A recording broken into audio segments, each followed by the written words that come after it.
The world remains constant over the centuries, but human life is like the dew at dawn, or a bubble rising through water.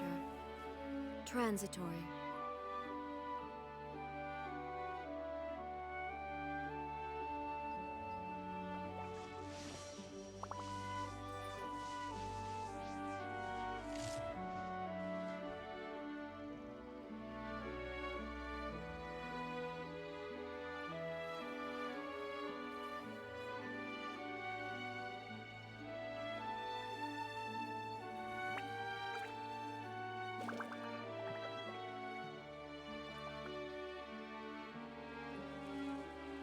All the world holds dear is but a backdrop of constant motion.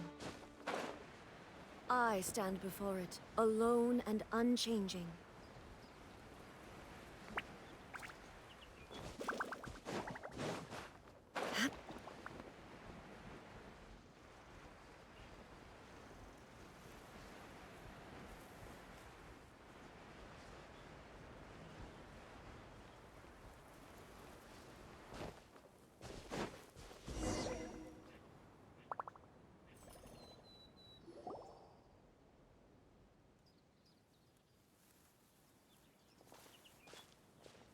Not a lot of people here, huh?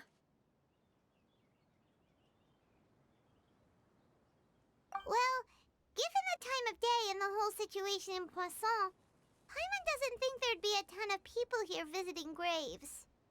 Right. That's how things are now. The living are so exhausted that they've no strength to spare any words for the dead.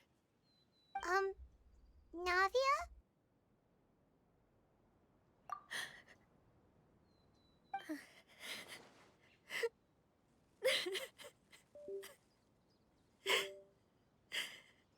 Navia, what's wrong? Sorry. I just... Malus and Silver. They won't ever come back here again. What should I do, Papa? Huh? What happened to them? Everyone agreed on the rescue plan, but still, I was the one who initiated it. They were helping evacuate the residents, but they couldn't leave in time. And they were caught in the seawater.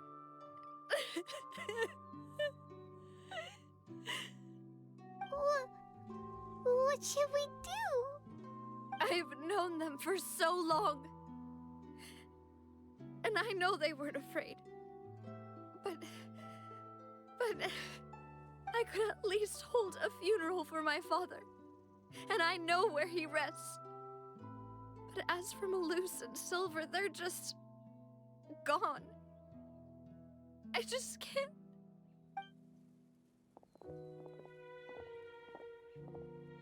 Everything looks so clean after it rains. Even the gravestones. I didn't expect that you'd enjoy a glass of red wine in front of Master Callus's grave. I can understand. Besides, the scenery here isn't half bad. See, it's not just me.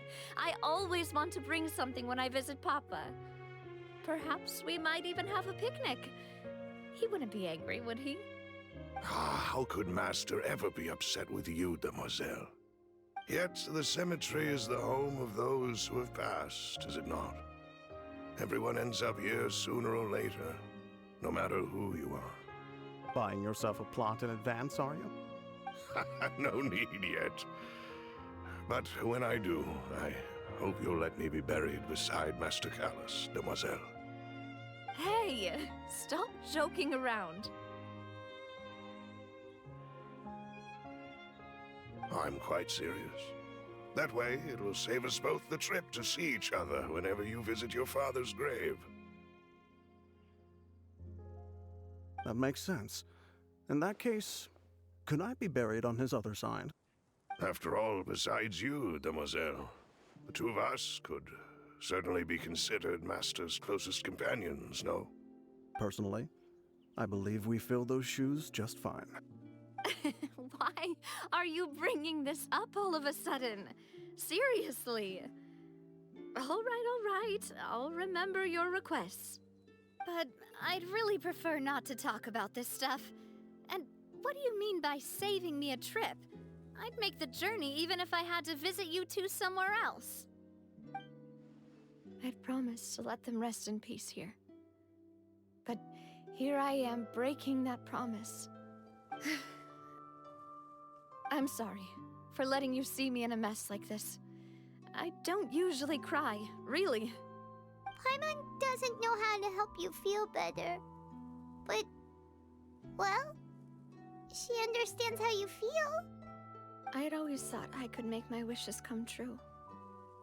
But now that I think about it, that never solely relied on me.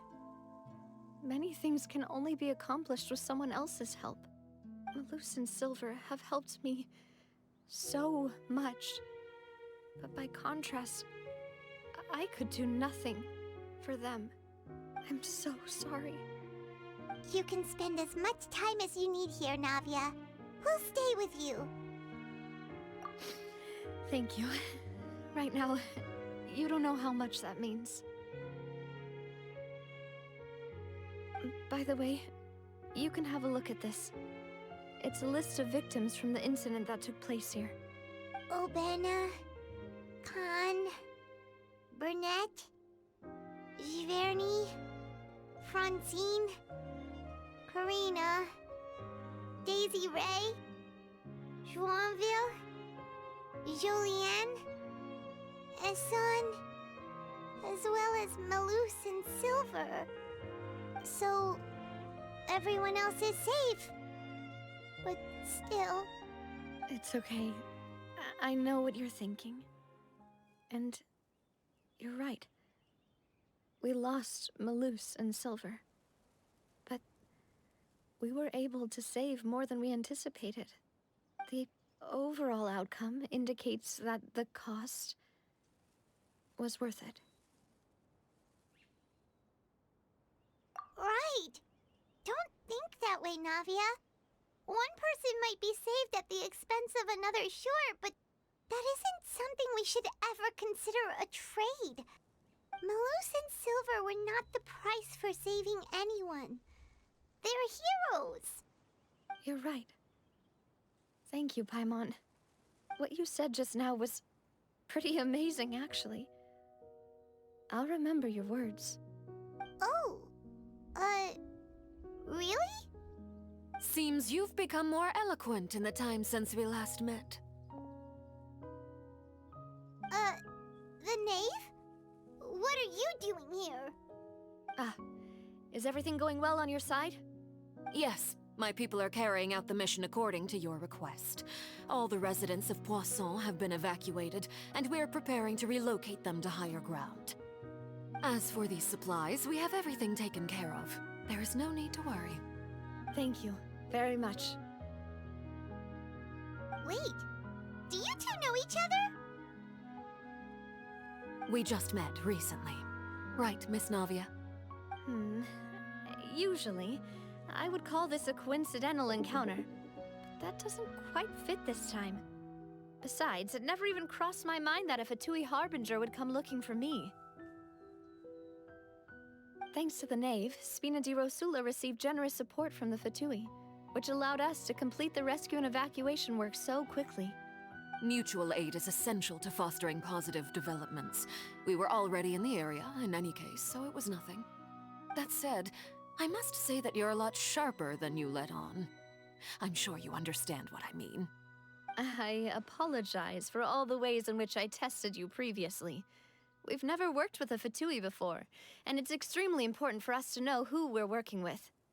My subordinates have reported that Fatui soldiers have been observing water levels and taking head counts in various locations. I hear that they've also prepared a large amount of emergency supplies. I'm quite surprised. This is nothing to brag about, nor do I intend to. It is simply the way of powerful organizations to act forcefully, whether they are doing good or ill. You've witnessed that firsthand, in any case. As I've told this traveler before, I know of the prophecy, and I intend to prevent the impending disaster. Lending your organization a hand was a natural first step in accomplishing that. As such, do not be troubled by this token of our sincerity. Perhaps one day, you'll also be able to help me in the same way. Without your help, there would have been many more casualties. I won't forget your kindness. Furthermore, I sincerely regret what happened to Malus and Silver. I only wish that my people could have arrived a little earlier to prevent this from happening. Don't say that. You and your subordinates did everything you could. As Paimon said, Malus and Silver didn't choose to sacrifice themselves for any specific person. And they weren't the price paid for other salvation. They chose to become heroes themselves. I've never liked hearing people put it that way. It's like trying to relieve pain by saying some noble-sounding words. But right now, there's nothing more suitable. They really did become heroes. You're right. I'm sorry for your loss, Miss Navia.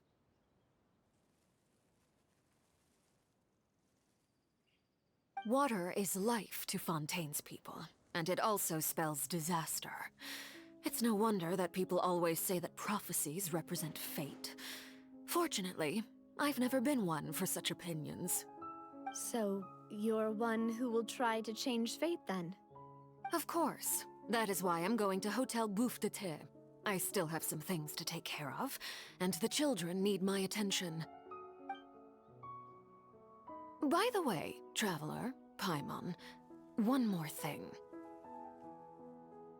Alright, then we'll just... Huh? This isn't right. Paimon thought you would ask us to walk with you for a moment so you could tell us something in private. That is a clever and useful conversation technique, which I do like to use when necessary. But there's no need today. It would not hurt to have Miss Navia listening in. Traveler, I'm sure you remember that I said we could work together when we had the chance. You and I both know that there may be issues with the Primordial Sea. Previously, it was the fortress of Maripede's sluice gate, and this time it was the water levels in Poisson. These are both signals. Indeed. Allow me to share the latest intel I've received from the House of the Hearth's intelligence network with you.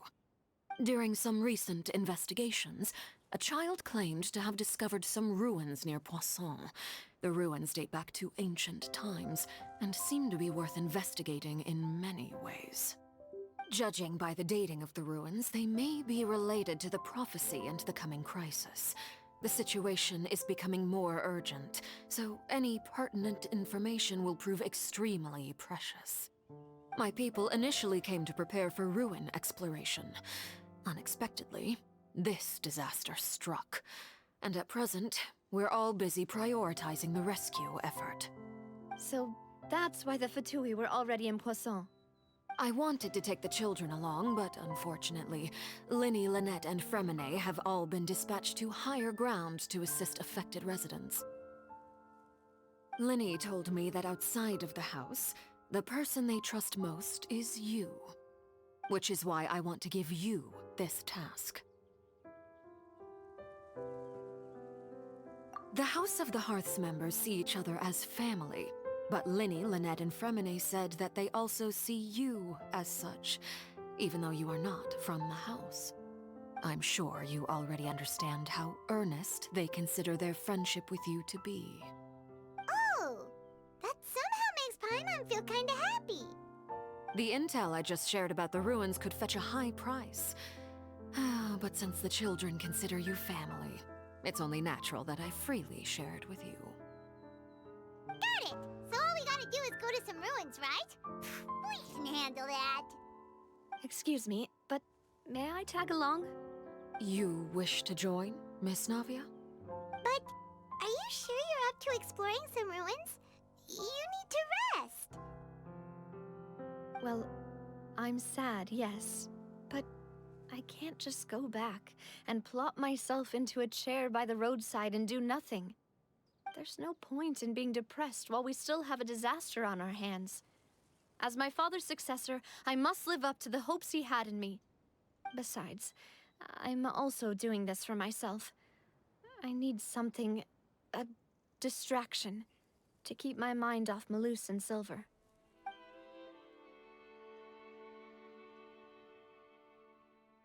Since you put it that way, I have no objections. What do you say, traveler? All right. The ruins are to the south of Poisson. Here's the map. Okay, the three of us will handle it. Come on, let's pack up and get going.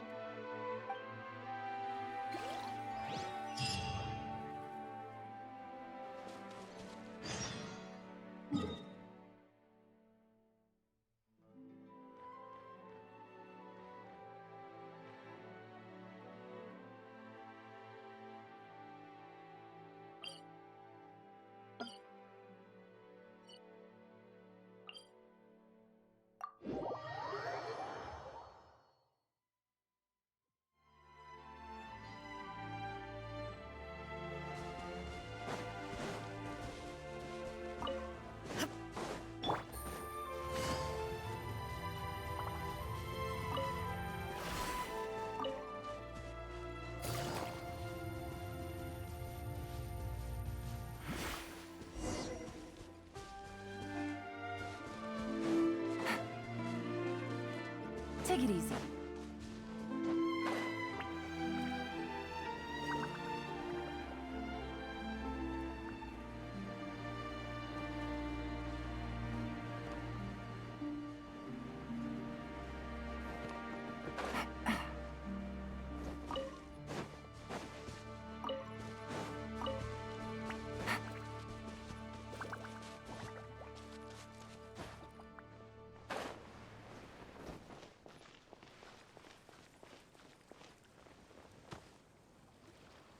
So, are these the ruins the knave was talking about? Whoa, talk about old. They seem to be pretty ancient, all right. Let's go in and have a look. Just be careful.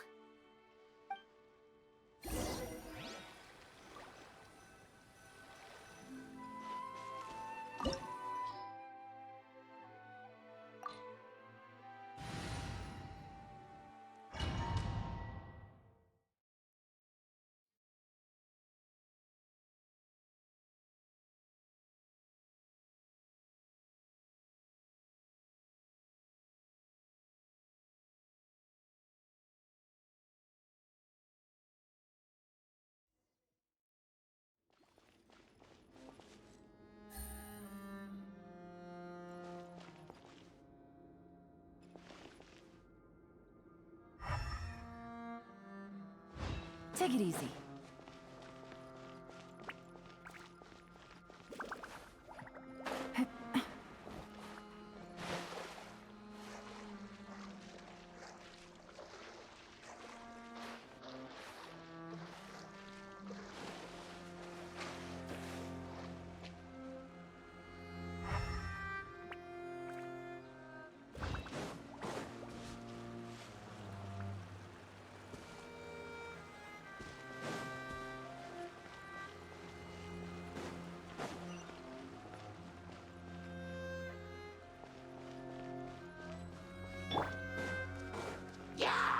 Coming through.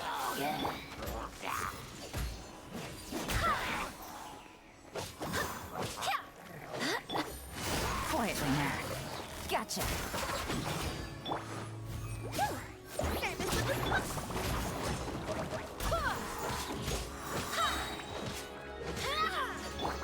Illusion shattered! Coming through. Nada kundala.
This place has also been contaminated by primordial seawater. Yeah. And a lot of it, too. A Fontanian would most likely dissolve the moment they fell in. Right! You can't go down if there's primordial seawater. It's too dangerous, and it won't be any help for you to just stay here. Don't get Paimon wrong. We're not saying you're useless. It's just that... No, you're right. I can't do anything in this situation. I'll leave this to you.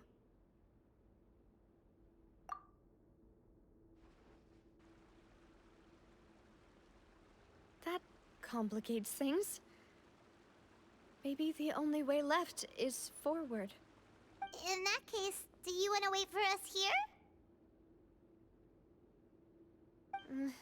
The water levels here are unstable, and there's a chance the water will rise. So, staying here wouldn't be safe either. I'll go together with you. Perhaps we'll find the exit just up ahead. All right. Come with us for now then, but please be careful.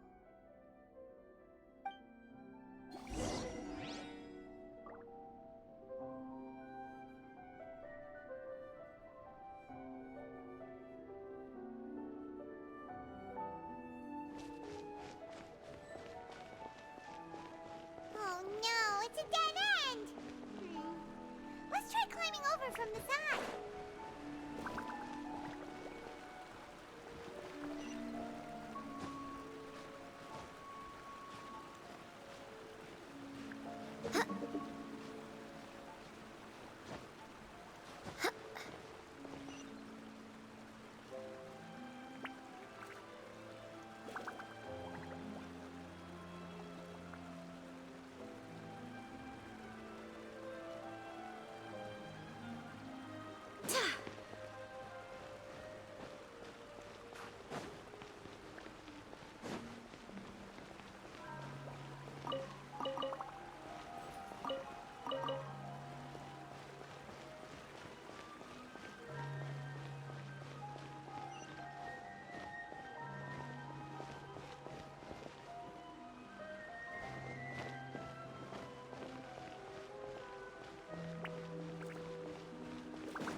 Wait! There's something wrong with this bridge! Run!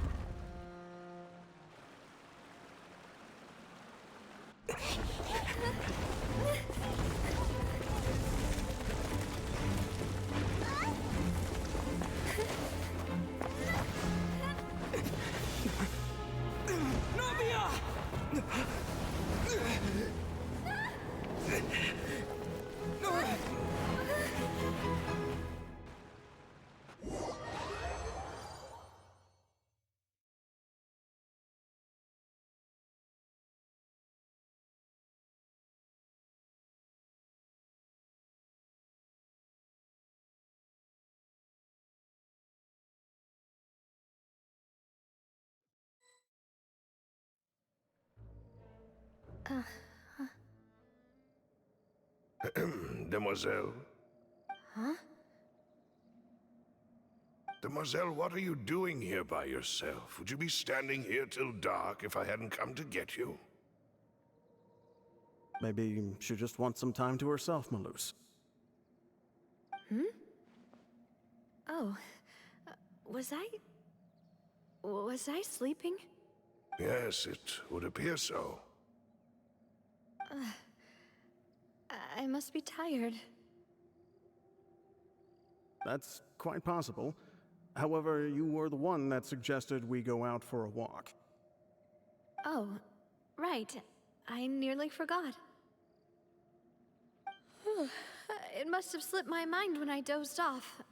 I haven't had a nap today yet. Have I? This is a familiar feeling, yet something's a little strange. Is something the matter, Demoiselle? Oh, no. No, I'm fine. I was just trying to recall why we came out for a walk. Do you remember Mr. Giverny? He'd requested our help before with foreign merchants who had a debt dispute with him, and we'd resolved the matter not long ago. We were headed to see how things were going with him at the moment. Ah, right. Yes. I remember now. Oh, Miss Navia. Ah, Mr. Malus, and Mr. Silver, too. It's good to see all of you. How have you been? I've been great. Thanks to your help, those bothersome merchants finally realized that I wasn't the one they were looking for. Why, I wasn't even the guarantor for that person. They were knocking at my door day and night. Even my neighbor, Obina, was getting fed up with them. Sometimes force is required to calm someone down and get them to listen to what you have to say. That's right. Oh, by the way, Burnett, what was it that you wanted to give to Miss Navia again? Oh, yes. One moment, I have it right here. Miss Navia, these are some flower seeds that I prepared. Please take them. They're a very good variety, and they'll become very big and beautiful once they bloom. I don't know what we would have done without your help, so this is a little token of our appreciation. I hope you won't refuse.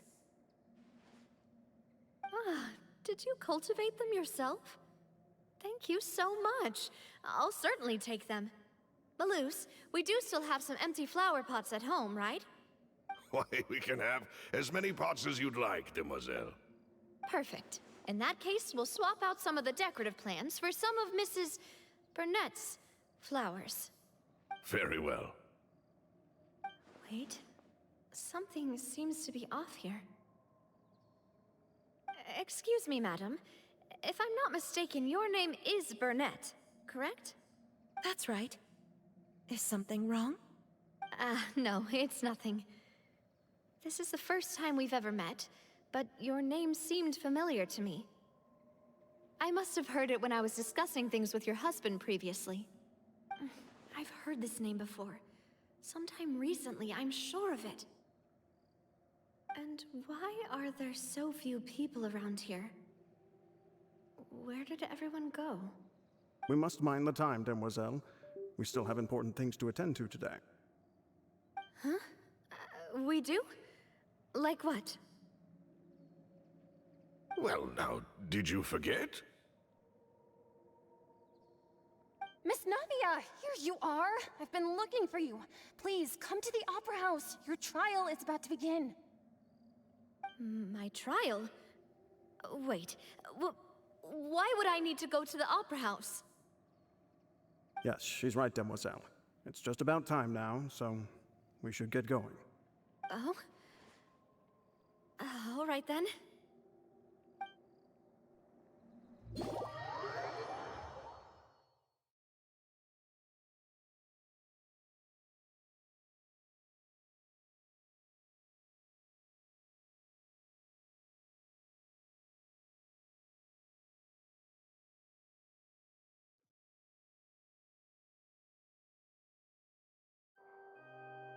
Look, it's Navia!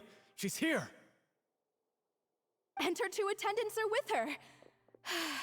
Goodness, everyone's finally here. There sure are a lot of people here to see the trial. And they all seem to be oddly excited about something. I even know some of these people. Karina, Desiree, Joyville, Jolien, Essen. Why are so many people here? And Why do I have no recollection of this case? And as for the judge...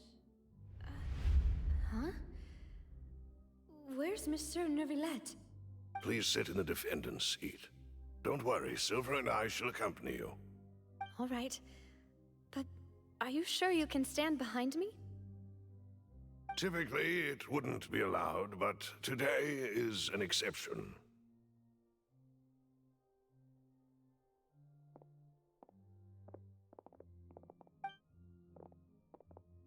Hey, what kind of place do they think this is? Come on. Do they have any idea what they're doing? Seriously. Enough with the whispering!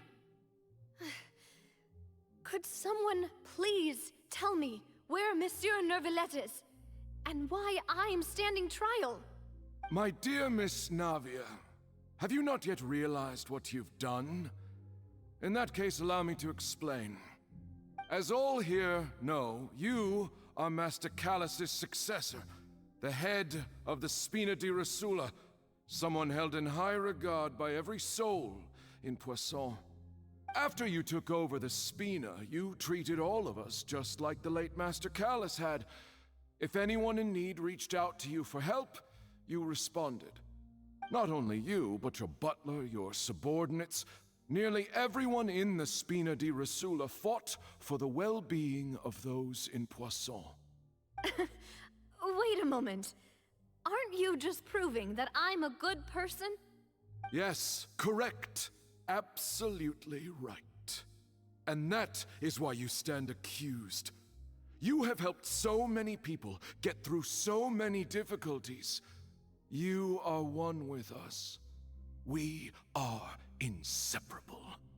We are one big family, all of us who are from Poisson, inextricably linked.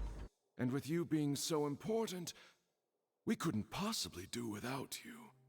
Therefore, this fair and honorable court shall declare you guilty, and you shall stay here. You will be together with us forever. Huh? What are you saying?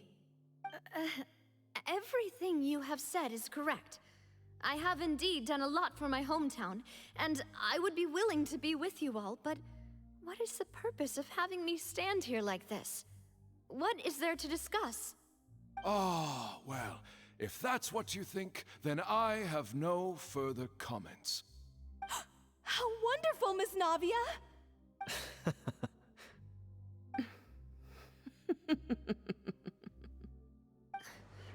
I know all these people. Why are they laughing? I seem to remember now. Yes, I get it. This trial is... Wait just a moment. This isn't right! Malus? What was that, Mr. Malus? Our conclusion is very clear and unanimous. Let the court judge her now. She's guilty! Stay here, Navia! You're one of us! Demoiselle, don't admit guilt. This trial means to keep you here forever. I wish to exercise my right to defend Our Lady. Mr. Joinville, you only know of Navia's goodness, but nothing of her utterly independent mind. She was born a free and independent spirit. She has never been tied down by anything. Indeed, even the death of Master Callus couldn't stop her. Her actions cannot serve as proof that she identifies herself as part of any group. She merely acted as an individual, extending her hand to help others. Please do not mistake her actions as being otherwise. Really? As an individual, you say? Don't forget, we are all Fontanians here. This is the nation of justice, the nation of Hydro. Even if Miss Navia only voluntarily rendered her assistance, that doesn't change the fact that her beautiful soul must return to everyone. Water accepts all, blends with all. It will surely accept her kindness. Everything is measured here in the nation of Hydro, and in the end, everyone shall meld together. Thus, when a unanimous opinion emerges, that opinion represents justice. Now I speak for everyone. Our opinion is consistent. Navia should stay. We and Navia are one. And you would call this justice? Preposterous. You are merely jealous that Demoiselle still has a chance to exist as an individual. Have you forgotten how much you all once longed to become individuals, to become independent? Do you mean to defy our justice? If your justice is flawed, then why should we acknowledge it? As you said, we can also have our own justice. Silver and I shall defend Demoiselle. And that is how we will enforce justice. Ugh, my head... It hurts. Demoiselle. Silver, it hurts. My head is spinning. All I can see is stars swirling in front of me. I remember now. Everything that seemed odd from the very beginning.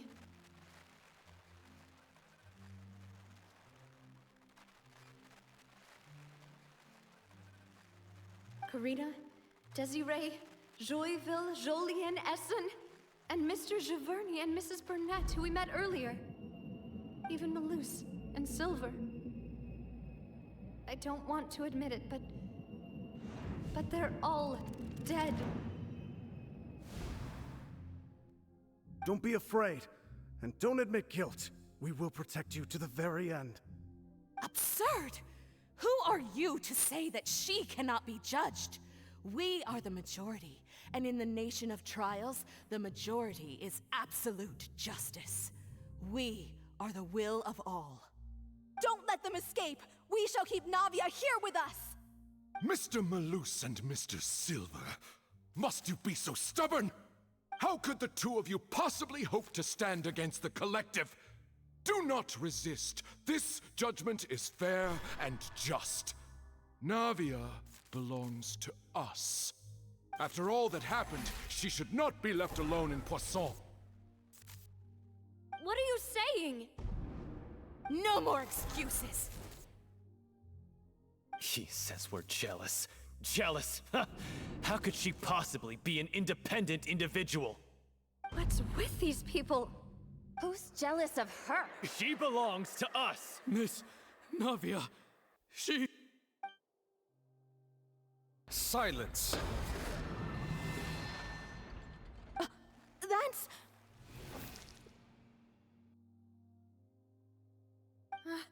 Monsieur Neuvillette! Such commotion is prohibited in the court. The accusations you just presented are nonsense and cannot constitute a proper trial. The court will adjourn for the rest of the day. In this, I shall hear no objections from any unauthorized party. Our thanks, Monsieur Neuvillette. Please leave with me, Miss Navia, while there is still time. But... Go on now, Demoiselle. This is your only chance to leave this place. What, can't bear to leave us behind or something? Malus. My apologies. I couldn't resist making one little joke once I realized that this shall be our last goodbye. Malus... Silver...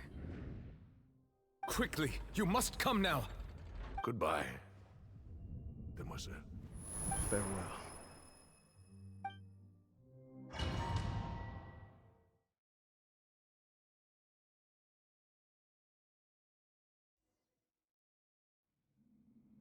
No, wait! Just a second! Navia? You're awake. Good. I must have been dreaming. Malus and Silver were still alive, and they were defending me at some insane trial. It looks like you're all right. Did all the sad feelings cause you to have a nightmare? Paimon could give you a hug. The ruins you were exploring suffered a cave-in. When I arrived, I found you falling toward the water. You were just about to be dissolved within, but I...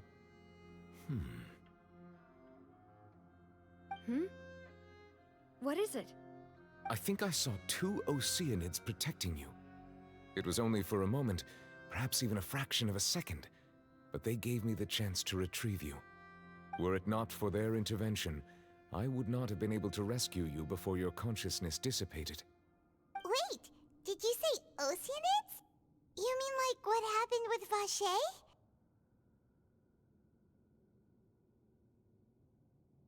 Perhaps those two Oceanids were the people you saw in your dream. I always told them that they didn't have to protect me. To think that they'd keep doing so even after death.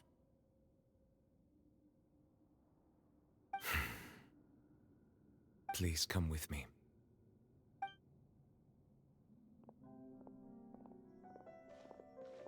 Neverlet, are you okay? Hmm? Oh, I am quite all right. Perhaps there's something we could chat about? Why do you look so stiff all of a sudden? Oh, Paimon knows. You're the type who feels awkward when there's nothing to talk about, right? I merely thought that we should give Navia some time to herself. Huh? Why didn't you just say so then? Don't you think it's even more awkward to call us over like this and then have nothing to talk about? I suppose so. Ah, Sigewinne. I hope all is well with her these days. Her work in the Fortress of Meropide has not been too much for her, has it? No way, don't worry. She's doing fine down there. She's an amazing head nurse. I see. Well, that is good. I have always worried that Sigewinne would need a lot of time to understand the world of humanity, just as I have. Oh, and the Duke also says hi. Even though Sigewinne made him do that. He hopes that you haven't been overwhelmed by all that's happened lately. Thank you. I have indeed been busy lately, and I also hope that everything is going well in the Fortress of Meropide. He still doesn't know what to talk about. Let's chat about something else then.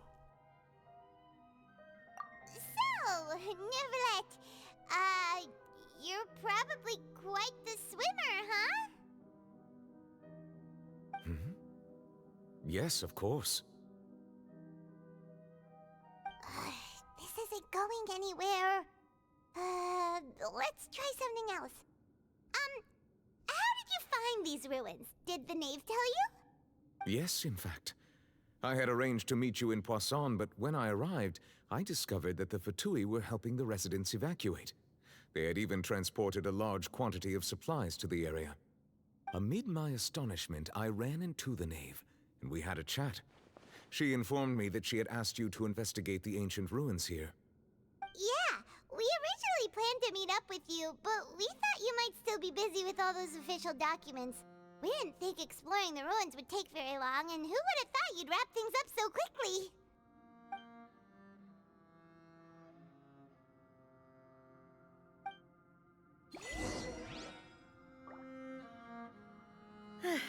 I'm sorry to have kept you all waiting like that. I'm feeling much better now. I guess we should get going again. Will you come with us, Monsieur Neuvillette? Yes, if you wouldn't mind my company. All right! Another one joins the party! Let's get going then!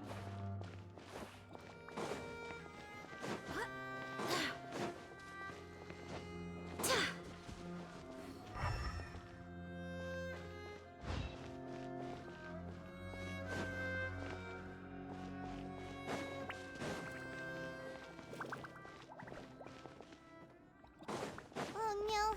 Another unstable path! Watch your step!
Things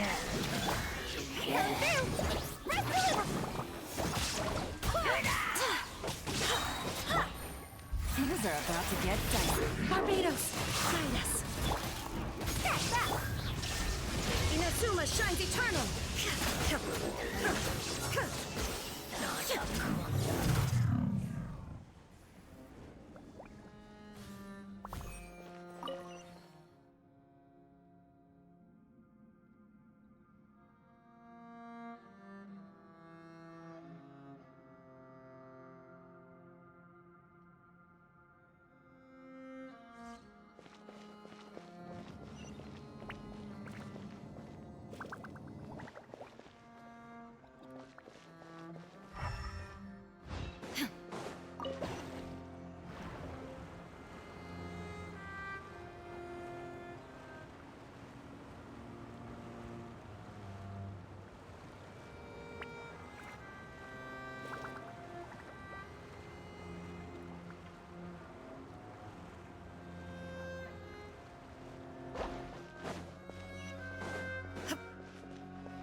Looks like we've reached the end. This is the place. There should not be any other hidden spaces in the vicinity. The path sure had some twists and turns, but it turns out that this place isn't actually that big.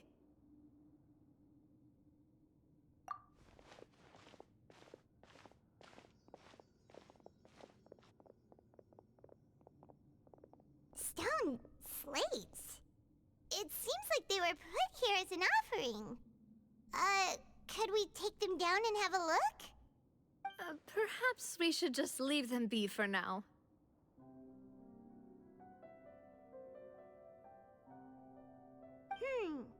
There are 4 locations in total, but only 3 stone slates. The slate that should be in the first empty spot is missing. The surrounding walls also show signs of damage. There's something written below. Let Paimon see. Reason dictates that this nation be destroyed. I shall record the history of its future here in its past. Say what? It feels like someone left these slates and these words here for a purpose. But does he mean that Fontaine should be destroyed? That would fit the circumstances dictated by the prophecy, yes. Indeed, the slate's contents correspond to it. Take the second slate, for example. There's a person kneeling here. She seems so dedicated. And there's a whole bunch of other people behind her doing the same. She's facing this... what is this? Some kind of island in the sky? And is that Lady Furina in the third image? Did the Hydro Archon fall into the water? And is that a ring of people around her? Paimon doesn't quite get it. Are they all in the water? The fourth image. I know this one. This exactly matches the content of the prophecy. The people will all be dissolved into the waters, and only the Hydro Archon will remain, weeping on her throne.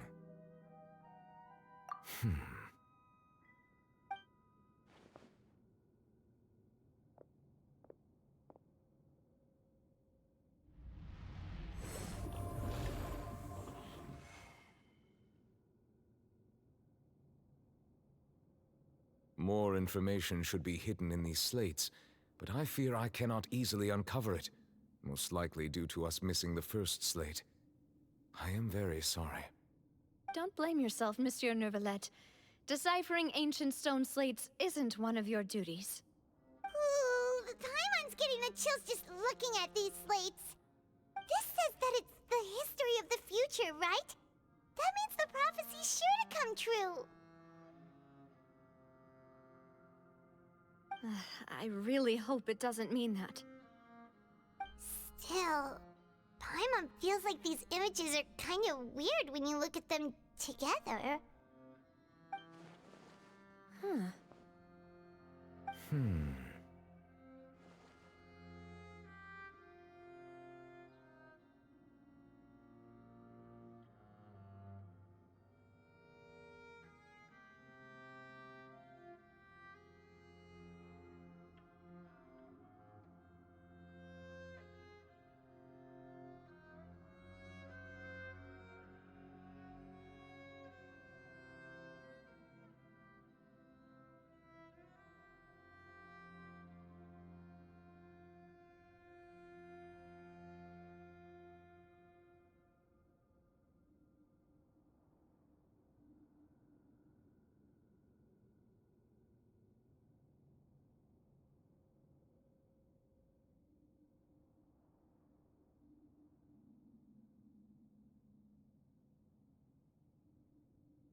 That's right!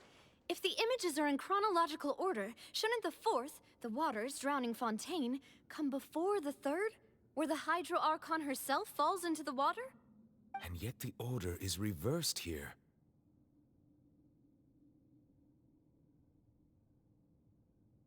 If we go by timing, Lady Furina only emerges in the third image. That means that the person in the second image might be the previous Hydro Archon. Egeria, then. I had never met her, but her appearance here does match the records. The previous Archon kneeling before the floating island in the skies, as if confessing a sin. Did she herself commit that sin? And if not, why would she be in such a posture? Also, I'm still wondering why these ancient stone slates are here at all. Judging from their contents, could this place be the origin of the prophecy? Does that mean that someone, or some people, once saw these slates? But who would have created these slates and left these words here?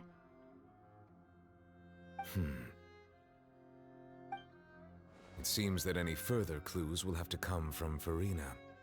In that case, there's no time to lose. There's nothing else to be gained here, so let's head back first. Yeah, we better get somewhere safe for now.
Let's split up here. I'm going to check on what's happening with the Spina. You know how it is. There's some things you just need to be there for yourself. You still have energy for that, Navia? Paimon's already beat!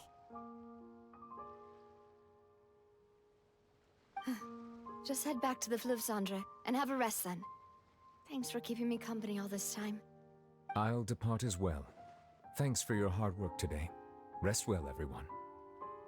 Traveler, I will go talk to Furina tomorrow morning to ask about the stone slates. I'm sure that you're concerned about this matter as well. If you have time, drop by my office. I will share the results of our discussion with you. Are you really gonna talk to her about this directly? Will that be a problem? Paimon's getting a little scared now that it's come to this. She has long been harboring secrets and will not give them up easily, which makes it all the more my duty to ensure that she understands the present situation. Alright, we'll leave it in your hands then. You're probably the best person to talk to her anyway. I will be carefully considering my words tonight. Traveler, Paimon, our safe house at the Fluvsandre is always open to you, as ever. So please don't think you're an imposition. All right. I'll be on my way then.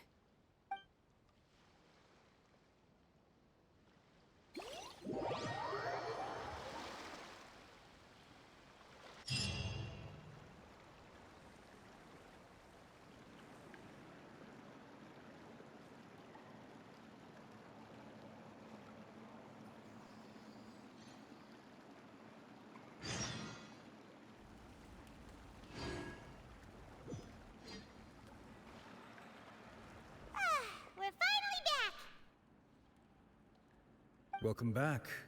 We've got a special menu prepared for you two tonight. Yay! And there's good food too! Navi, no, the boss is the best.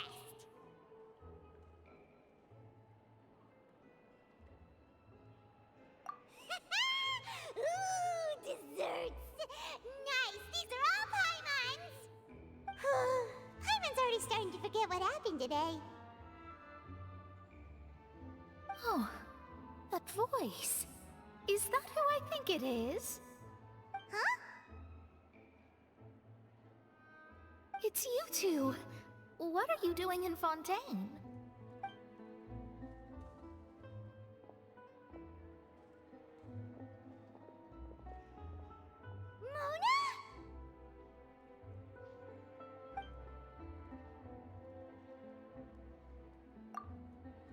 seriously, nobody just uses a scry glass whenever they've got time to just see who they'll meet on the road. Still, we didn't expect to see you here.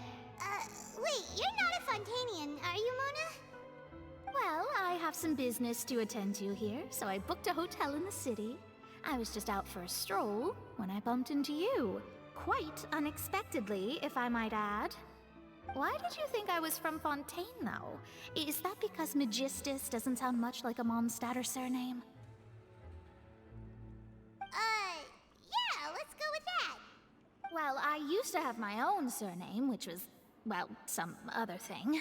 Either way, the old hag told me when she took me as her disciple that the first step to being a great astrologist's pupil was to change that name. There was nothing for it, really. She really is amazing at astrology, so I changed my name to what it is now according to her wishes. To my surprise, however, Magistus is not the name of some ancient house or clan. It isn't? Nope. Although it is used by us in place of surnames, it generally just means great. Wow! Imagine including a boast in your name. Wait, are you gonna have to put that into your genealogy as well? I reckon so. In any case, I'd give my disciple a name like this as well, if I were to take one.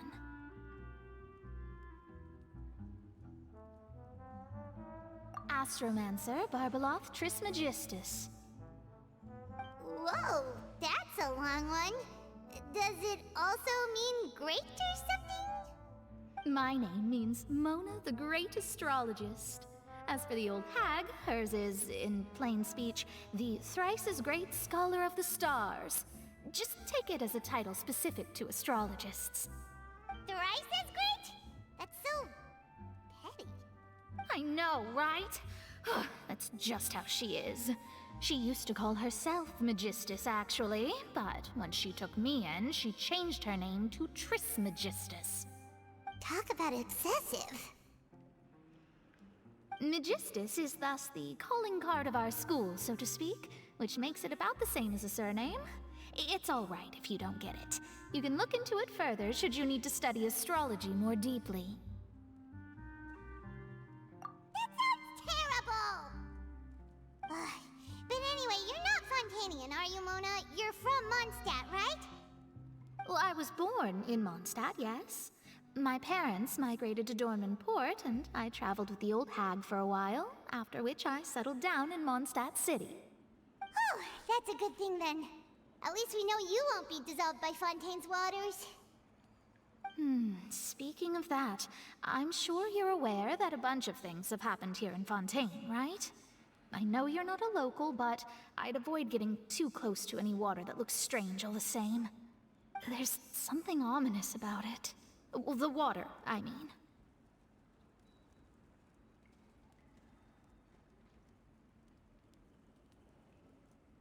That was the main reason, yes. Just a while back, the Steambird invited me to take part in a panel and speak about the circulation of the prophecy as an astrologist. The invitation was sent quite early on. I don't think anyone expected Fontaine to be in this much trouble. What do you make of that prophecy, Mona? Just tell us what you think as an astrologist. Your word would go a long way to make things more certain and less scary.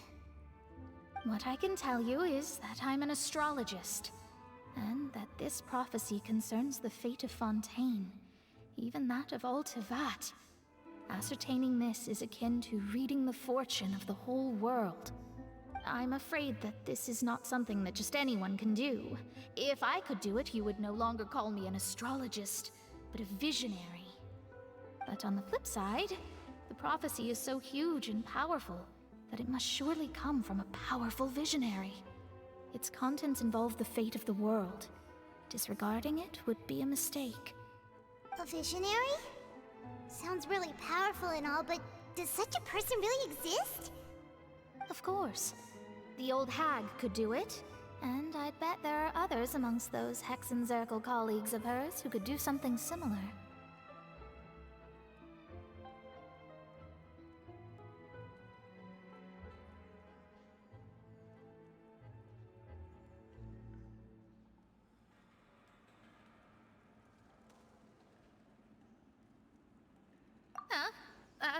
Are you sure? All right, I'll help you. It isn't often that I see you with such a serious look on your face. I'll tell you once I hear back from her.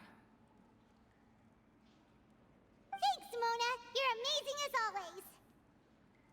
Oh, well, this is something only I can do after all. So yes, your praises are quite welcome. That's the greatest of astrologists for you! Of all the people we know, you know the star's the best! Indeed, indeed. That's the spirit. Oh, sorry. I came to see what all the commotion was about. If there's anything you need, do not hesitate to inform the Spina di Rosula. Oh, whoops. Guess we were getting a little too carried away there. Well, I'll go tend to my own business now. If I receive any news, I'll be sure to come find you two again.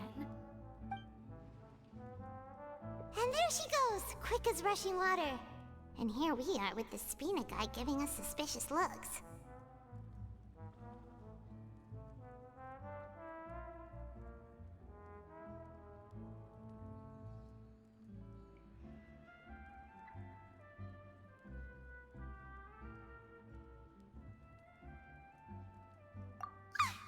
If Paimon hadn't spoken for you, it'd be you getting all the weird looks. The things Paimon does for you. That's more like it.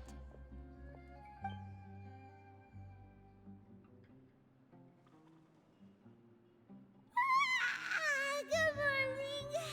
To be honest, Paimon's still feeling kind of sleepy. But it's time to get up, Traveler. We agreed to go see Neuvillette, so let's pack it up and get going.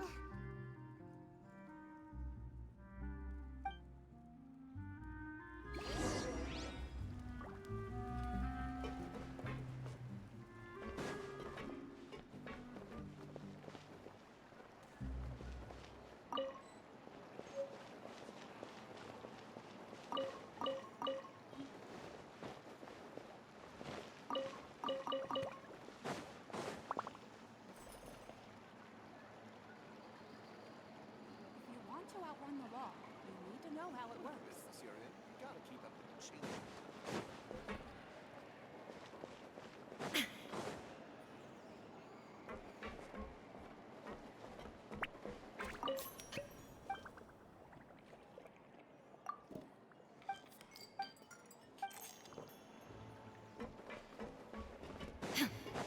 I guess I'm finally on the right path.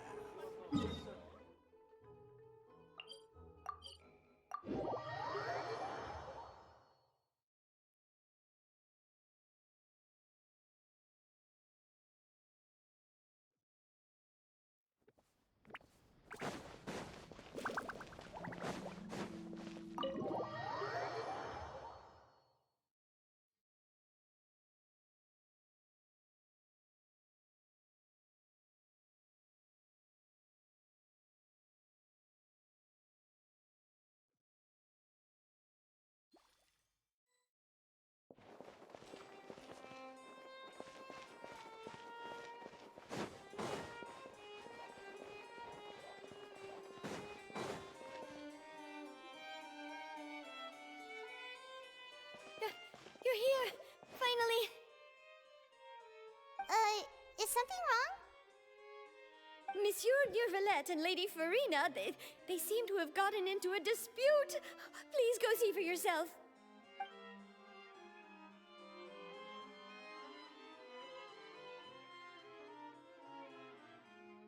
Like I said, I've already explained everything. And yet the problem has not been properly solved. There is little space for excuses between us. It is not my intention to offend you, but please, tell me where you stand.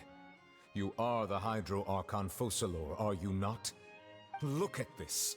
This is a list of the victims from the recent Poisson incident.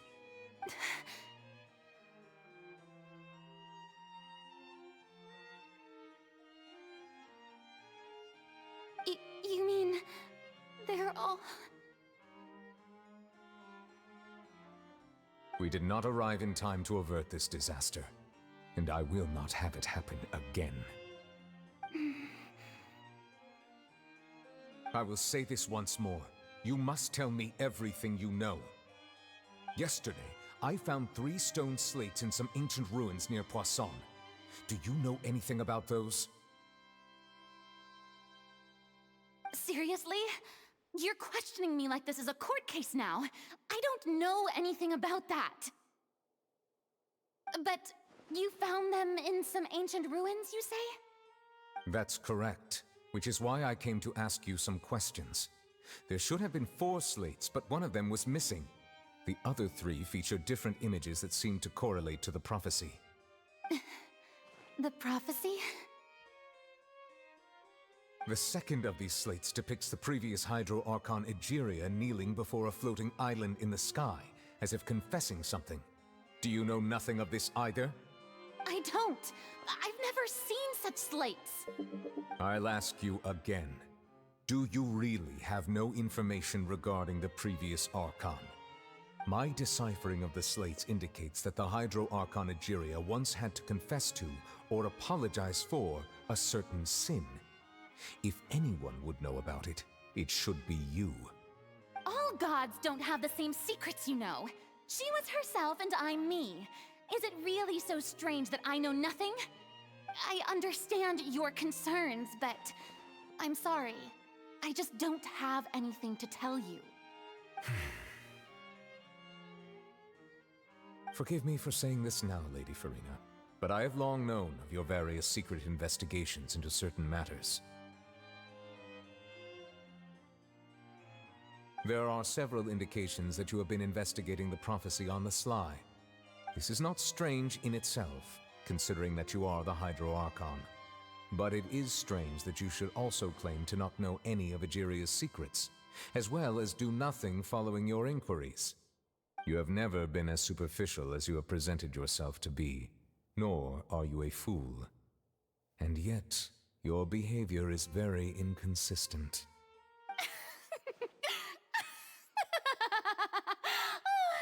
So you've been watching me all this time, have you? I didn't think you were that type. You... Well, since you know about my secret investigations, then you should know I'm actually working to take care of it. There's no point questioning or suspecting me. You're the Eudix, but you're still my subordinate. You should be following my lead. Just trust in me, your Archon, and do as I say. Never mind whether you can truly convince yourself to or not. It'll all turn out fine. That's all I have to say. We do not discuss this matter again. Oh, the opera's about to start. Toodles!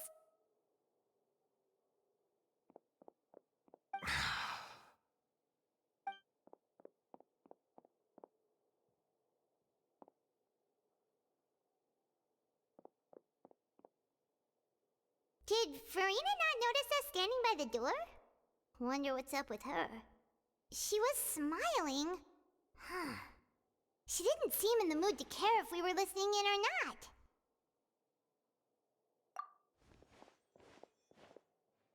I assume you've been outside for a while now? Oh! You noticed! Seems Furina didn't even realize we were here. She was in a great panic, though I cannot discern the reason. Our discussion reached impasses time and again, a state of affairs that we cannot allow to continue. Still, I do not understand. Dialogue is the basis for understanding, so why did she keep refusing to engage?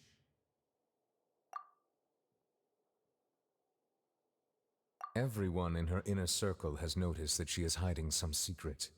The issue is her attitude. I fear that she will not reveal anything unless absolutely forced to. We may have to create a situation in which she will have no choice but to speak. Oh? Like what? Normally, people will only reveal the truth when standing trial. Perhaps we must have the Hydro Archon experience just such a scenario. But Furina's seen so many trials, and she's really good at dodging questions. How do we make sure that she won't just slip away at the first chance she gets? We will need to consider this thoroughly, join forces with various parties, and then do what we can. If at all possible, I would prefer to recuse myself from this affair, but we must prevent the prophecy from coming to pass. This may be cruel to her, but all Fontaine is in crisis. The information a god possesses is too precious, and so we must take a chance on this.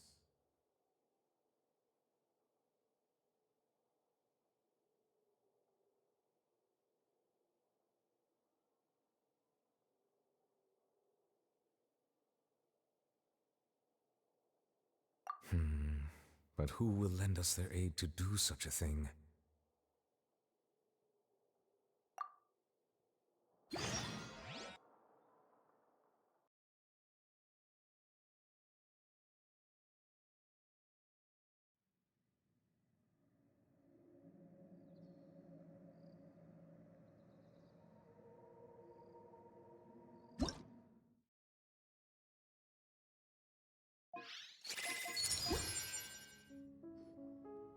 Well, that's everyone, huh? Speaking of which, it was pretty smart of you to think of hiding here. Poisson was just involved in a disaster, so it's presently devoid of people. That naturally makes it the best choice. And here you are drinking tea like it's the most natural thing in the world, huh? That's what families should do. Sit and enjoy a leisurely time together. It's nice to enjoy tea here, you know? Care for a cup? Lend me your ears, everyone. Or perhaps one of you might like to start us off. How about you, friend? Me? No, I don't think I can. Then, how about you, good sir? I fear that I will cause the mood on this boat to become as somber as it is in court. Well then, I guess we're lucky we've got a local like me to organize things. Wonderful, the spotlight at last. I guess I'll be facilitating things from here. That was a little long-winded, don't you think? Oh, you might be right. Anyway, to cut to the chase, our friend here, the Traveler, has brought us together to discuss something. As for what that is, well, let's start by saying that we'll be pooling our efforts together to create a series of traps. Oh, how intriguing. Well, it's just an expression, really. One that I just learned from Chlorand, and used on the spot. So, let's invite her to explain in detail. A round of applause, please.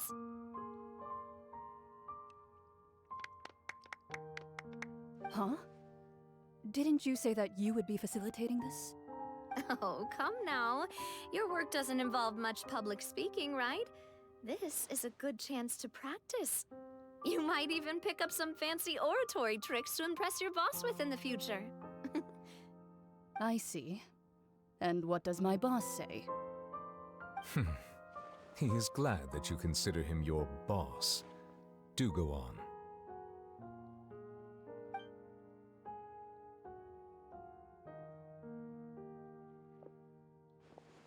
In that case, do any of you have experience hunting?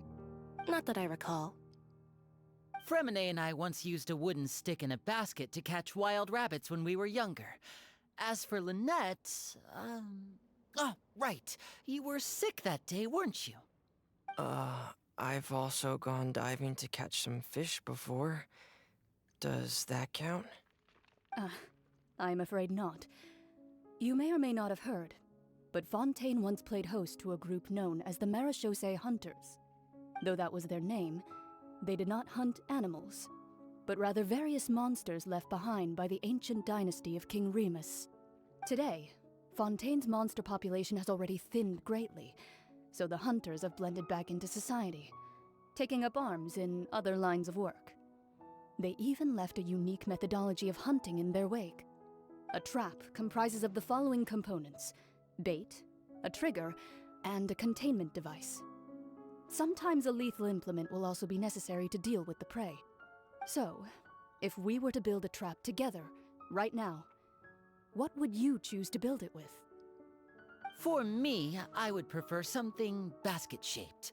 Pigeons and rabbits will see the bait and naturally enter the snare. Our line of work requires a deft hand, and we're some of the best in the industry, so you can count on our techniques. You used some of those techniques while moving the people of Poisson, didn't you? My subordinates mentioned that you even performed some magic for the bawling children. Yes, and I even managed to gather some intelligence in the meantime. I'm quite the multitasker if I do say so myself. I'm afraid I can't claim that as my strong suit. I prefer more stable methods, like placing bait in the water and waiting for the fish to come within reach. That's the kind of method I would count on. Calm and steady. Exactly the kind of person who would catch loads of fish. And I can be their assistant. With discretion, I'm sure. I'd probably use some sort of mechanical animal. Papa once bought me some small clockwork squirrels, mice, and such. When placed in the forest, they can attract others of their kind. I remember that you liked those too, didn't you? I did. And that would be a good way to go about it. If they're realistic enough, animals of the same kind will follow them all the way to the trap. What about you, Monsieur Neuvillette? I fear I do not have any related experience. That makes sense. You usually solve problems directly, without the use of any such tricks. But I do have one more question for you, Monsieur. If we were to create a trap now, how would you design it? I would like for it to be effective, but bring no harm to the prey. A more gentle trap would be ideal.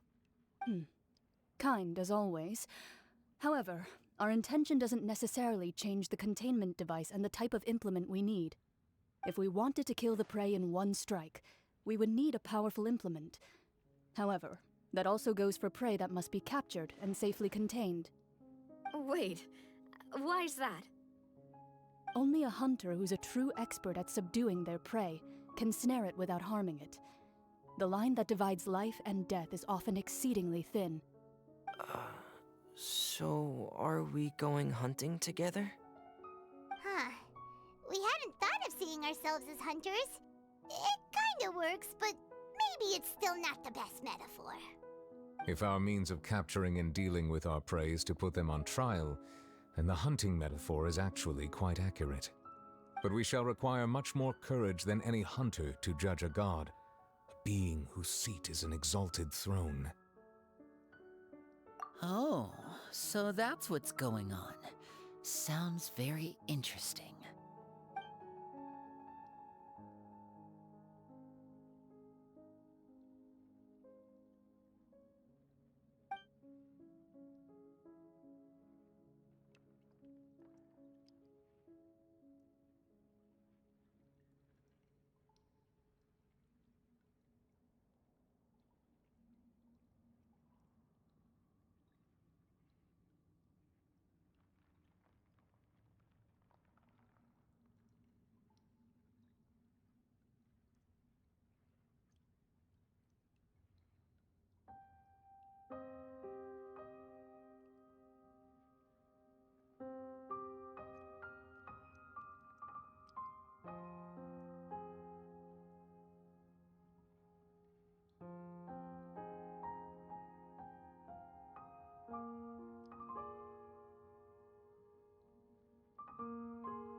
Ad Astra.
If you want to outrun the law, you need to know how it works.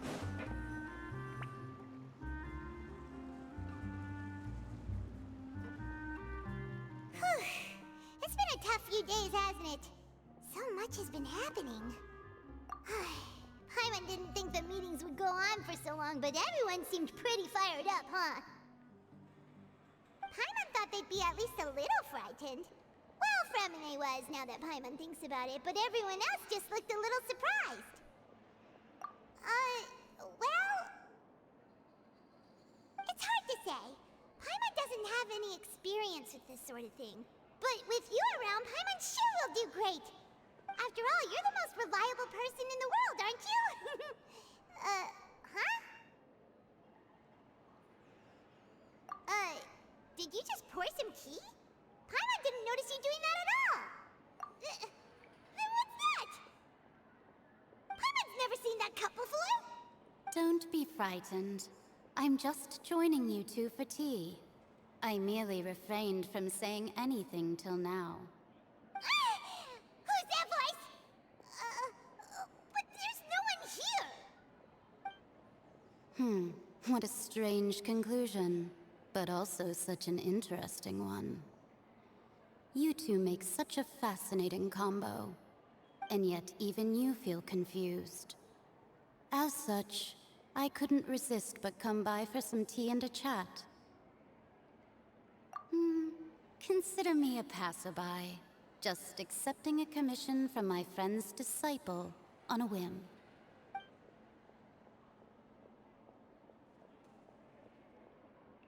Precisely.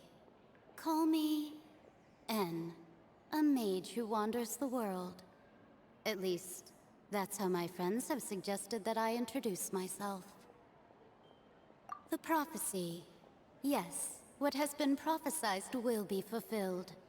You may view such things as the history of the future. What? Then is there any way we can stop it? People call such things fate, and it is written in the stars. It cannot so easily be altered. So you've caught on.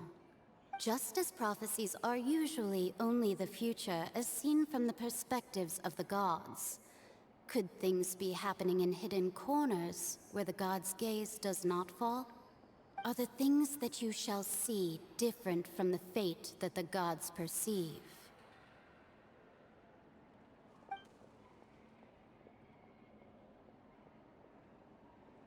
What is she talking about? It all sounds really impressive and important and stuff, but it also sounds kind of scary.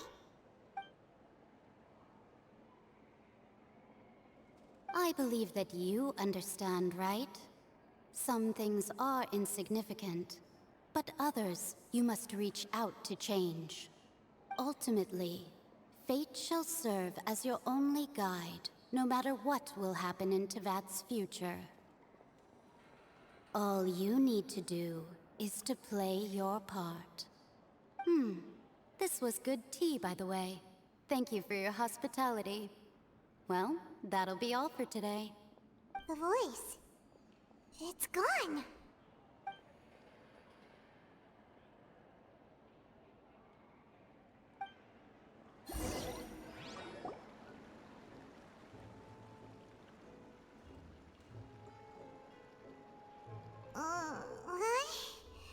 I want to hear someone talking. All right, coming. Hey, it's you who's getting lazy, okay? Well, I see I've walked in on some lively banter. Luna! Fine, just fine. I went to take part in that Steambird panel. It turned out to be more interesting than I expected. Not all Fontainians are pessimistic about this. One journalist mentioned that sitting around and waiting for the end to come would be wrong, and that they should make their own rescue preparations. I agreed, so we had a brief chat with her. Did she have pink hair by any chance? Why, yes! It was Charlotte. You remember her, right? That daredevil journalist? I'm in full support of her view. Prophecies are very important, but how can people allow their lives to be commandeered by just a few words? That's right! Paimon's glad to hear something sensible for once. Ah, yes. About what we had discussed before. I did try, but I'm afraid I couldn't reach the old hag. I'll try again tonight, but I wouldn't get your hopes up.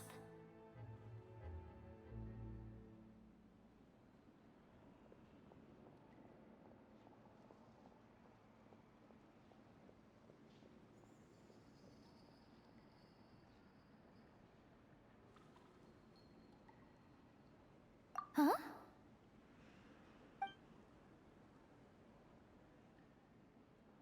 Goodness gracious. Are you serious? She said that even the god's gaze has blind spots. Pretty bold if you ask Paimon. Most people would believe the gods to be all-knowing, right? The Hexen Circle members are certainly anything but ordinary. As for the mage named N, the old hag has mentioned her a few times. She said that N's sense of direction is incredible, and that she loves guiding those who are lost. But I've never met her, and if she were still alive, she'd be... well, suffice it to say that the hag's at least a few hundred now, and N's been around for longer than that. Whoa. The Hexen Circle sounds like a scary group. But they must really stay in shape to live so long. Their abilities alone are pretty terrifying. If she came to see you personally, then the problem you're facing must truly be of great importance. Well, it's not like Paimon could understand anything she said. Yes, she was quite cryptic, but I suspect she means that there is still a way to turn things around. She didn't say when or what that would be, though, so... perhaps it is something that you cannot know right now.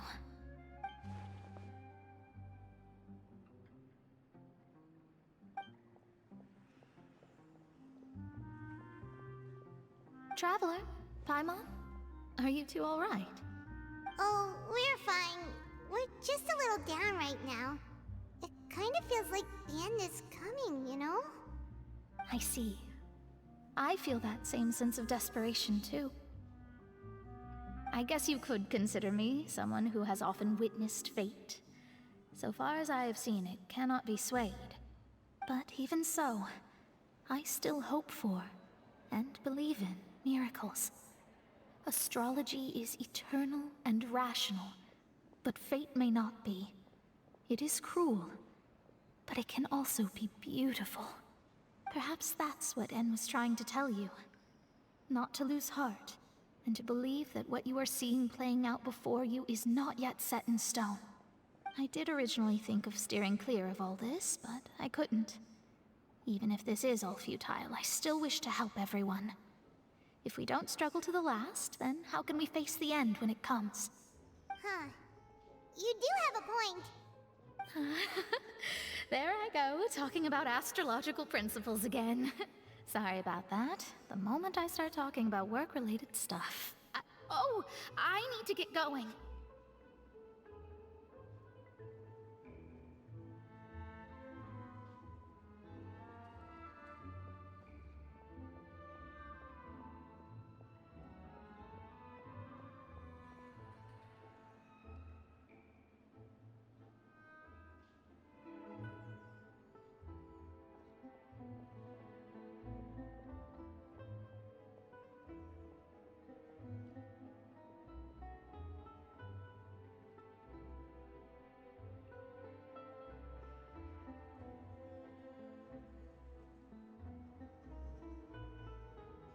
It was worth trying to comfort you, even if only a little.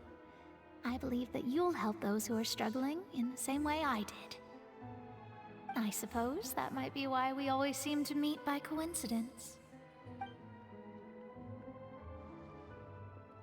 Paimon feels kinda moved by what Mona said, but also kinda sad too. Hey, Traveler, Paimon suddenly feels like going outside for a walk. Let's go! Let's walk around the city, shall we? There's a few spots we always like to walk by.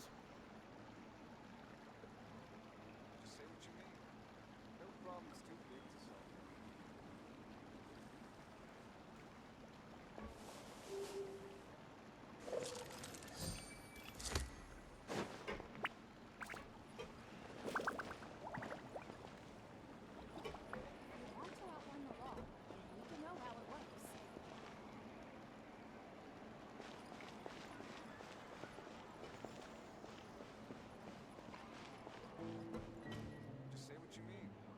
No problems too big to solve. It's way more fun than I thought.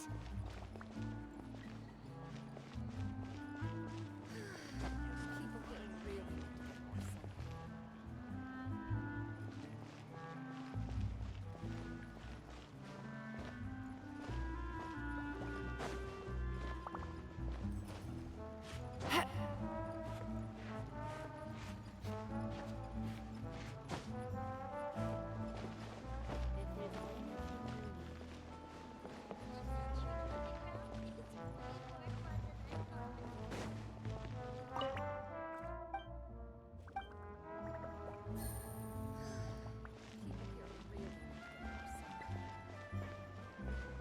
Take it easy.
Take it easy.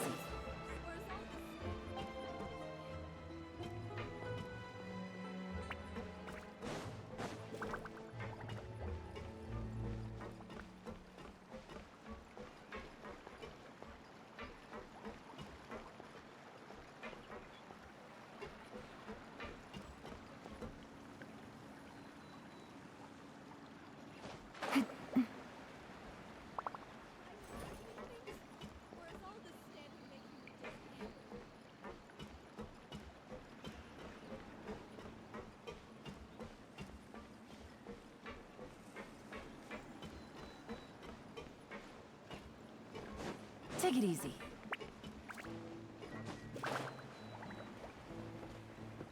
You're most certainly correct. People here really need to get more sunlight.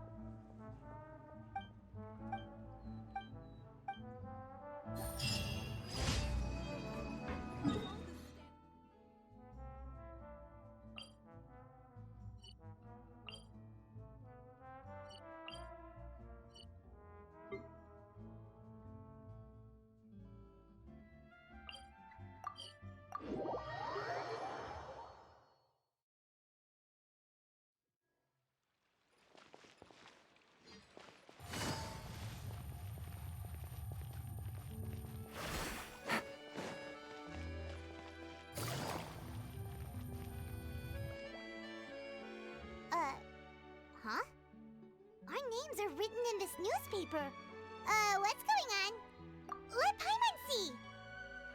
The underwater stronghold, the Fortress of Meripede, has continued in its noble autonomy, but that does not mean that others cannot interact with it. My recent attempts to enter the fortress bore little fruit. Huh. Guess Charlotte still hasn't given up on that. Thus, did an Outlander friend become the focus of this report? A blonde adventurer with their white fairy, legends trailing in their wake. It is said that this mysterious traveler once visited the underwater fortress. So while the fortress's interior remains a mystery behind closed doors, do not fear, for the tales of the traveler contain surprises in spades. Journalist Charlotte's biggest scoop yet, the Traveler's Trail, World Walker. Huh. Charlotte took so many awesome photos of us and we never even noticed her! She hasn't been able to get a hold of anything at the fortress, so since we're easier to find, she's using us as the subject matter instead? Ugh, seriously? Well, fine. Those headlines and photos do look cool, so Paimon will forgive her this time.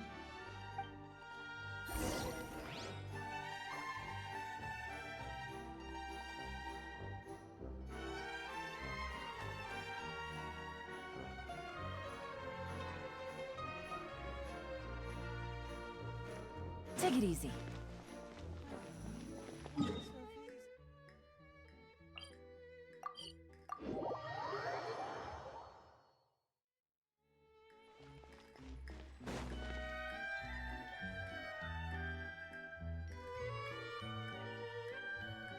We're here! Paimon's hungry. Should we go in and get something to eat?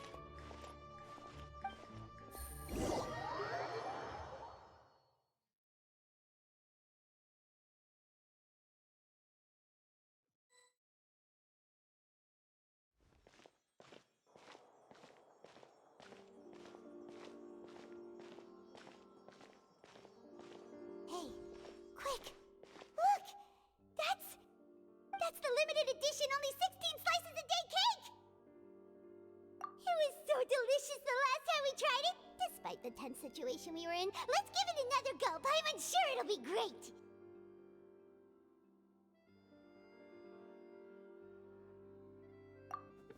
One slice of cake, please.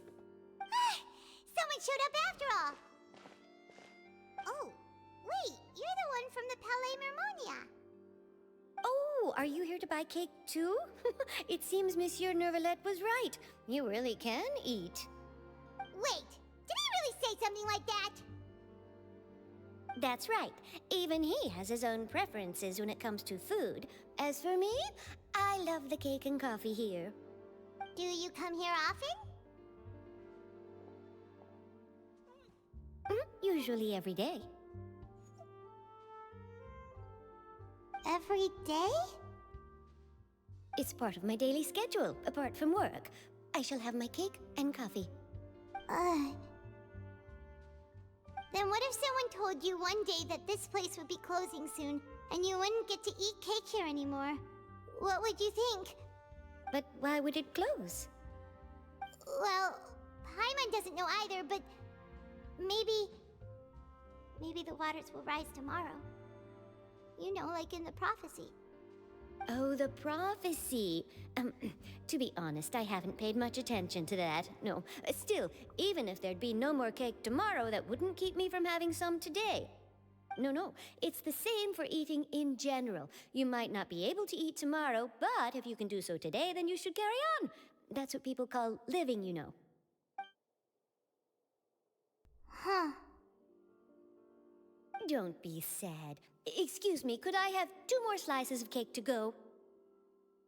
These 2 slices are for you. Sijuin said that this kind of expression you're making is what humans call being sad. Oh, you know Sijuin? I sure do. She was born before me, and she sometimes comes to the surface to teach us things about humans. She said that humans are creatures that are saddened easily, yes, and you can only lift their spirits by feeding them delicious food. So please try the cakes here. I've got something else to do, so I'll be going now. You two try to stay in a good mood after eating, all right? Bye!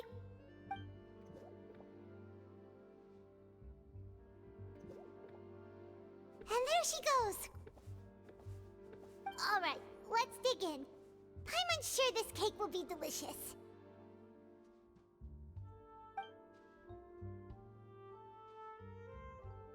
It's more delicious than last time! And the flavor gets even better with a sip of tea. It sure would be nice if we could come again tomorrow. Sure would be nice if we could always eat delicious food here.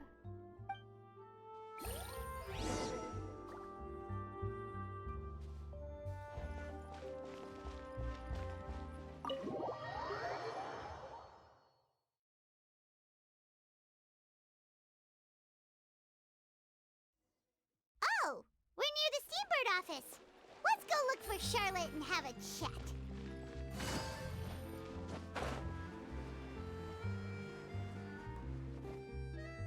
Wow!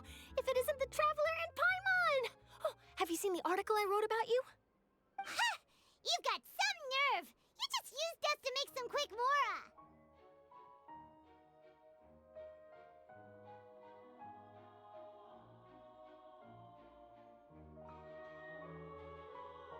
Oh, you needn't worry about that. I heard that you were in Poisson some time back, so I sent you a letter to discuss just that. It appears you didn't receive it, though. It's all right, though. I've set aside the amount intended for you. I've even set the table with some food. Really? Oh, you're the best!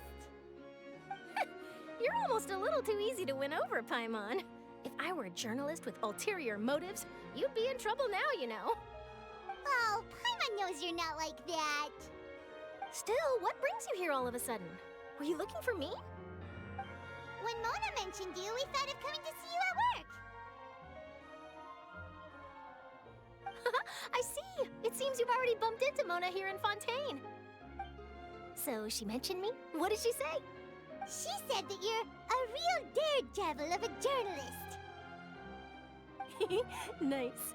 In which case, can this daredevil journalist dare to request an exclusive interview with the legendary Traveler and Paimon? Huh? So your article in the paper today doesn't count? Oh, of course it doesn't. That was more like live photography. What I'd like to do is dive deeper and ask you to talk about the things you've seen and experienced.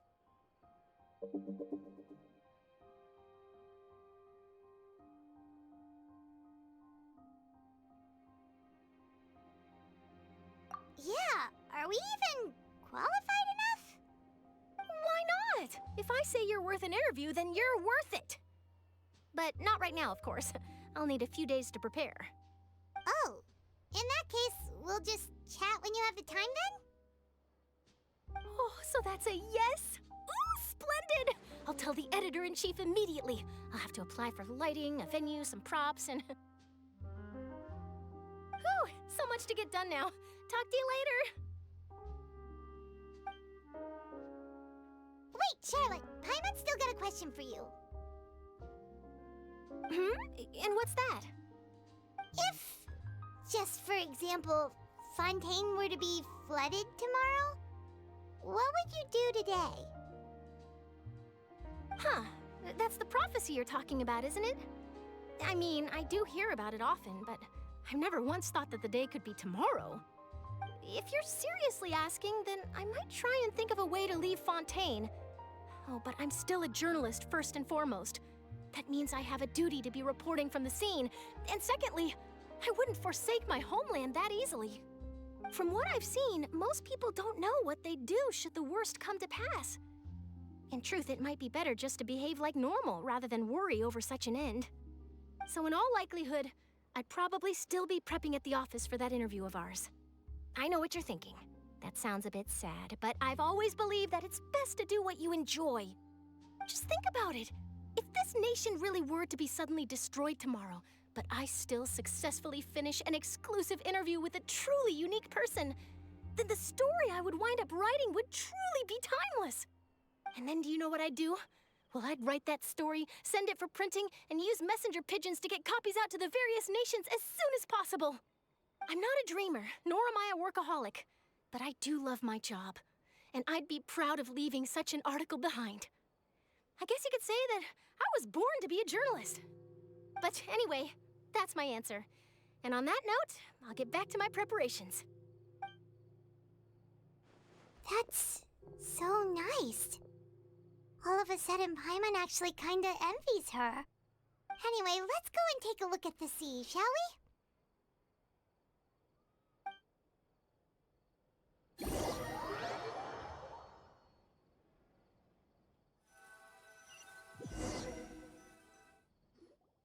The sea breeze and scenery can be a pretty soothing combo, huh? Paimon's been thinking. If it wasn't Fontaine, but all of Tevat that would be destroyed tomorrow, where would we go and what would we do? No, Paimon should ask, if you could choose, what would you like to do?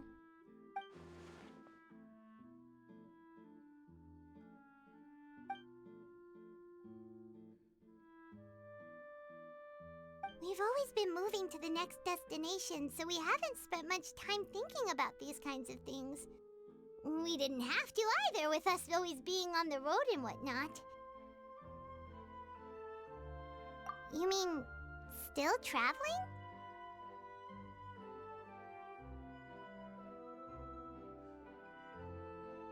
Huh. Wait, isn't that what we've always been doing?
like you'll grow mold if you stay here long enough.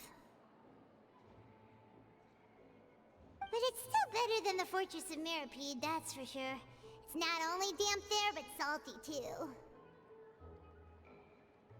Ah, so the two of you are still here. Wonderful. Oh, you're from the Palais Mermonia, aren't you? Yes, I'm Isadora. Monsieur Nervillet sent me to look for you two before. I heard that afterward you went to the Fortress of Meropide.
Not at all. I'm well aware that you're friends of his.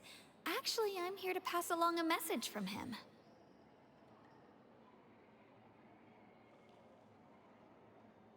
Yes, inside the Opera House. The Maréchaussée Phantom has declared the incident a small-scale riot. A riot?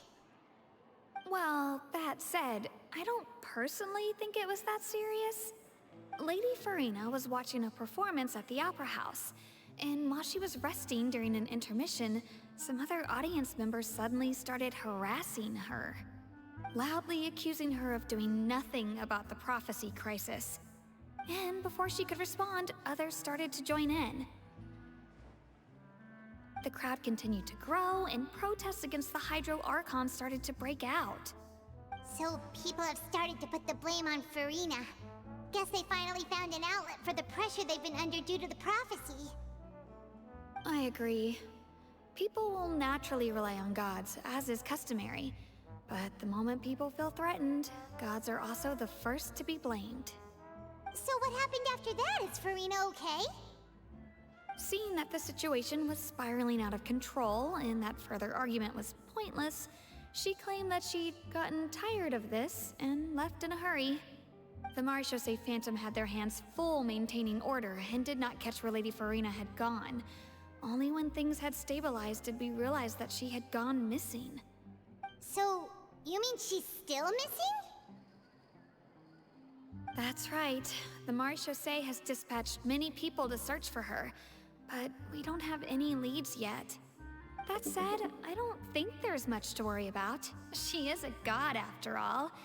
Even if she were to fall into the hands of rioters, what could ordinary people do to her?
Good. Monsieur Nervillet sent me to tell you about the situation, but he didn't say anything else. Don't worry, this is more than enough to go on. Thanks for keeping us informed. Ah, is that so? Well, all right then. In that case, you two take care. I'll be heading back to the Palais now.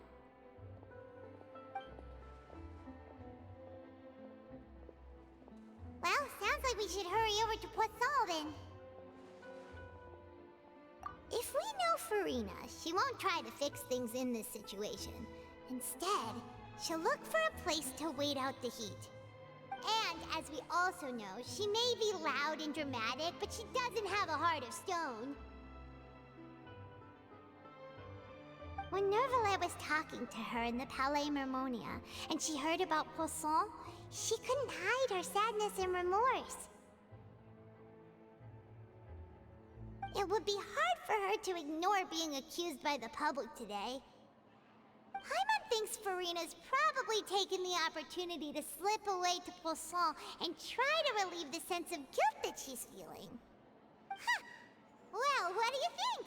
Paimon knows the answer, of course, but Paimon can do the analysis to back it up, too. Cool, huh?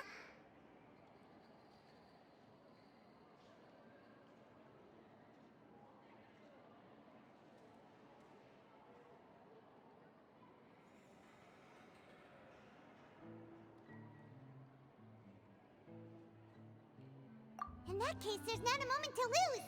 Poisson, here we come!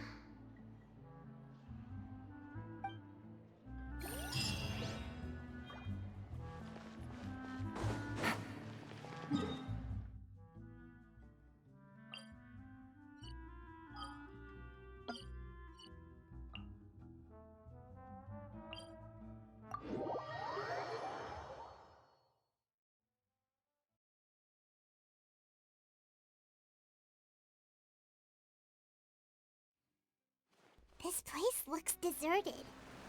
Guess all the survivors must have evacuated already. All that's left here are signs of devastation. Could Furina really be here? Let's try to find her as soon as possible.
Furina, right over there.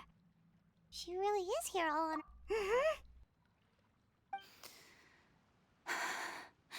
Should I just give up? This is all meaningless. What was meant to happen did happen after all. Everyone's dead. I'm sorry. I am so sorry. Give up, Furina. There's no point in holding out. I'm sorry. But what can I even do other than to repeat meaningless apologies over and over? Who's that? Don't worry, Furina. It's just us.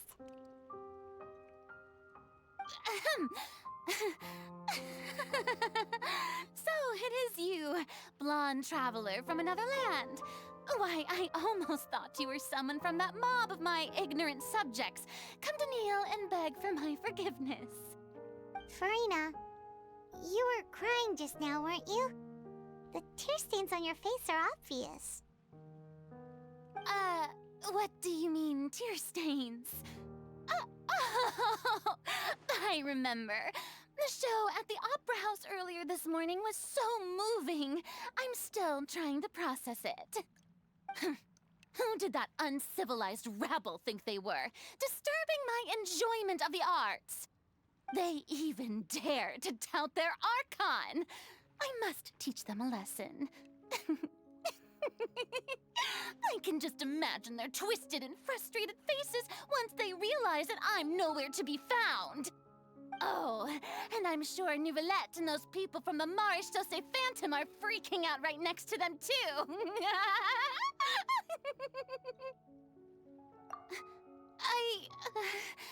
Of course not. Hey, there she is! The Hydro Archon's over there! Quick, after her!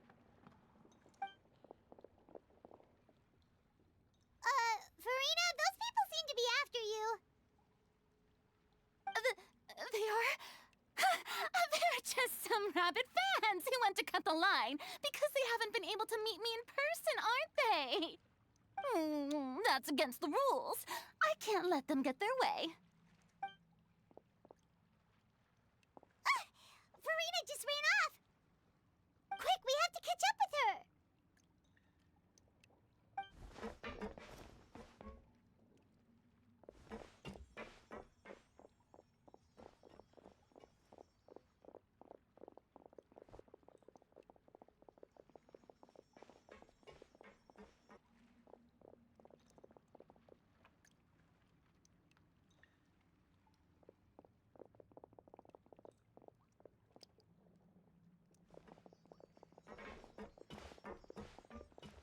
This should be the place, right? Hey, Furina! There's a good hiding spot over here. Quick, come to Paimon before the rest of them catch up to you. What is this place? Hurry, they're almost here! Fine. I suppose haste is warranted. Lead the way.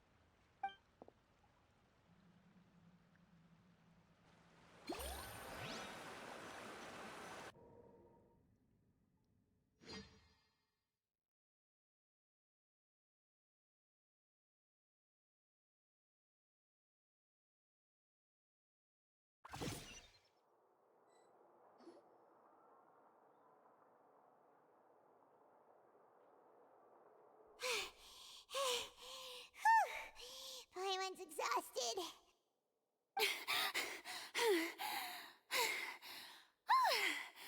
I'm so tired. I totally thought they had caught me. No, I mean, I merely gave in to the sheer enthusiasm they displayed.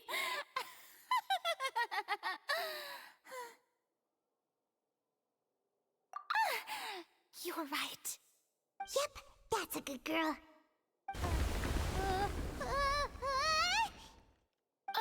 What's happening? The ground's shaking. Is it an earthquake? Yeah, a quake of this kind preceded the flooding in Poisson, didn't it? can't be. It's happening again. Well, there's no need to worry too much about that. Novelette's made some emergency plans, so the evacuation should go a lot smoother this time. Yeah, I hope you're right. But the people of Poisson, they've already...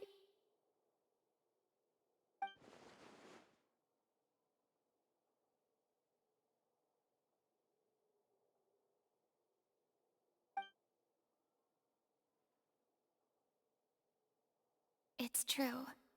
I've been investigating the prophecy for hundreds of years. I once had informants all over Tevat, searching for clues and feeding information back to me. I've tried all kinds of ways, too, to hold back the sea. Anything to keep the coastline from advancing. But all my efforts proved to be futile in the end. Really, the truth has been clear to me for a very long time. We cannot make an enemy of the divine. No matter what we do, the will of the heavenly principles will have its way, and the prophecy shall be fulfilled. Give up. I do love the sound of that phrase. It would mean finally coming to terms with fate, but also for me to finally be free.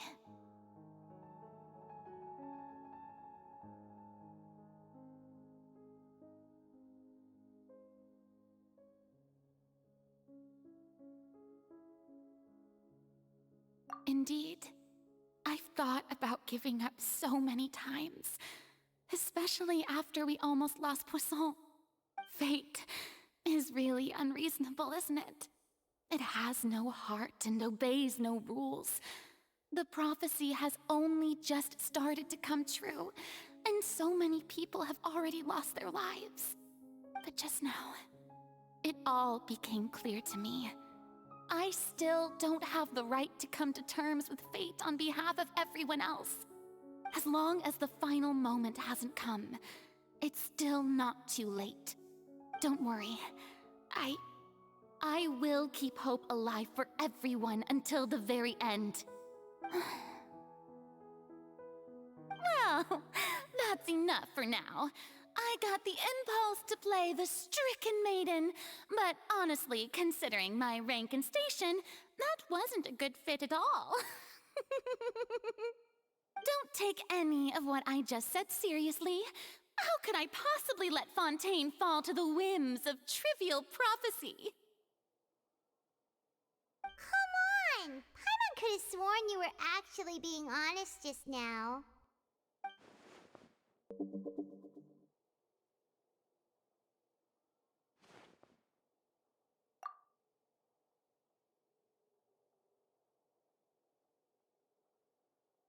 Share my burden. That's impossible. It was fated right from the start that this would be my duty alone.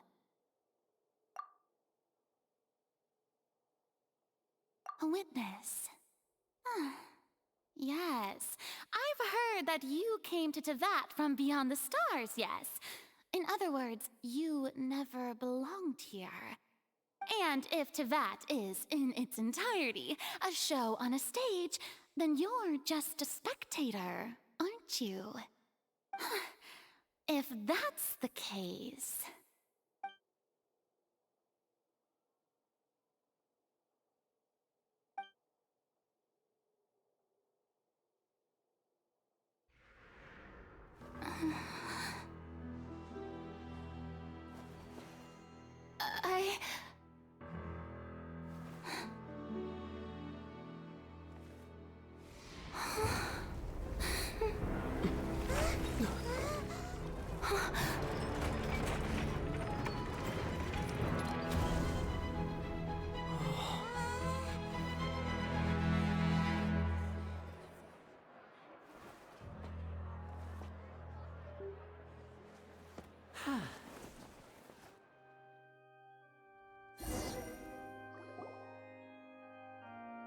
Ladies and gentlemen, this concludes my opening performance.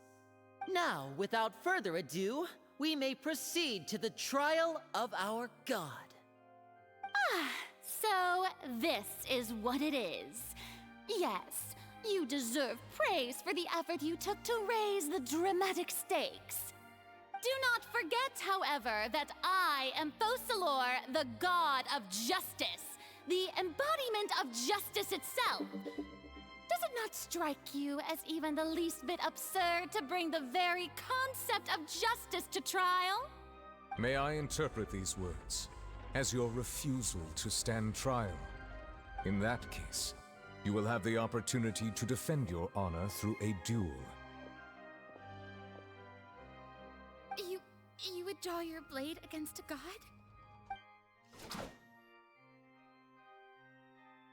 I see. It seems like you have made up your mind.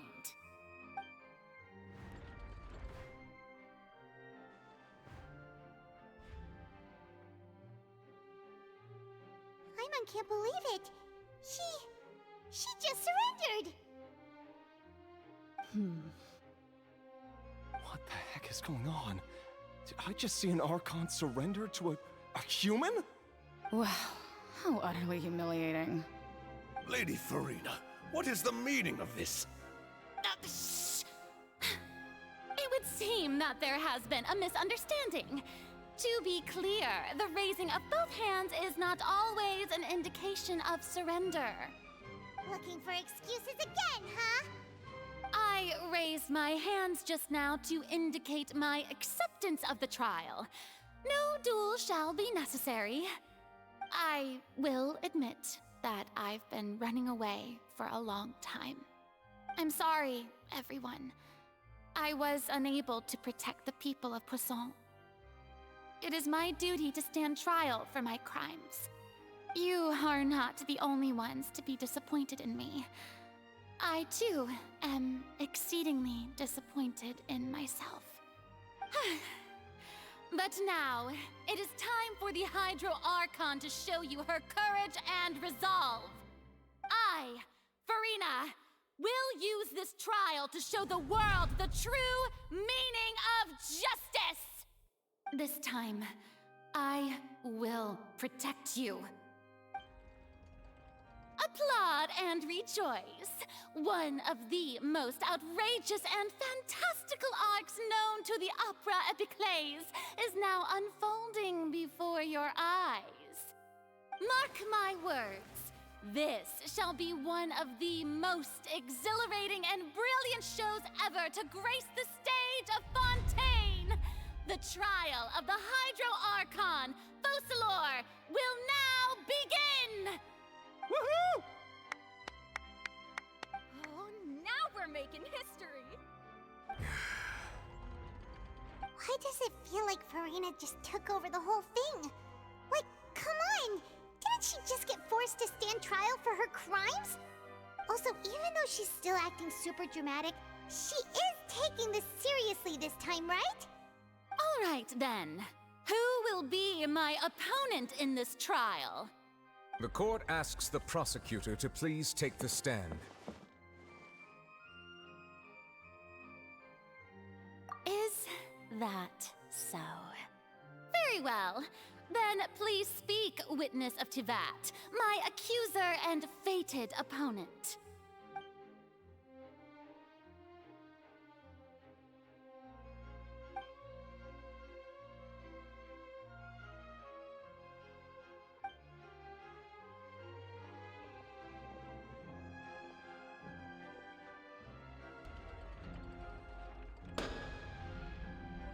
Also, please allow me to ask, as a final question before the trial begins. Just how much work did you do to force me onto this stage? Well, we did do a lot of prep after the meeting that day.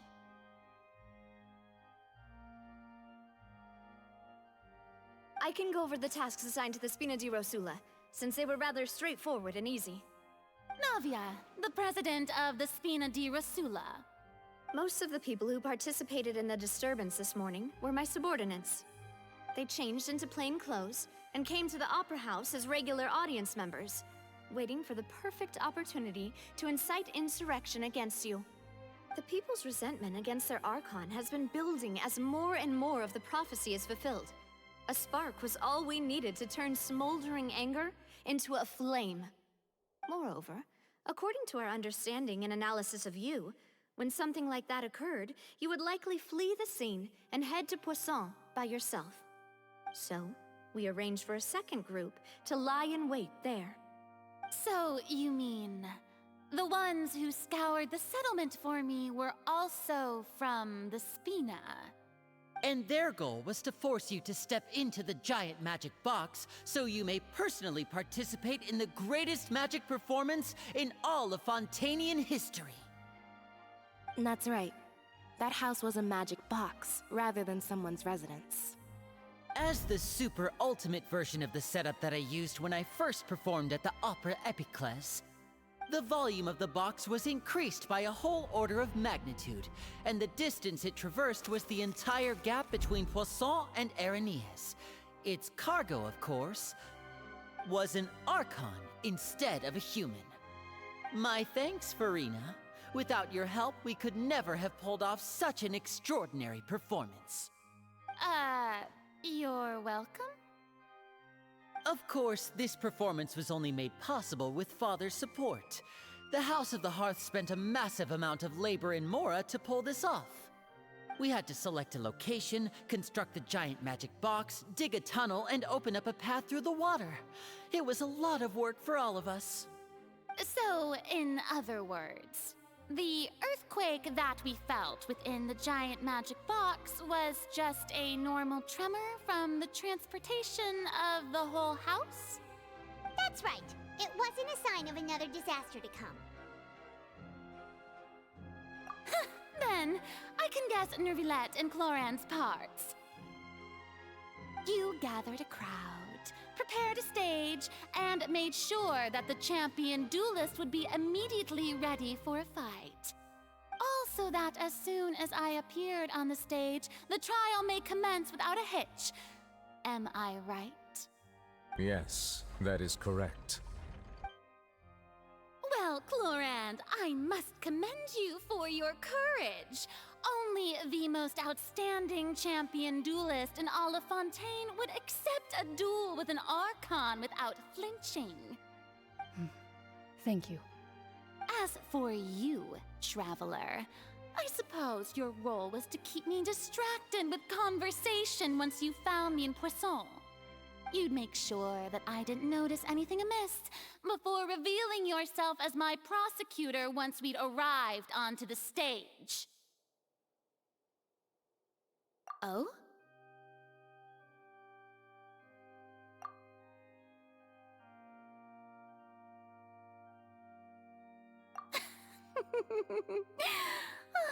Is that so? Then I suppose I must have missed my final chance. It's fine. It matters not. What's done is done.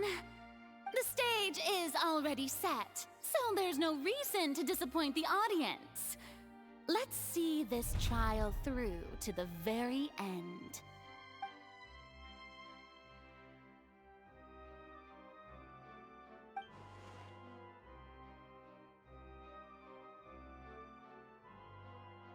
Sir Prosecutor, please allow me to pass this along. This is a document that Miss Charlotte applied for and received permission to share with you during the trial. According to her, it should speed up the proceedings. Huh? Charlotte wanted to give us something? Oh, so she's here too! Hey, Charlotte! Oh, let Paimon see. Isn't this the exclusive interview that she did with us before? So she's already finished it, huh? Wait, then that means this document is a perfect timeline of everything that's happened ever since we stepped foot in Fontaine! So in other words, we can refer to this anthology of evidence every time we want to use something from our journey as evidence for an argument!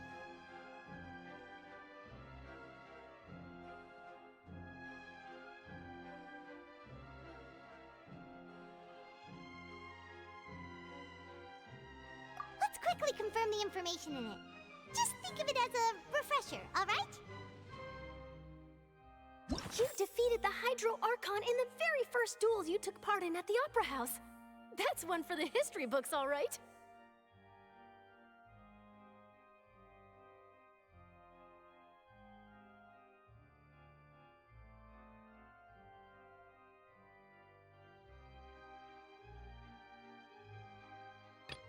I didn't think that you'd wind up getting to the bottom of the case I'd been following all this time. I guess you could also see this as a happy coincidence. This is the first time Monsieur Neuvillette had a difference of opinion with the Oratrice. Even the Hydro Archon can't figure it out. A Fatui Harbinger. She's an extraordinary person. Her instinct must mean something. The fortress of Meripede was almost destroyed in a single day. That I didn't witness that scene personally will always be a source of professional regret, I think. According to Monsieur Neuvillette, both Child and that whale should have been in the primordial sea at that time. I nearly lost my awesome friend Navia. To be honest, that still gives me shivers. The words of someone as extraordinary as a witch can probably only be truly understood when something surreal happens to you.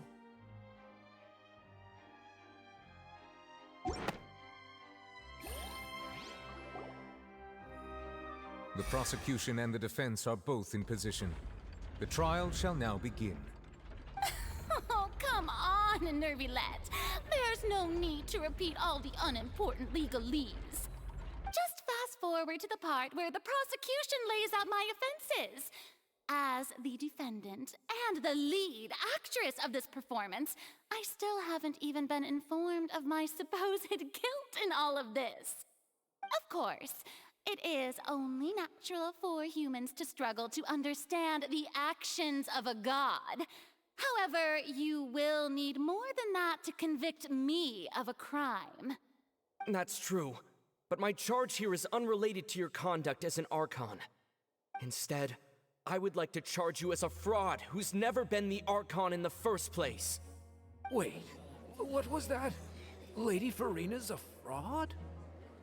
Hey, I came here thinking that we were going to try the Hydro Archon for forsaking her duty, but did I hear that right? She's not our Archon at all? Charge accepted. Lady Furina, do you plead guilty to the charge?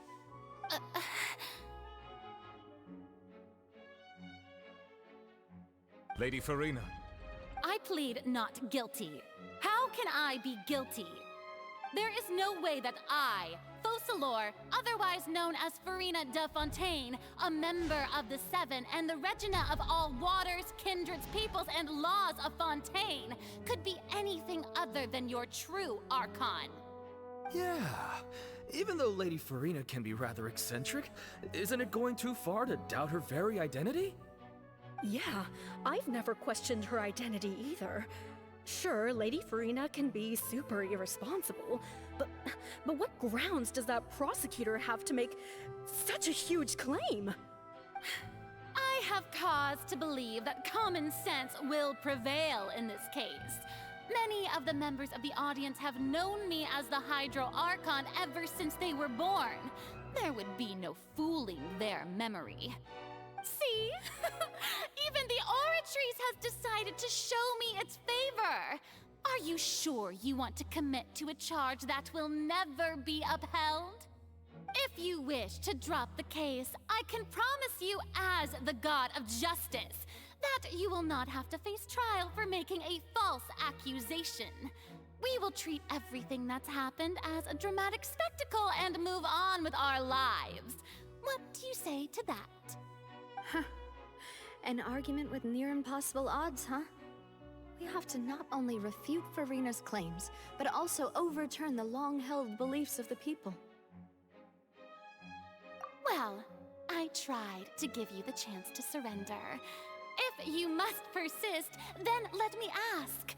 If you believe I'm not the Archon, then what manner of being do you think I am?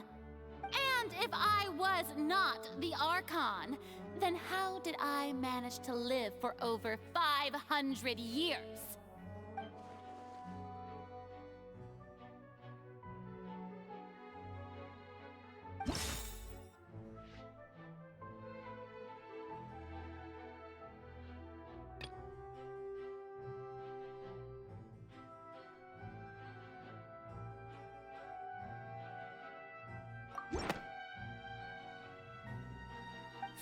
of all, you may be a member of another long-lived race, which would allow you to naturally possess an extended lifespan. And second of all, even if that wasn't the case, there could be other ways to extend your life. Who gave you that idea? Was it the knave? You'd sink so low as to use a harbinger's words against me. A curse? I once thought it possible that the aura of an Archon might naturally resemble a type of curse.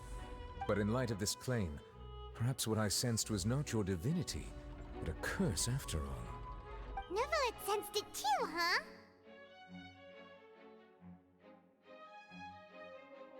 Lady Furina is actually a human? Well, it is true that it's extremely difficult to tell humans and gods apart just by looking at them. It's not impossible.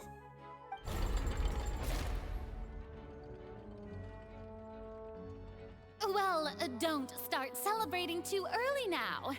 Even if I have been carrying a curse like you said, how does that prove that I am merely a human being? Besides, everyone knows that the main difference between a human and a god is the possession of authority. Gods can do what humans cannot. That's why they're worshipped as gods. For centuries, manifestations of my authority have served the nation of Fontaine.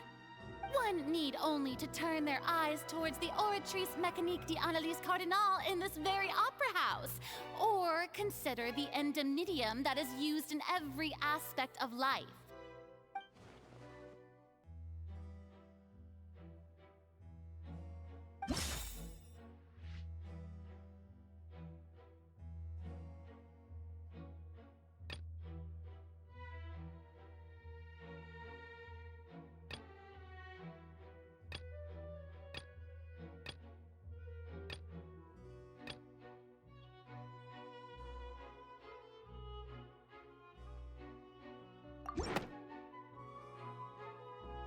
You tried to reference the Oratrice. But weren't you as confused as all the rest of us when the Oratrice declared Child to be guilty without any proof? Otherwise, you should have come up with a good explanation for that by now. Didn't I make myself clear at the time? The decisions of the gods are naturally difficult for humans to comprehend. There is no need to provide an explanation. Lady Furina, I believe a reminder of your current circumstances is in order. While the court is in session, the principles of justice and the law must come before all else. While you are an Archon, you are also first and foremost the defendant in this trial. You will prove yourself unable to defend against the prosecution's charges if you continue to withhold vital information against the rules of the court. I never thought you'd use that kind of rhetoric against me. That was no trick of rhetoric, Lady Furina. I've merely reiterated the rules of the court. Rules that all should respect and follow. So, you neither knew why Child was declared guilty, nor did you understand the structure and operations of the Oratrice. Instead of having been created by you, the manifestations of authority you mentioned have been made by the real Hydro Archon, haven't they? The real Hydro Archon? Well, now you're really losing me. It is true that I did not know why the Oratrice gave out a guilty verdict that day. But the Oratrice handed out that verdict unilaterally, and it has been operating independently ever since it was first created. You can't argue that just because a divine creation is flawed, that the god behind it must also be no god at all. She's still throwing out all kinds of excuses. Seems like she's confident that we won't be able to produce proof that she has no power over the Oratrice.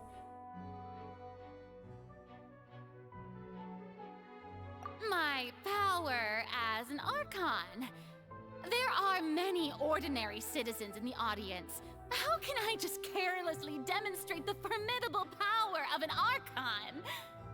If that poses a concern, I'm prepared to extend my protection to the audience. You don't need to go that far.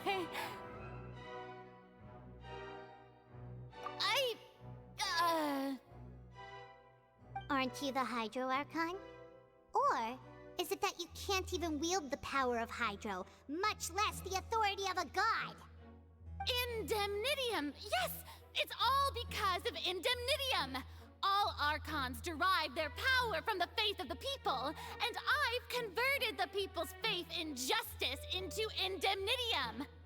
Thus did I give up all of my divine power to provide everyone with energy for their daily lives. Have you ever seen a more magnanimous god? Isn't that a huge stretch? Yeah, no matter how generous an Archon can be, how could they give up all their power? Can a god with no power even still be called a god?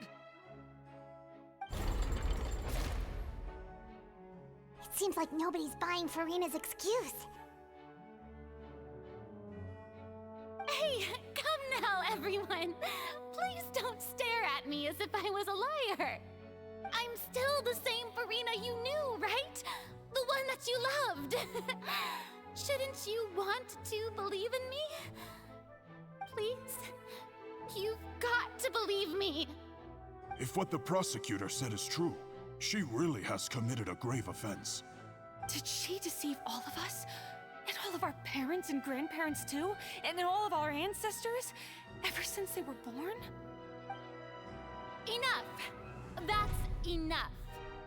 Tell me then, if I'm not the real Hydro Archon, then who is? If you have no evidence of another Hydro Archon's existence, nor can you find anyone who can back up their claim to be such, then what grounds have you to say that I'm not actually the real deal? Wow, she came up with yet another argument. How can we refute her now?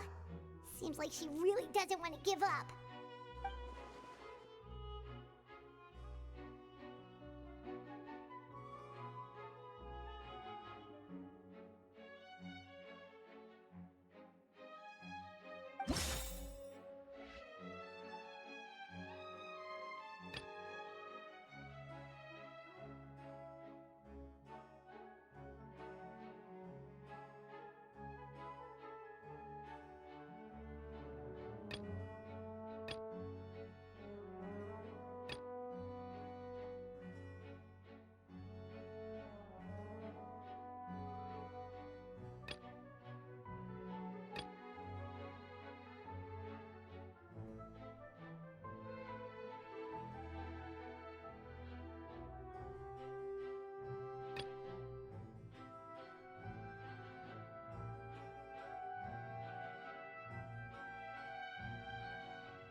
That doesn't sound right.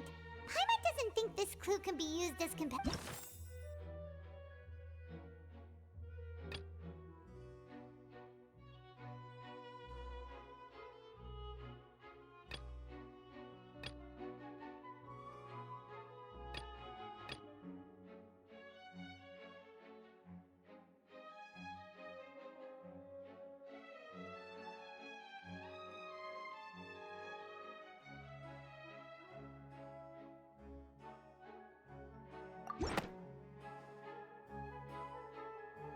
It has been established that all Fontanians can dissolve in water from the primordial sea. And that means... Since you insist on claiming to be a god and not a human, then there's a method that you can use right here and now to eliminate all suspicions of you being the latter. Miss Navia, please apply to serve as a temporary attorney for the prosecution before addressing the court. Though you act in partnership with the prosecutor, you must still adhere to proper procedure. Super sorry, Monsieur Chief Justice. I swear this really will be the last time that I'll speak out of turn. Now, I've brought some seawater from Poisson. As everyone knows, a massive flood struck the area not long ago, taking many lives.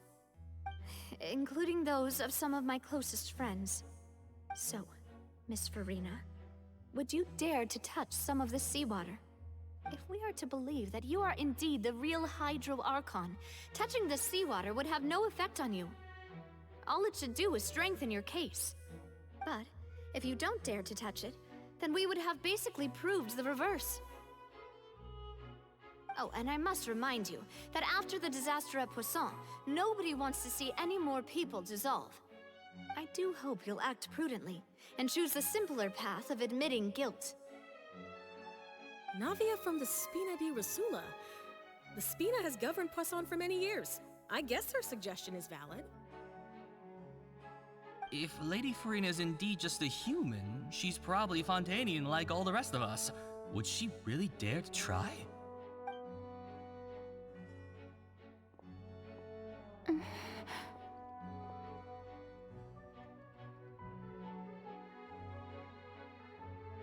Lady Furina, this test has been unilaterally proposed by the prosecution. As it falls outside the realm of standard court proceedings, you possess the right to decline participation. Well, of course he had to tell her that. But refusing to participate is basically the same as a confession of guilt. She's just staring at the water without saying a single word. It really does seem like she's quite terrified of it. That could only mean... What's going on? Is she really planning to... that's not what we thought she would... Due to the inherent risk of the test, Lady Furina, you may...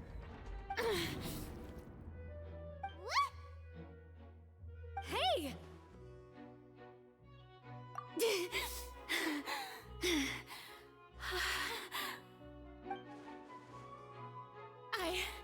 I'm fine! Look at me, everyone! My hand is still here! I haven't been dissolved! Will you believe me now? I really am your Archon! I'm nothing like a normal human who would fall apart as soon as they touch this water! Really? Was this not the most obvious thing in the world? Miss Siegewien? If you're present, Miss Siegewien, please come forward and attend to the defendant. Siegewien? Don't be nervous. It'll just take a few seconds. Let me see. That should be enough.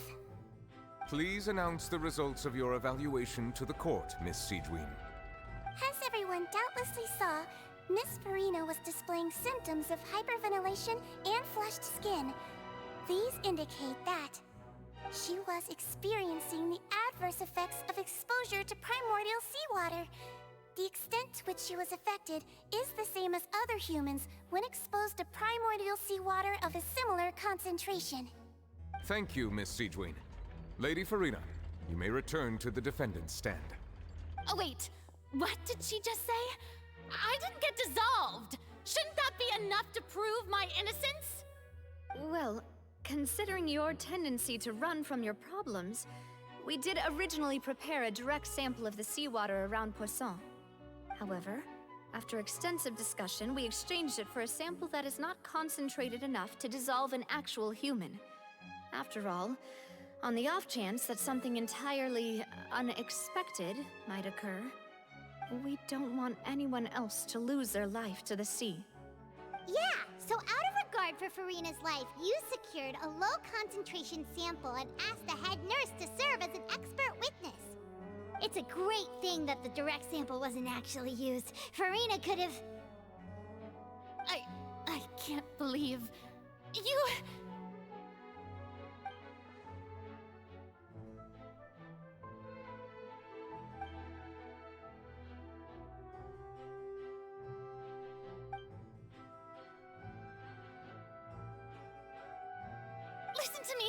Listen to me, everyone! Please don't give me such cold and disdainful looks! What happened just now didn't prove a single thing! Think about it! How can you conclusively prove that an Archon can't also be affected by the primordial seawater? Also, if I was really just a human, why would I dare to just put my hand in that kind of water?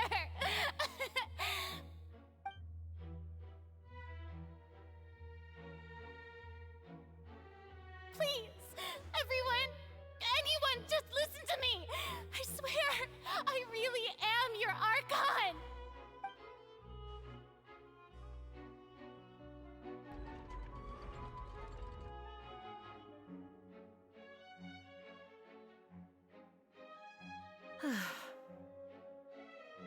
I don't think anything she says at this point will sway anyone. The odds are just too stacked against her now. With all the things that have been said, Paimon doesn't think there's any way left for Furina to win. I believe the time for arguments and presentation of evidence has come to an end. If there are no objections, we will move on to the final judgment.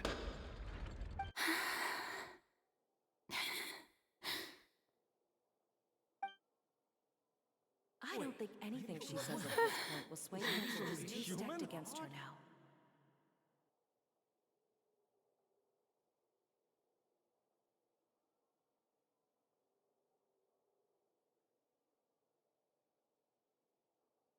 In my capacity as Chief Justice, I shall now render judgment on Furina's misrepresentation of herself as the Archon of Fontaine.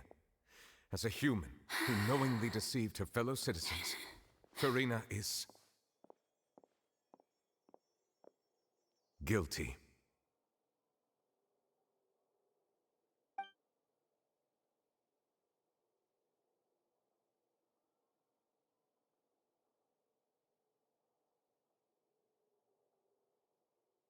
We shall now turn to the Oratrice Mécanique d'Analyse Cardinal to render the final verdict on the charges.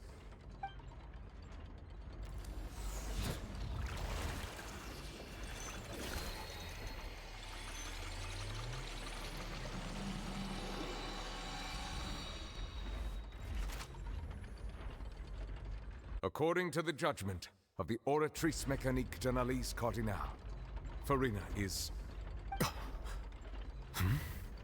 Well, what's wrong? What's the Oratrice's verdict? No, the Oratrice also displays a guilty verdict. Isn't that correct then? However, the exact wording of the verdict is thus: the Hydro Archon, guilty, to be punished via the death sentence. The death sentence? That's actually one of the available sentences? I've always thought that it was just a myth. The one and only time the death sentence has been handed out at the court, and it's been given to the very person we've worshipped as the god of justice? What an unexpected twist. Furina's been sentenced to death by the Oratrice? We just wanted to use the trial to show her the seriousness of things so she'd tell us the truth. How did things escalate this quickly? This outcome is indeed quite strange. According to Fontaine's current definitions of justice, as well as its recommendations for criminal sentences, is this sentence really appropriate for the crimes that have been committed? Yeah! Even Fauché wasn't sentenced to death by the Oratrice.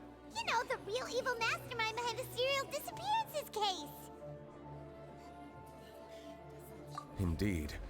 Not only is Furina's sentence overly excessive, the very point of our trial today was also to prove that Furina has never been the Hydro Archon in the first place. But now, the Oratrice seems to have deliberately invoked the title of the Hydro Archon. What does this mean?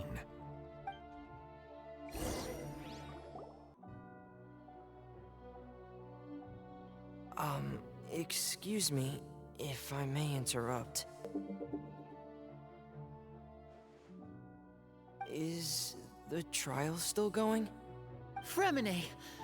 You finally made it. I assume this means you've completed your mission? Mm-hmm. Any mission Father assigns to me will always be top priority.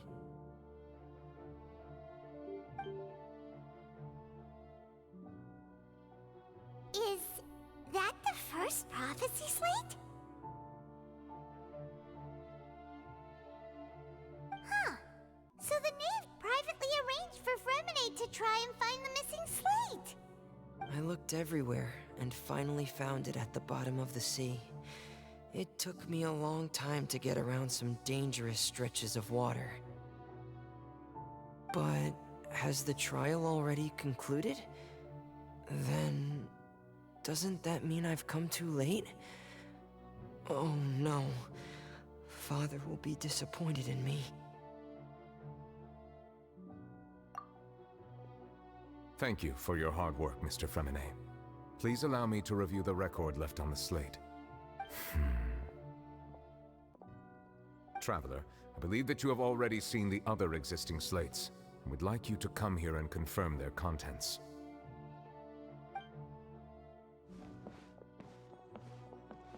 Huh? So what do you see? What is it?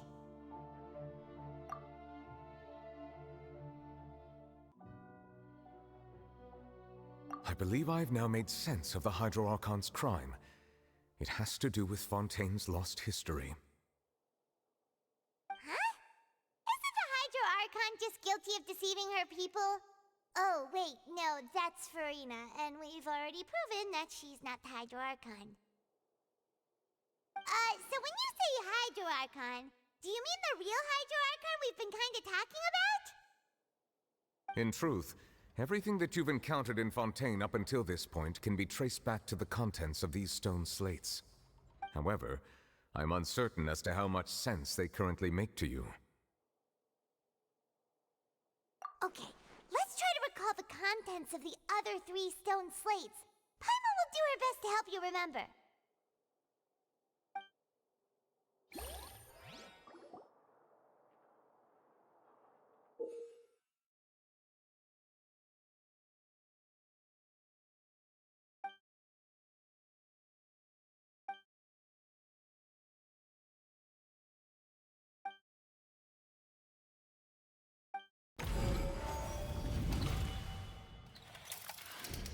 The first stone slate describes what you just said. It seems to show the previous Hydro Archon using her divine power, and then the Oceanids turn into humans.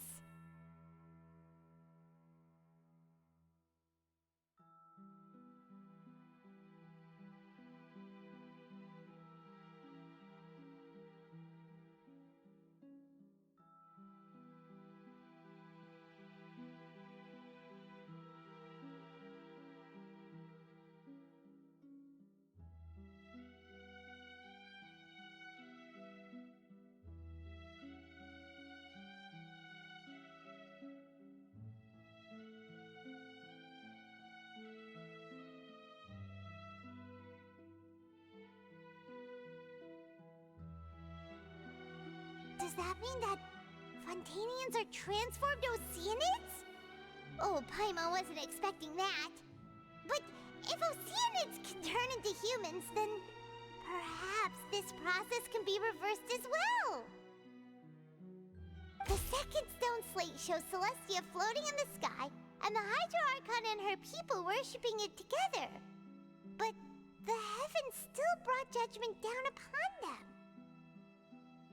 This must be the point when the Hydro Archon and the Fontainians were branded with their original sin. Does this mean that the original sin and the Hydro Archon sin are the same thing? The third slate shows the Hydro Archon sinking into the sea surrounded by many people.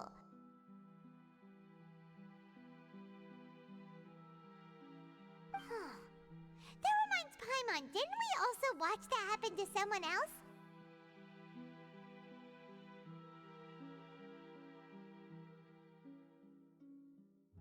Well, the fourth slate is the prophecy the Fontainians have been talking about.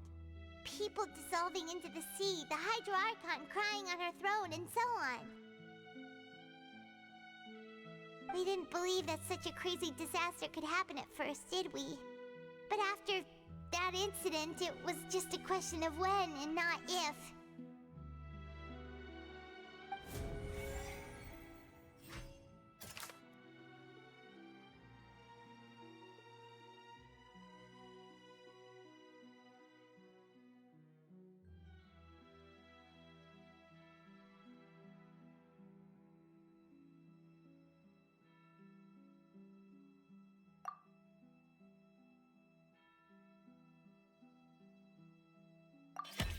We know from the case of the serial disappearances of young women that Fontanians can be dissolved in primordial seawater. And the first stone slate tells us that long ago, the Hydro Archon used her power to turn Oceanids into humans. This might be the reason that Fontanians can dissolve.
Perhaps what is about to take place has all happened before.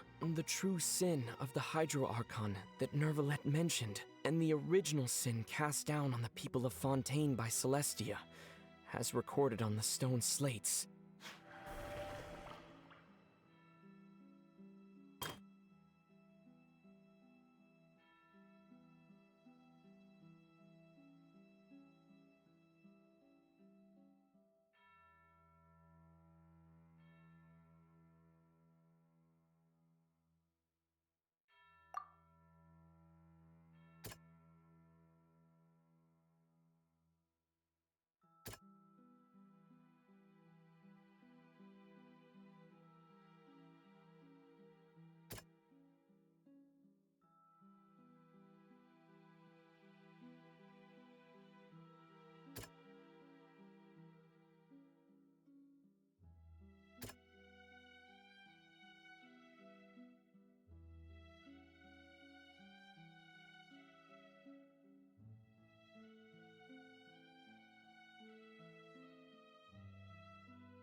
That doesn't sound quite...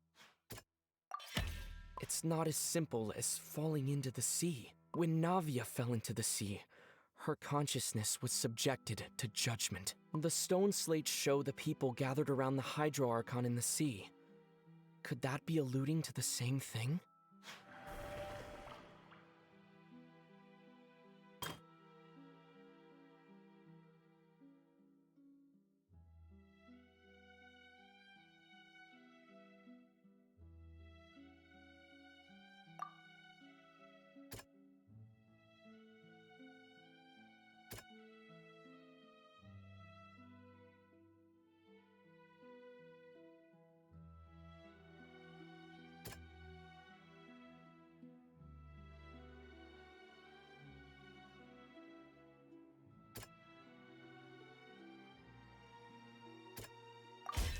The prophecy from the stone slates found its way into society, but not many people believed it at first. The fortress of Meropide was nearly flooded with primordial seawater, which we know can cause Fontanians to dissolve.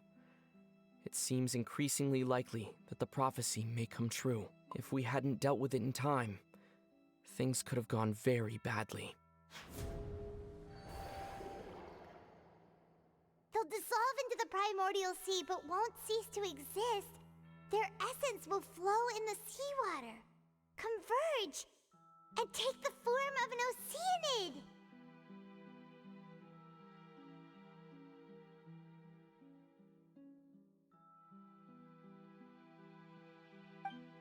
The Hydro Archon was sentenced to death in court, shocking everyone present. Perhaps this means that her sin was actually Fontaine's original sin. Navia fell into the water inside those ruins, and she nearly dissolved. She was surrounded by the people of Poisson in a court within her consciousness, and was forced to take part in a trial meant to make her stay. The eruption of the primordial sea at the fortress of Meropide was the surest sign that the prophecy was about to come to pass no matter what. The stone slate's contents can all be verified by recent events. If we combine what we know together, loads of truths should come to light.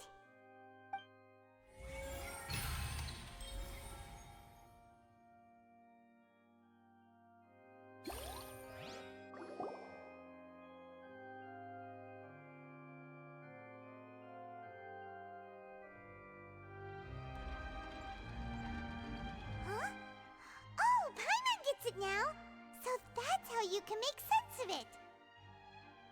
But then it feels like we're going to have to share some truly shocking revelations. Let's hear them.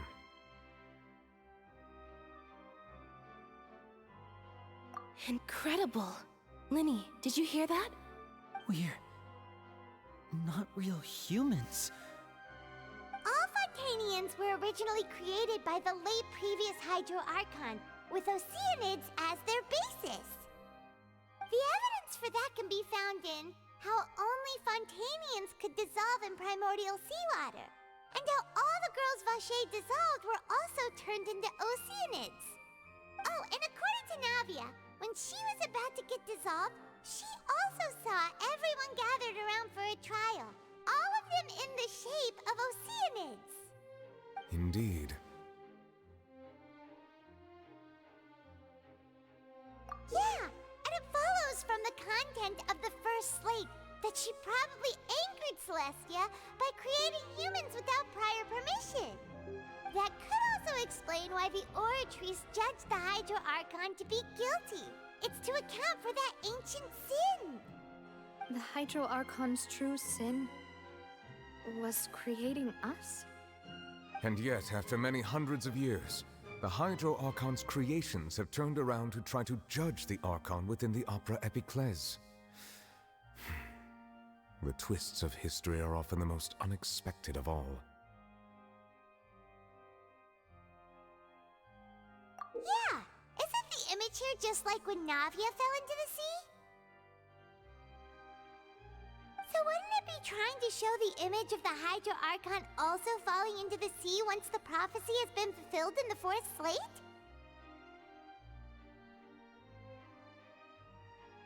In the end, the people will all be dissolved into the waters, and only the Hydro Archon will remain weeping on her throne. Only then will the sins of the people of Fontaine be washed away. Did Paimon get all that right? You've made some keen deductions. I must say, given how much you still don't know, it is impressive that you've already managed to connect so many pieces of the truth. However, while you were able to decode all the information on the slates, they've also been etched with an additional layer of hidden information using a different power source. When we were at the ruins, I tried to decipher the hidden information recorded in the slates. But since we only had 3 slates at the time, I was unable to come to a full conclusion. Now that the slate collection is complete, I shall make another attempt to decipher the narrative recorded within. If everything goes well, we should finally be informed of the unadulterated truth.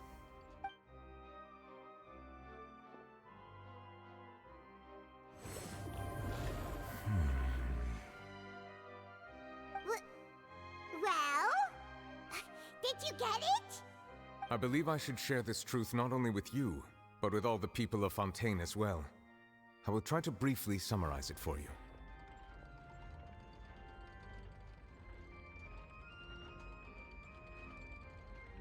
Your hypotheses regarding the origin of Fontainians and the sin of the Hydro Archon were both correct. In the Fontaine of old, the previous Hydro Archon sensed the yearning of her Oceanid familiars for life on land.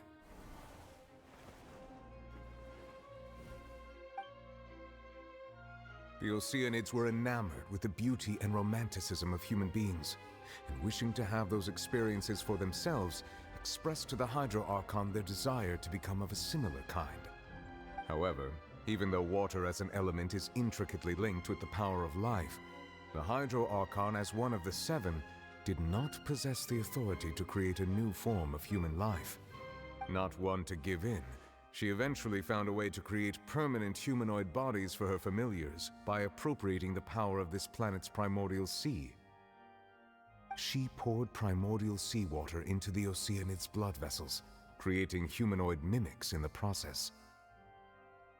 But if Fontainians were to ever come into direct contact with water from the primordial sea, the power within their bodies would escape these artificial restraints and return to the sea. As a result, their forms would collapse, and they would be reverted to their original forms as Oceanids. Of course, the Hydro Archon never received permission from the heavenly principles to create a new human race. And thus, the Hydro Archon and all of her creations came to shoulder the original sin of appropriating the power of the primordial sea. That is the true history of how the people of Fontaine first came into being. So we were all Oceanids before we turned into human beings? That's way too much information for me. I think I'm just going to pretend that I never heard a single thing. Wait, but if that's the truth, we can't let the Hydro Archon be sentenced to death. After all, her only sin was creating us. This really might be too much information for your regular Fontainian, but it does answer a lot of our questions. Alas, your hypothesis regarding the third and fourth stone slates was inaccurate. The slates' respective positions are, in fact, correct. A key point of the visual on the third slate is how all the individuals depicted in the water are humans rather than Oceanids. They have not been dissolved, which implies that the water depicted in this slate is not water from the primordial sea. The nation of Fontaine is the nation of Hydro, as well as the nation of Trials and Justice. Instead of being the literal element, the water in the scene symbolizes judgment and justice. You may also recall Navia's experience. When she fell into the sea, her consciousness was surrounded by that of many others who intended to hold a trial to determine her fate. Therefore, the meaning of the third slate is that the people of Fontaine shall try the Hydro Archon at the court of justice. Yes, it refers to our present situation. I think I'm following now. So, what you're saying is, even though we decided to put on this trial to avoid fulfilling the prophecy, in truth, everything we've done has happened exactly as the prophecy foretold. So now, it seems, we're the ones making sure it comes true. What should we do? Huh. No matter what, the prophecy will be fulfilled. Is this what it feels like to be a prisoner of fate? If that's the case, does that mean the scene in the fourth slate will also be fulfilled soon? Traveler, I would like to point out another small fallacy in your deductions. About the fourth slate, you probably thought that the eruption of primordial seawater beneath the fortress of Meripede served as the surest sign that the prophecy was about to come to pass, yes? However, I believe that rather than being a sure sign, that eruption could in fact only be a small warning of something far worse to come. As for the root cause of the catastrophe, I believe you've already encountered it once before.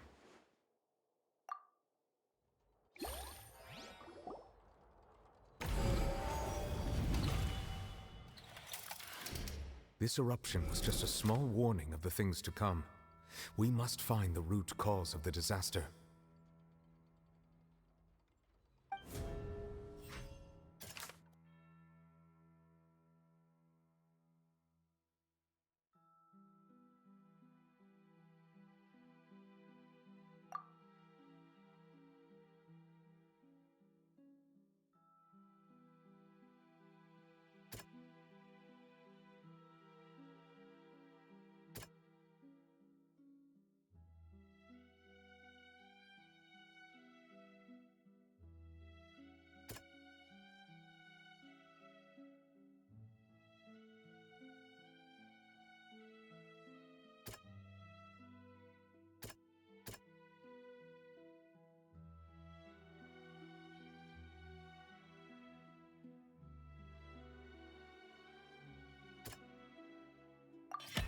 It was both dream and reality.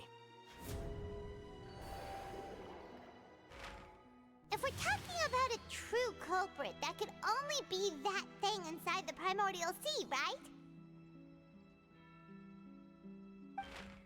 The truth, the original sin, the trial, and the root cause of the disaster.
That was way too close!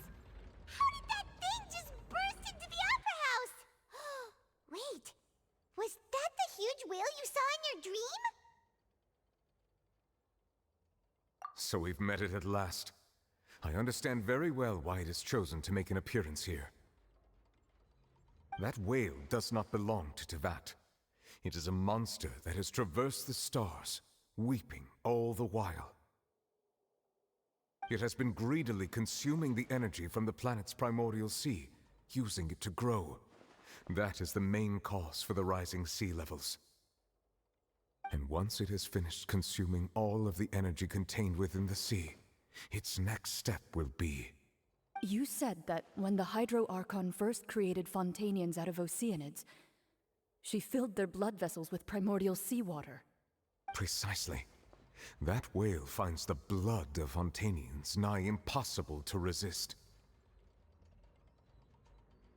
Therefore, when it left the primordial sea, it decided to make its next stop a packed opera house full of food. Food in the form of Fontanians. We just barely managed to push it back, right? In that case, won't it come back to target the people again once it's managed to recover its strength? That is correct. Indeed, it is more accurate to say that we should thank that Harbinger for buying us some time. Without him, the whale would have likely come onto land far sooner. From the way he looked, he must have been fighting the creature for quite a long time. That battle maniac. We've always known that he had a special connection with that whale, but we definitely didn't expect it to help us out like this. Anyway, now that we know that this whale is the actual cause of the disaster recorded in the prophecy, all we need to do to stop the prophecy would be to find a way to beat it up, right? It is too late.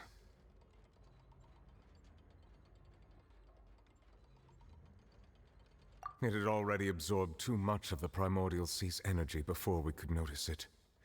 At this point, it has become practically integrated with the sea itself. Even if the entirety of Tevat were to be destroyed, it could still survive and swim off towards some other world. That's not something I will accept. We've already done everything we can, and we even found the true culprit. We've come so far. You can't just tell me that the last hurdle is some impossible foe. That's just not fair. Indeed, that's not how a grand performance should end. I'll fight it to the end, no matter what. So the prophecy will be fulfilled no matter what, huh?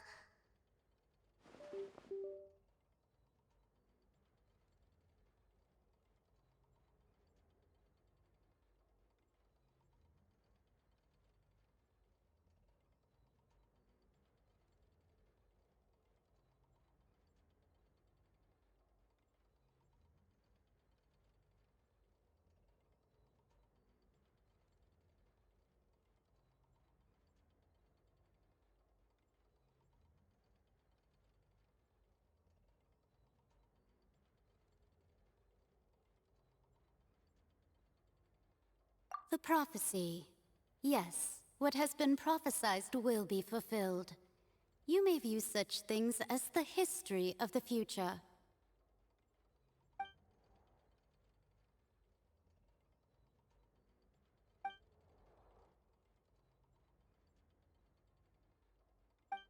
Just as prophecies are usually only the future as seen from the perspectives of the gods, could things be happening in hidden corners where the god's gaze does not fall?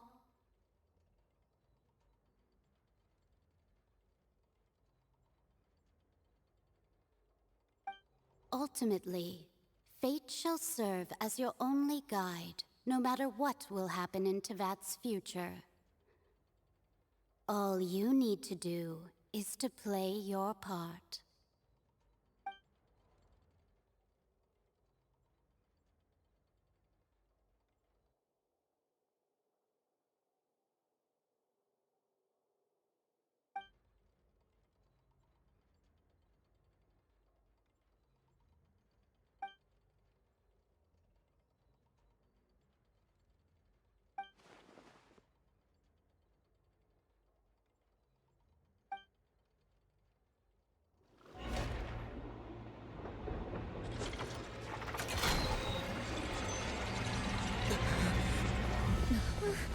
What's happening with the oratories?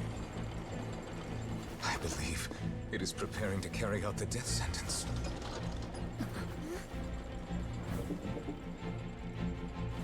Furina!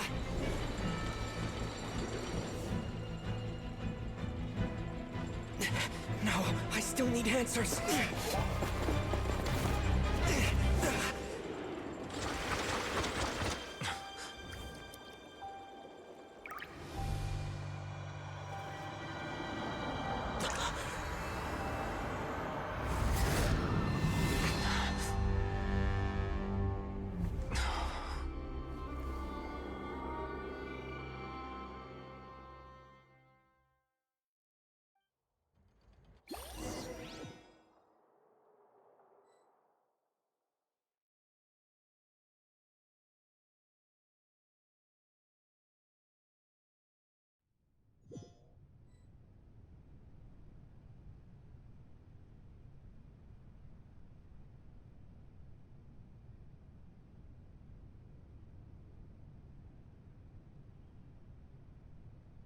You.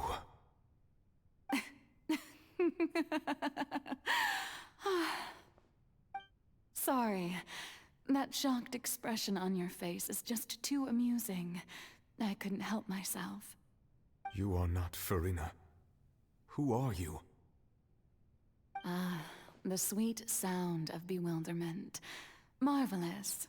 A sure sign that my attempt to deceive everyone was a resounding success.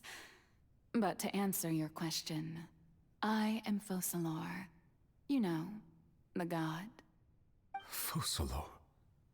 Why did you deceive us? Oh, that wasn't my goal, of course. Goodness, no. But I had to fool everyone else too, if I was to stand any chance of deceiving the heavenly principles. Deceiving the heavenly principles? It's all because of that pernicious prophecy. Dreadful, wasn't it? Everyone doomed to dissolve. Fontaine condemned to be flooded. One was not amused. In fact, one was positively bemused when that problem was thrust upon me by my dearest predecessor. That's the former Hydro Archon Egeria for the uninitiated. It hardly gets more disastrous than a preordained national catastrophe, now does it? She knew full well that the prophecy would surely come to pass. And as one of the seven, she also knew full well that one defies the heavenly principles at one's peril. So yes, as you have no doubt surmised, it was a rather impossible situation that I found myself in. I spent a terribly long time mulling it over, alone on the ocean floor.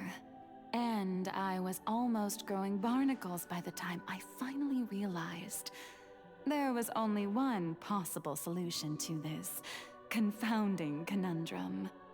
I had to outwit the heavenly principles, allow the prophecy to be fulfilled, ostensibly at least, while saving everyone at the same time.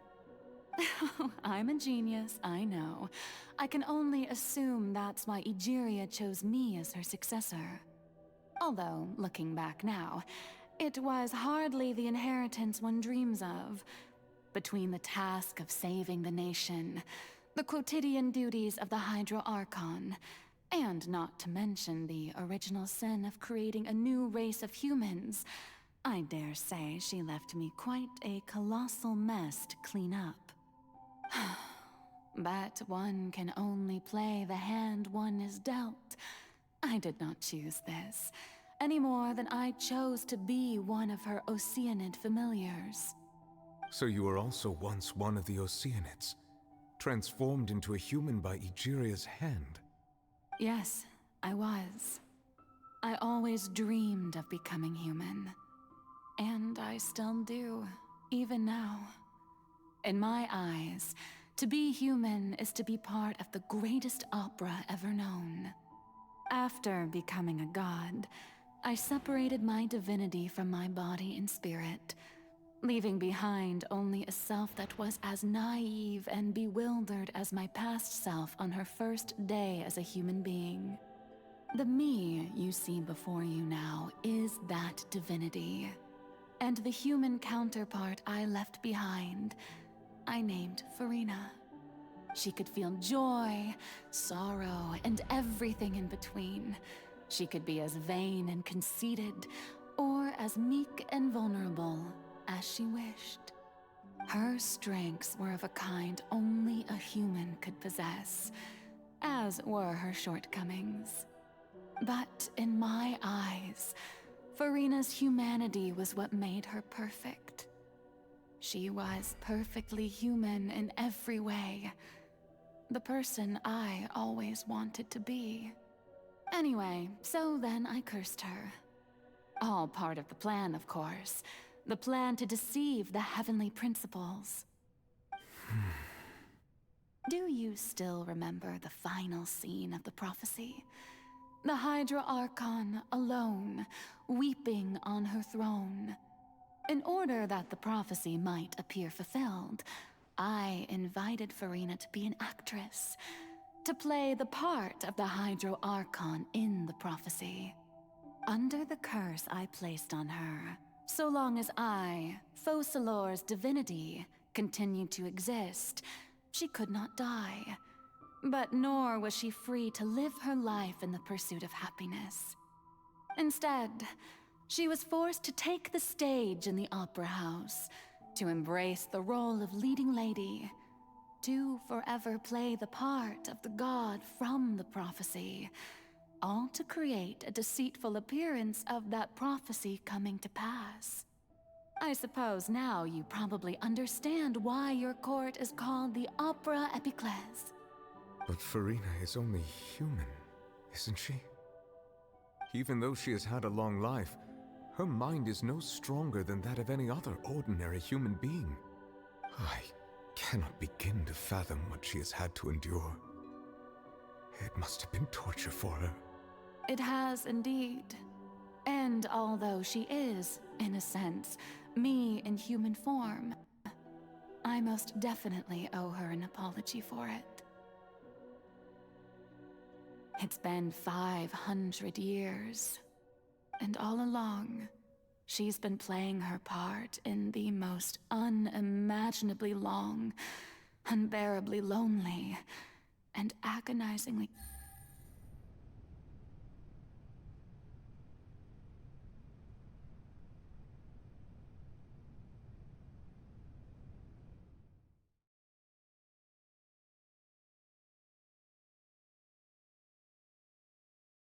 You...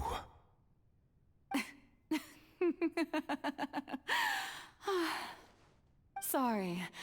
That shocked expression on your face is just too amusing. I couldn't help myself. You are not Furina. Who are you? The sweet sound of bewilderment. Marvelous. A sure sign that my attempt to deceive everyone was a resounding success. But to answer your question, I am Focalor. You know, the god. Focalor? Why did you deceive us? Oh, that wasn't my goal, of course. Goodness, no. But I had to fool everyone else too, if I was to stand any chance of deceiving the heavenly principles. Deceiving the heavenly principles? It's all because of that pernicious prophecy. Dreadful, wasn't it? Everyone doomed to dissolve. Fontaine condemned to be flooded. One was not amused. In fact, one was positively bemused when that problem was thrust upon me by my dearest predecessor. That's the former Hydro Archon Egeria, for the uninitiated. It hardly gets more disastrous than a preordained national catastrophe, now does it? She knew full well that the prophecy would surely come to pass. And as one of the seven, she also knew full well that one defies the heavenly principles at one's peril.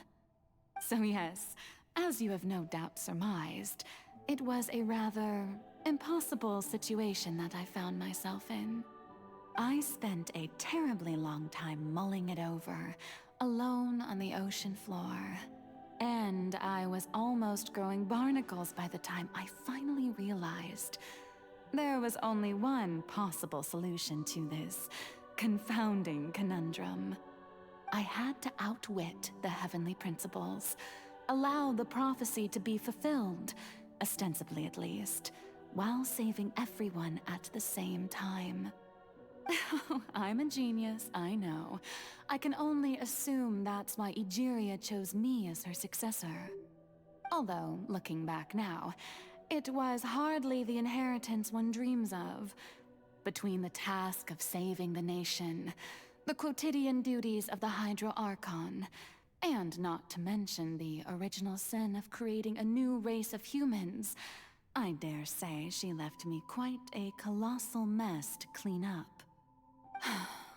But one can only play the hand one is dealt. I did not choose this, any more than I chose to be one of her Oceanid familiars. So you were also once one of the Oceanids. transformed into a human by Egeria's hand. Yes, I was. I always dreamed of becoming human. And I still do, even now. In my eyes, to be human is to be part of the greatest opera ever known. After becoming a god, I separated my divinity from my body and spirit, leaving behind only a self that was as naive and bewildered as my past self on her first day as a human being. The me you see before you now is that divinity. And the human counterpart I left behind, I named Furina. She could feel joy, sorrow, and everything in between. She could be as vain and conceited, or as meek and vulnerable as she wished. Her strengths were of a kind only a human could possess, as were her shortcomings. But in my eyes, Furina's humanity was what made her perfect. She was perfectly human in every way. The person I always wanted to be. Anyway, so then I cursed her. All part of the plan, of course. The plan to deceive the heavenly principles. Do you still remember the final scene of the prophecy? The Hydra Archon, alone, weeping on her throne. In order that the prophecy might appear fulfilled, I invited Furina to be an actress, to play the part of the Hydra Archon in the prophecy. Under the curse I placed on her, so long as I, Focalor's divinity, continued to exist, she could not die. But nor was she free to live her life in the pursuit of happiness. Instead, she was forced to take the stage in the opera house, to embrace the role of leading lady, to forever play the part of the god from the prophecy, all to create a deceitful appearance of that prophecy coming to pass. I suppose now you probably understand why your court is called the Opera Epiclese. But Furina is only human, isn't she? Even though she has had a long life, her mind is no stronger than that of any other ordinary human being. I cannot begin to fathom what she has had to endure. It must have been torture for her. It has indeed. And although she is, in a sense, me in human form, I most definitely owe her an apology for it. It's been 500 years, and all along, she's been playing her part in the most unimaginably long, unbearably lonely, and agonizingly painful opera of all time.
Take it easy.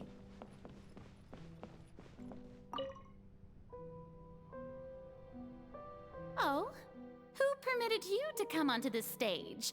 Now, I understand your admiration for my august self, but I must ask you to keep to the rules. All right.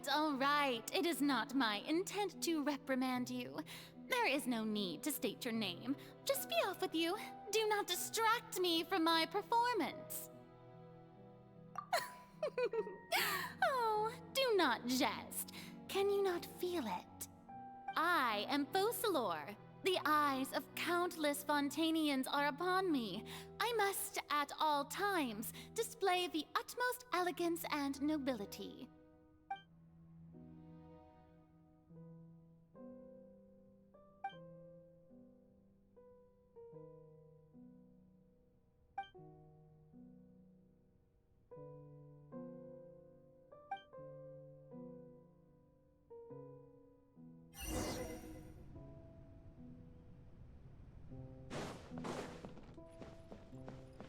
Dear audience, the performance is experiencing a technical difficulty, but worry not. The guards shall resolve it soon enough.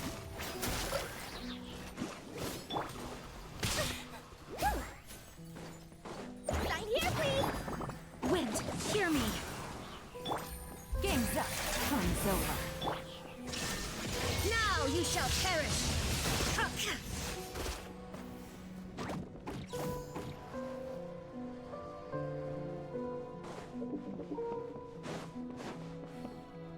Hey, what gives? The audience is still watching me, you know. Guards? Wait, where are the guards?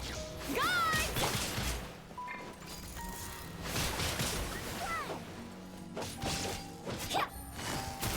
Quietly now.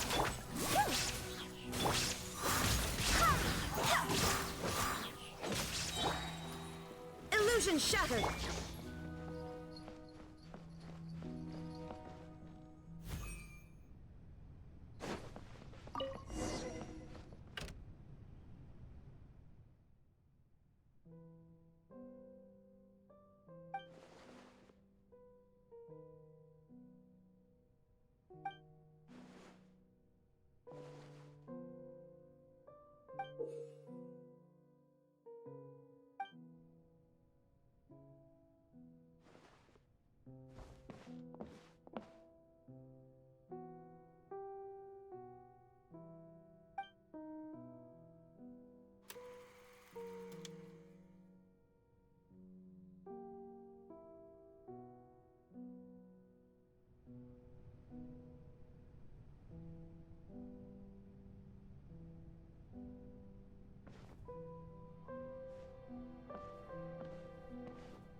Furina.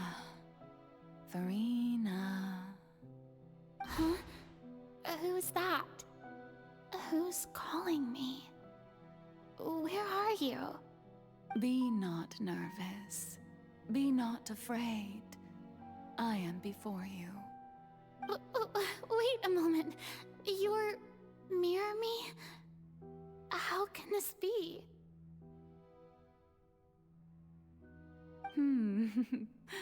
Mirror you, huh? You know what?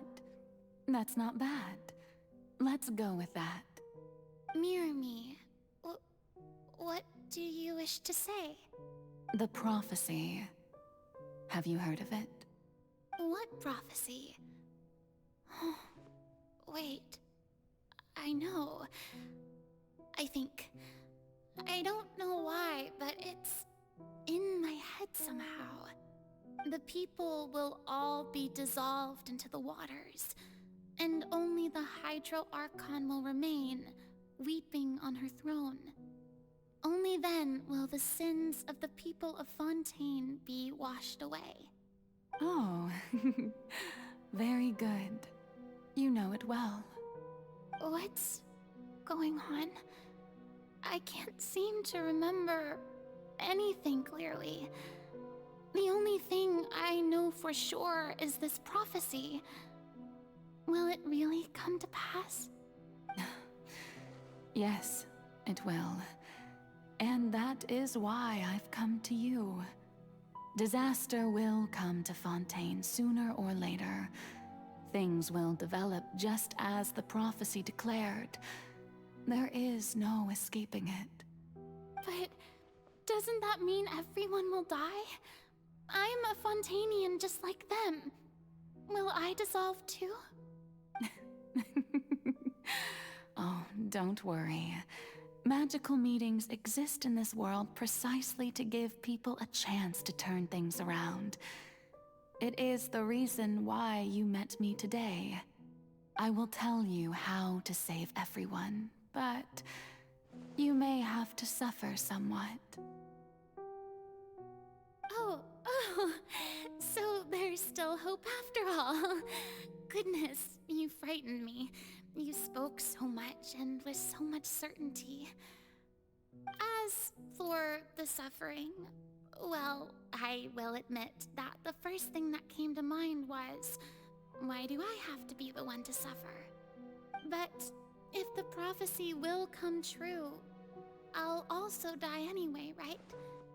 So if I've already met you as my magical meeting in this world, if there were scales, with all the people of Fontaine on one side and my pain on the other, is it not obvious where the scales should tilt? You truly are the perfect human, my ideal. I suppose this would also be the justice that belongs to you. Huh? Don't worry, it's nothing. Listen well. Fontaine has just lost its Hydro Archon. I need you to play a role, that of the new Archon. Play as a god? That's right. You must begin a never-ending masquerade.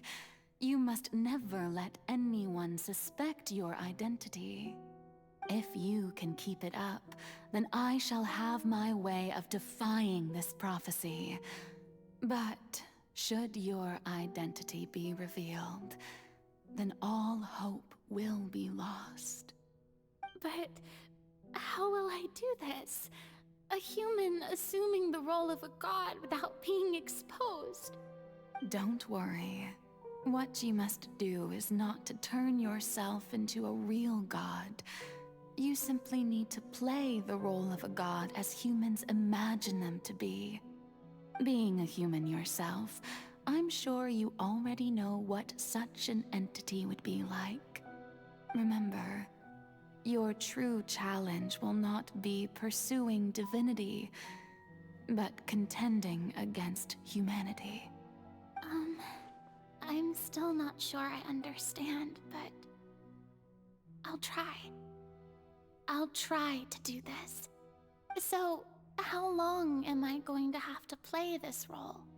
To accomplish this mission, you will have to stay on the stage for many, many years.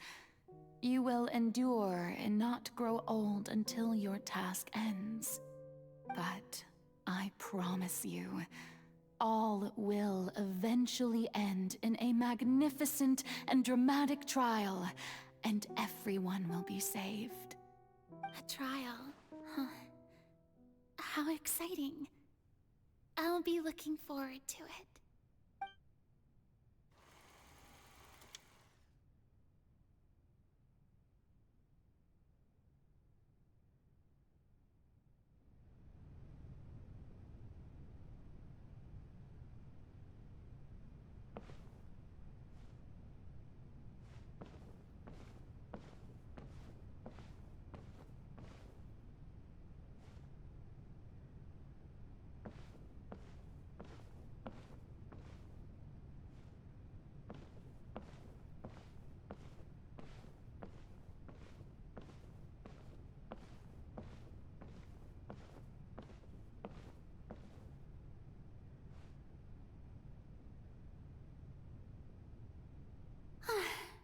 The Maison Cardinalise has announced my accession, but this is my first time facing the people. What should I say to most appear like a god? To be honest, I still don't know. Perhaps I should first try to act natural. Ladies and gentlemen, good evening, and welcome to the Opera Epiclese. I'm sure you've all heard about how I have taken on the role of Hydro Archon. Indeed, I am Furina de Fontaine, your new Archon. In truth, I know little about becoming a nation's new god, but it will be my honor to guide you all. As the god Focalor, the god of justice, I shall do all within my power to lead you into an age of fairness and justice. Once again, thank you all for coming. If you should have any questions or suggestions, please send them to the Maison Cardinalise. The future of Fontaine will require us to work together, after all. This should do it. I thought I might stammer, but thankfully, I was able to convey my thoughts just fine. Okay, and next. That's the new Hydro Archon. Is this some kind of joke by the Maison? I would have thought that a being that surpasses humanity would be a bit more assertive. Hey, did you hear that?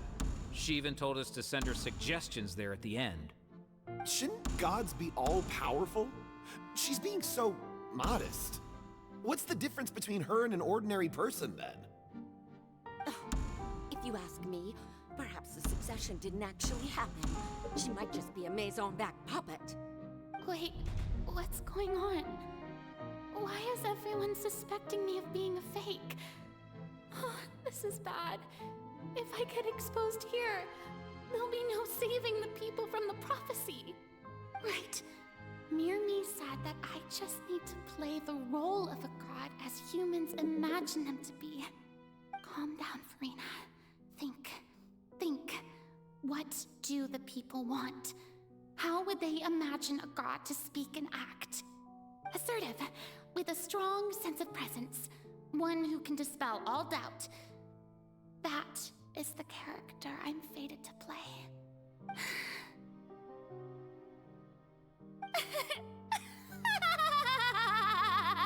Oh, very good, my people. Only ones such as you are deserving of my rule. Now, I was wondering if some weak puppet were to one day come onto the stage and claim ownership of this opera house, would the children of Fontaine follow them?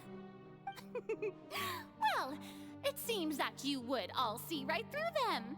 Having passed my test, you are qualified to witness wondrous trials alongside my august self, here in this opera house. You may consider my previous act a door gift of sorts. I thought it was a debut that suited the atmosphere. Now then, let us be reintroduced. Ah, so that was just a performance. How could I have forgotten that we were inside an opera house? Her personality. It's quite shocking, to be honest, but I suppose it's a better look than before. Such a fascinating and bold deity. How wonderful! Our future may yet be bright after all. It seems I've turned them around. Best follow this flow and restart my accession speech. My dear people, whether you acknowledge me or not, whether you trust me or nay, I say to you, keep faith in your ardor for justice. We have heard it said that this nation's sins can no longer be washed away. Well, I say that justice is most fragrant when it blooms amid sin. The scales of justice should not weigh heavy in the hands of its god. On one side, it must carry fairness and justice. And on the other, praise and applause. May law be the prayer on our lips. May judgment be our worship. Let us light the fires and drink to the future of Fontaine. There is no trouble in this world that justice cannot solve. All that is needed is for you, my people, to believe in it, heart and soul. So long as I, the Archon Focalor, stand within the Opera Epiclese, So long as I stand before the Oratrice, I shall even judge the gods of this world!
Lady Furina, here are today's case reports, as well as a summary of the follow-up for your perusal.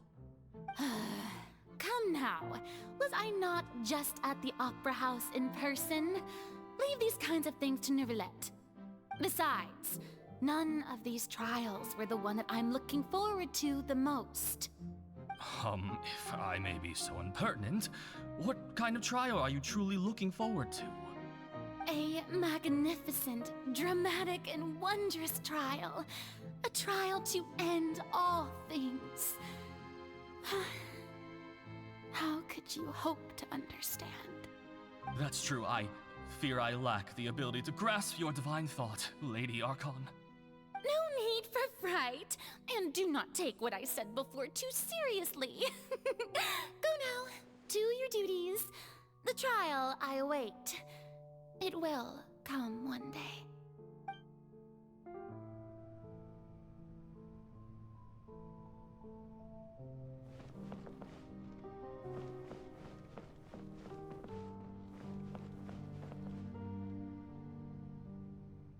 Lady Furina, I don't know what to say. Thank you for agreeing to see me. No need to thank me. Or rather, thank your own sense of perseverance instead. Long have you stood in line to meet me, have you not? Oh, I'm afraid that's just an inevitable consequence of my divine charm. All right, Deoteria, is it? How is your son's illness? You remembered me, and you knew of my family, too. He's doing much better now. In fact, he is far more of an ardent believer than I. He was the one who forced me to seek an audience with you, and to bring your words back to him. Oh, good. Very good. If this should happen again in the future, please do not hesitate to come and tell me.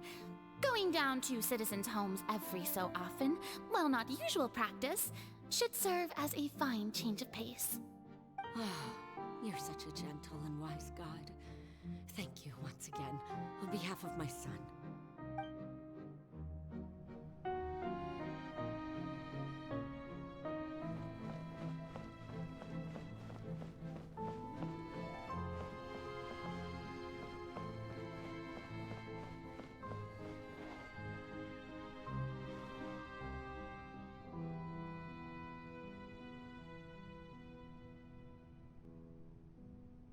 Lady Furina, here are the latest hydrological reports. As for the specific parameters you asked to take note of, I'm afraid things still don't look good. I see. It's as I thought then. As your god, I did already expect this, but I wanted to see how far your human wisdom would allow you to analyze it. All manner of signs indicate that the prophecy will still come to pass. Forget it. That's not something you need to worry about right now. Well, as I understand it, the Fontaine Research Institute is also trying to find a way to counter the rising water levels. Really? Have they found anything? I'm afraid that they haven't found any effective solution thus far. Oh, is that so? Well, no wonder. This issue has reached the realm of the gods after all. Still, their spirit is praiseworthy.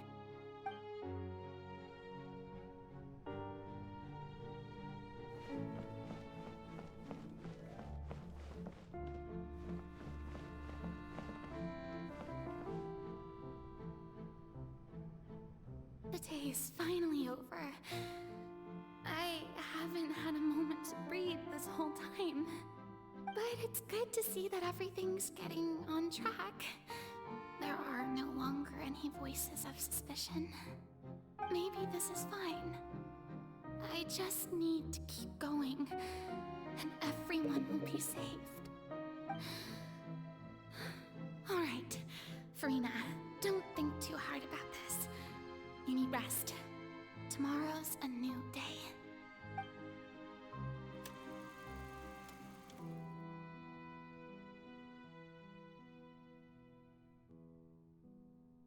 Lady Furina, here are the new trial reports for the latest cases, as well as a summary of the follow-up. There'll be no need for that. I've seen them already. There's no need to go back over scenes I've witnessed in person before. Lady Furina, I've waited so long for this chance to see you in this manner. Indeed, my dear, loyal citizen. This joyous moment is an honor for us both. Lady Furina, we're detecting significant hydrological anomalies near Poisson. Understood. Keep monitoring. Keep me informed should anything come up at the Institute.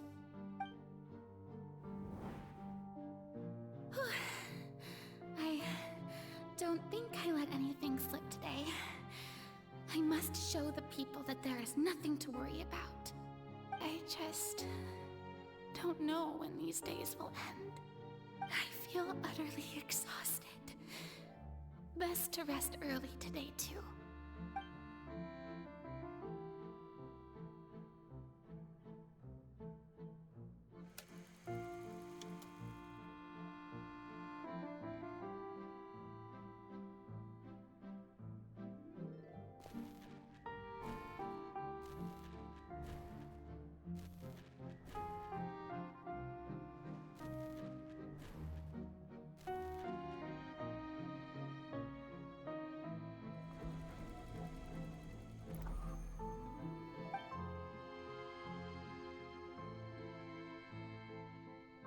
Lady Furina, it's like a dream being able to speak with you up close like this. I've heard that the first member of our family who was honored to receive an audience with you was Madame Deoteria, almost 20 generations ago. And what a fine family yours is indeed. It brings me great joy to meet such a faithful believer. A descendant of a line most ardent. Surely you exaggerate, Lady Furina. My lady? What is it, good citizen? Oh, are you crying? Uh-huh. Oh, really now? I didn't even notice. This must be the overflow of hydro from my person. Well, can't quite help being the god whose dominion is the waters, can I? No wonder. No wonder. A manifestation of your power, then. Oh, Archon, I am honored to have witnessed it. Honored indeed.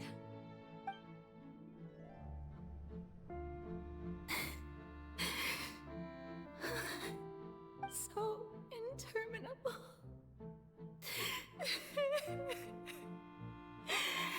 So lonely. Just how much longer? Hundreds of years must have passed by now. Perhaps the show must go on for hundreds more. I never imagined that it would hurt so much. Have I reached my limit? No. Perhaps I reached it long ago. Today I didn't even notice my own tears. I want to tell someone, anyone, about this. But would that not destroy all I've done so far? I've conducted so many investigations across the centuries. But there's not even a sliver of hope that we might break the prophecy. All I can do is keep heart. I must maintain this act. It is the only way to save Fontaine. Please, mirror me. You have to succeed.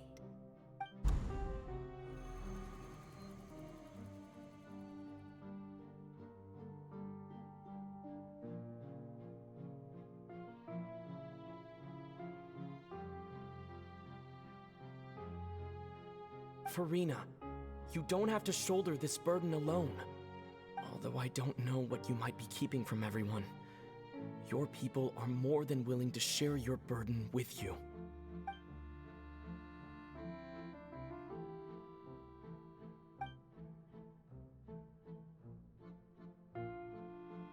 Share my burden. That's impossible.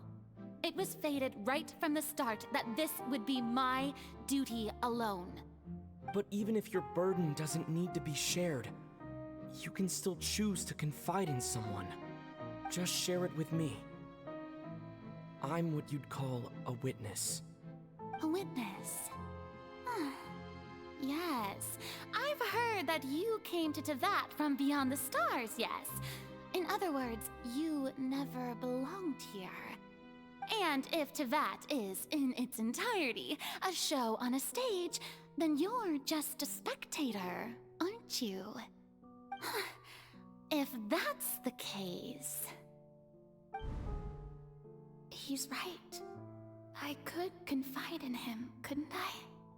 But if things don't play out as expected, the people of Fontaine will be the ones to pay the price. No, Furina. You shouldn't be selfish. But what if it's really alright? Furina, you've worked so hard for so long. Surely it would be okay to put yourself first for once. Just this once. Is it such an outrageous thing to do anyway? To find someone in whom you can confide your frustrations and sorrows? Surely it could not hurt. If you let this opportunity slip through your fingers, it might never come by again. Think about it long and hard.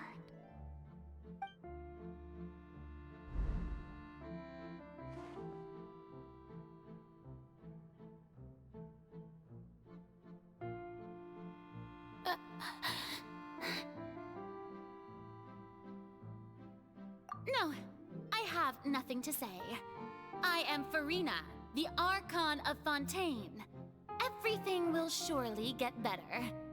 All you need to do, dear spectator, is to witness my performance until the curtains fall.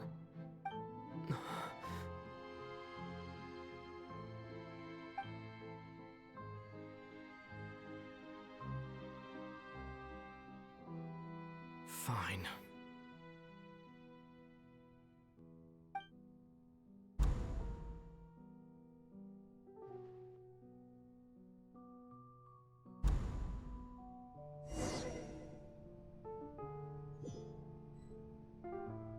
So even Furina doesn't know the truth? You've never once let her in on the full plan? Yes, it had to be done. To deceive the heavenly principles, you must first deceive yourself. She did very well. If she had let her resolve falter even once in these 5 centuries, Fontaine would have been doomed to the most tragic fate. It seems that trusting humanity was the right decision after all. I believe that I understand how your deception works, but that is only half the truth, is it not? How would you build on this foundation to save the people of Fontaine? That is the most important thing. Ah, good. Of course, the Iudex of Fontaine has pinpointed the crux of the issue. I'm sure you've long sensed that the Oratrice is no simple machine, yes?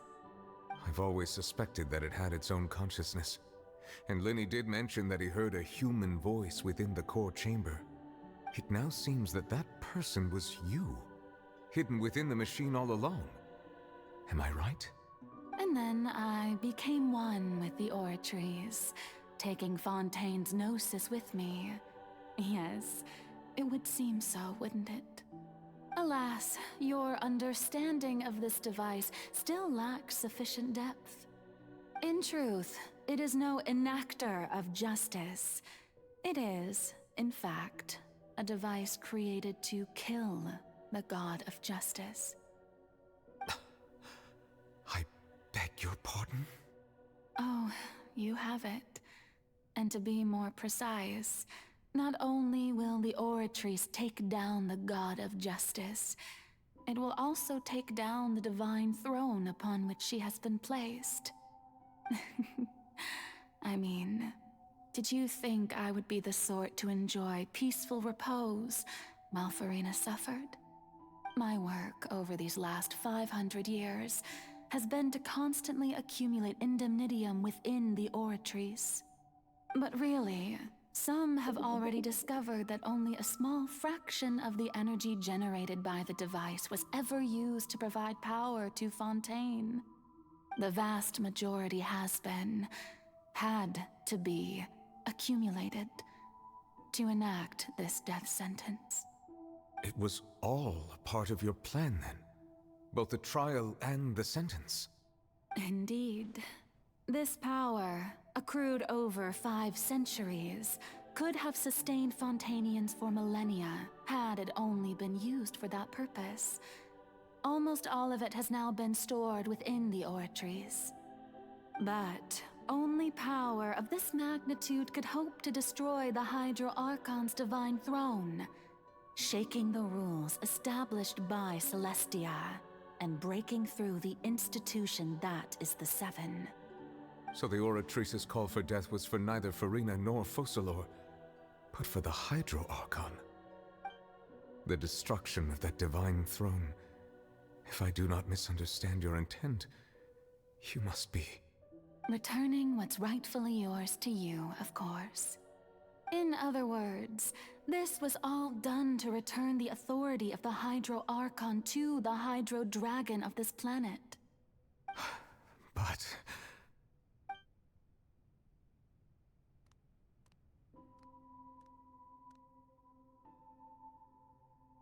Oh, what? Getting sad again, are we? The authority of the ancient dragons shall soon be yours once more, O Hydro Dragon Sovereign. And this is the face you make. all you've done throughout the years is just so you can sacrifice yourself at the very end. I've never quite seen it that way, you know. Even now, I'm quite pleased at how well my deception worked.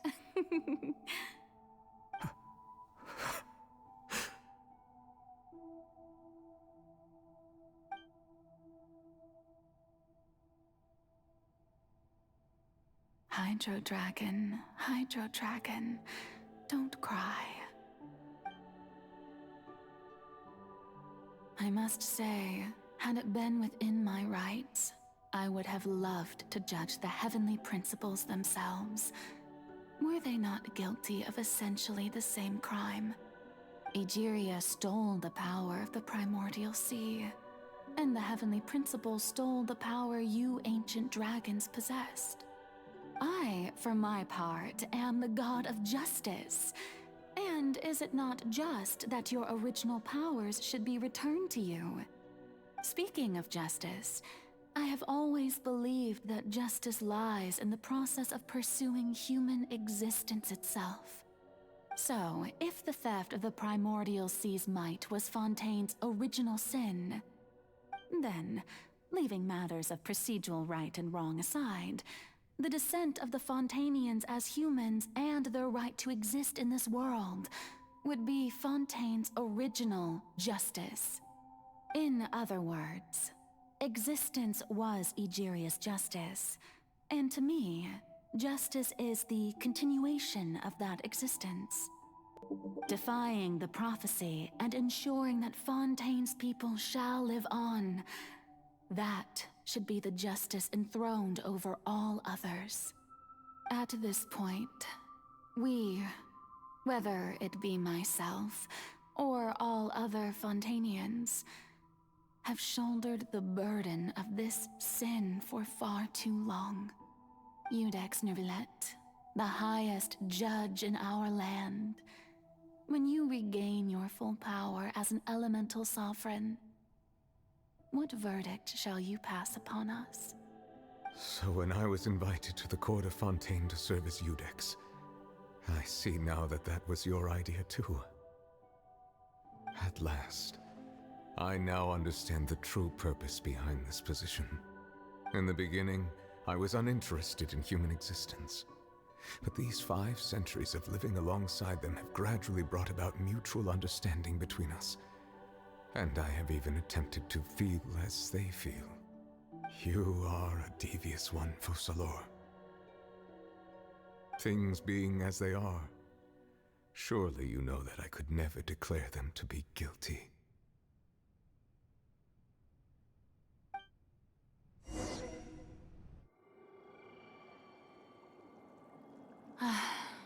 The hour of my execution is almost here. For the sinner, the curtain call has come. I know I may not sound it, but faced with death, I find myself a little afraid. Perhaps this is one thing both gods and humans have in common.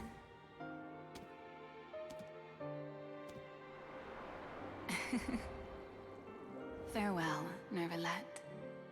I hope you've enjoyed the part you played these 500 years.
Codex Nouvellette, hereby declare, people of Fontaine, your sins are forgiven.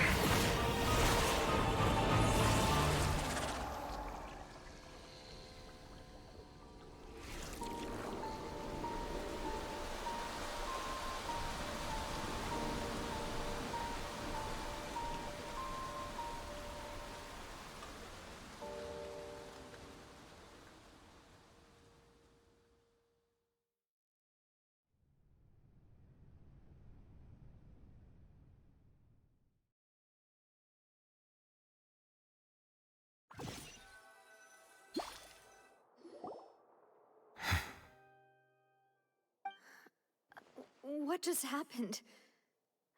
Has the death sentence been carried out? Was that bright light some sort of misdirection? I have a feeling that something huge just happened. But since we're all still alive and haven't been dissolved, I assume whatever happened was good for us. It's time to end this. We must mete out punishment to that beast. Didn't you say just a moment ago that it can't be defeated? I have gained the strength sufficient to deal with it. Through certain means, I now have the ability to separate the power of the Primordial Sea from that creature. We should seize the opportunity to pursue our quarry.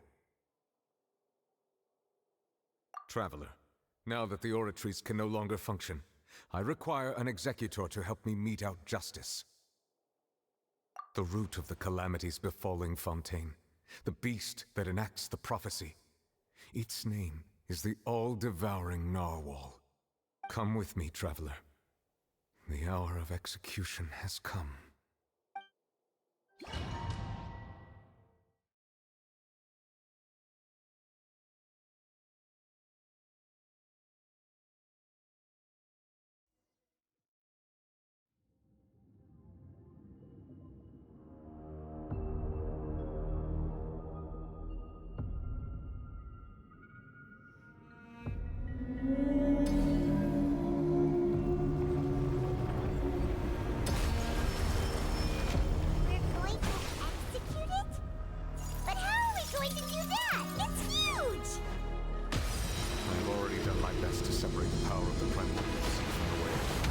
Considering the size of the beast, I cannot reach the power source. Unless we can find a way to attack it from within. I shall share the plight of the ancient. We shall look for an alternative. I can feel its sorrow turning into hostility. There is no escape!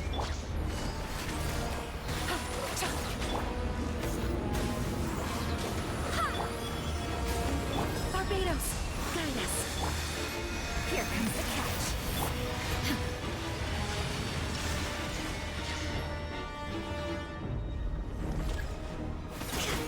The all-devouring narwhal cannot resist its instinct to devour.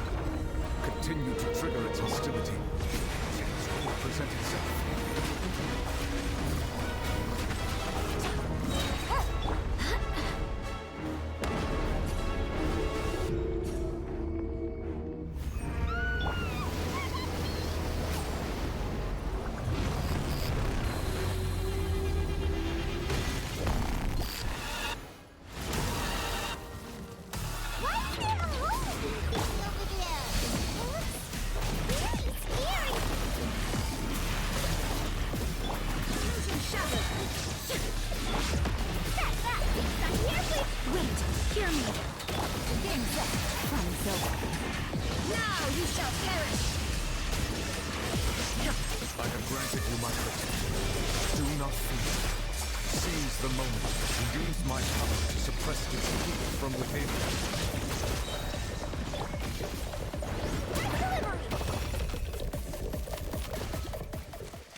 Thanks for helping with the cleanup.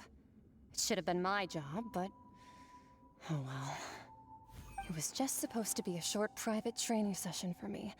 I didn't think that my disciple and my master's pet would start brawling in the meantime. Well, actually, I had a feeling that it would happen at some point, but they bumped into one another earlier than I thought.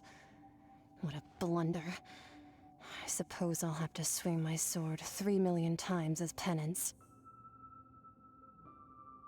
That power. Who are you exactly? Paimon has an idea. From what she said earlier, she must be Child's master. Skirk, right? It's just that he gave us the impression that she was the less talkative person. I simply did not have anything to say to the weak. But you, on the other hand, managed to defeat the all-devouring narwhal without using power from beyond this world. So you may speak to me as equals.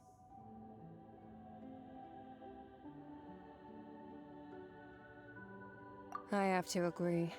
It's a strange use of a planet's primordial waters just to raise an all-devouring narwhal. That kind of power is wasted on it. It's not cooperative. It eats too much. And I have more important things to do with my time than pet sitting. The only thing that creature has going for it is its looks. All in all, it fails as a pet. Miss Skirk? I think you might have missed the point. The point being? Well, being that this pet almost destroyed an entire nation. So what sort of person is your master? Well, Child's master's master. Wait, is that right? Oh, right. So you don't know him. Sorry, I assumed you did. His name is Sertologi.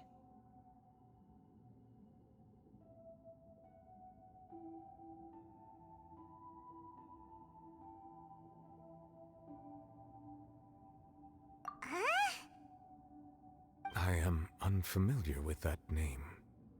Huh. So Master isn't sufficiently famous. How should I describe him then? Have you heard of the name The Fowl? The Fowl? Still nothing? Well, how about the Visionary? Vetterfulnir then? Or Gold Rhine-Daughter? Ooh, that one we've heard! Rhine-Daughter's part of the Hexen Circle. She's Albedo's mom, right? Oh, so you do know that name. To be honest, I also heard all of those names and titles from my master. I don't actually know them either. But I suppose you understand now, yes? My master is likely a similar sort to Rhine-Daughter. They are both pursuing some form of perfection. Wait, didn't you also mention a visionary person? Paimon didn't quite catch their name. Actually, never mind that. I believe it expedient to inform you that the all-devouring narwhal used up nearly all its strength fighting you. Such roiling hydro energies will prove difficult for the planet's deep seas to digest. As such, the fontaine back on the surface has most likely been thrown into chaos. In other words, the prophecy that you've been fretting over should now be in full swing. What?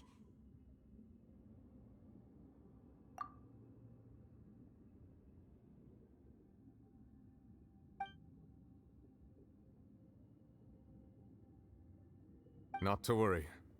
Focalor has already managed to deceive the heavenly principles.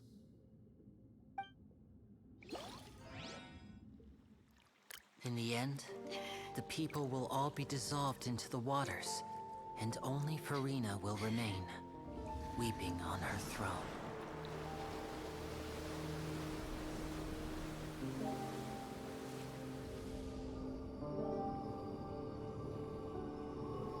Only then will the sins of the people of Fontaine be washed away.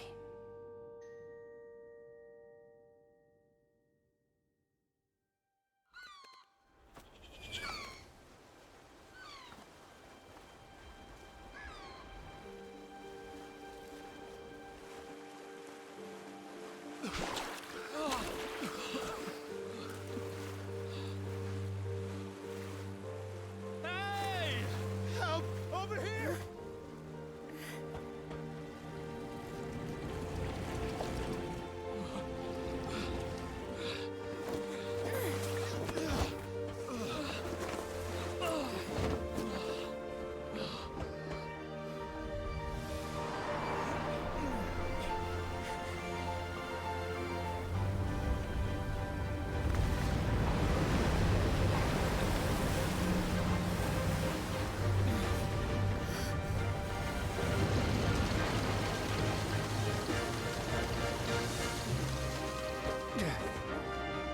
Archons initiate emergency rescue!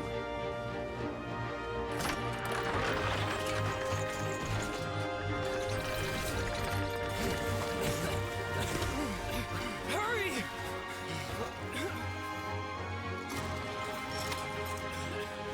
Hey, lend a hand!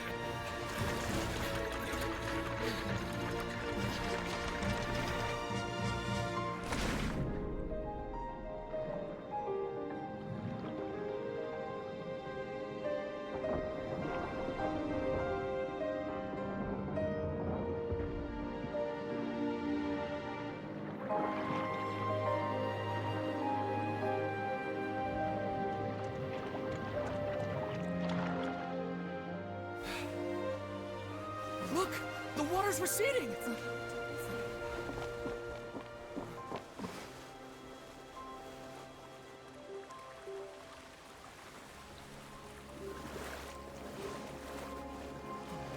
It's a miracle! Water's receding. We didn't dissolve. The prophecy was wrong. The prophecy was wrong.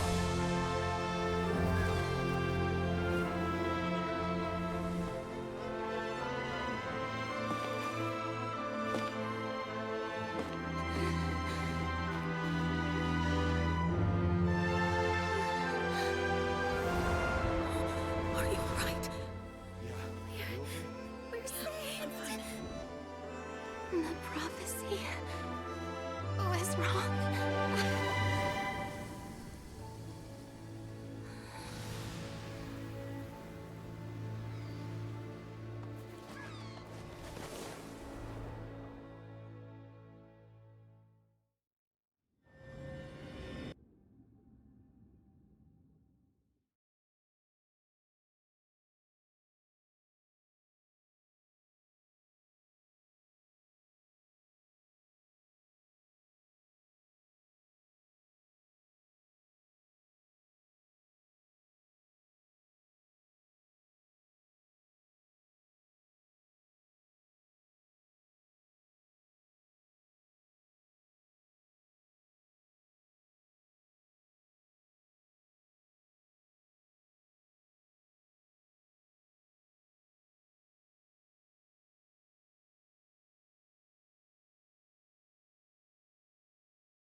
The soil renewed. The Furina Archon attacks post-disaster rebuilding. I recently visited Poisson to meet with Miss Navia, spokesperson of the Furina Archon, and we spoke about Poisson's present and future. Old soil can still give birth to new bloom, Miss Navia stated. Hope is like seeing a small cookie when you're starving late at night. You just need a little of it. Skyship Winglet, lunar brain of the Fontaine Research Institute. The various disputes that have arisen on account of Mr. Edwin have suddenly become a shield over the Institute, with Jurier turning out to be a once overlooked hidden gem. People always call the first researcher mad, but few know what to call the second. And should that latter person achieve a miracle, they would find it all the harder to find a word with which to classify him and his team. Wow! Paimon barely recognizes the people in the reports. Are those really Jurier and Navia? They sound like real big shots.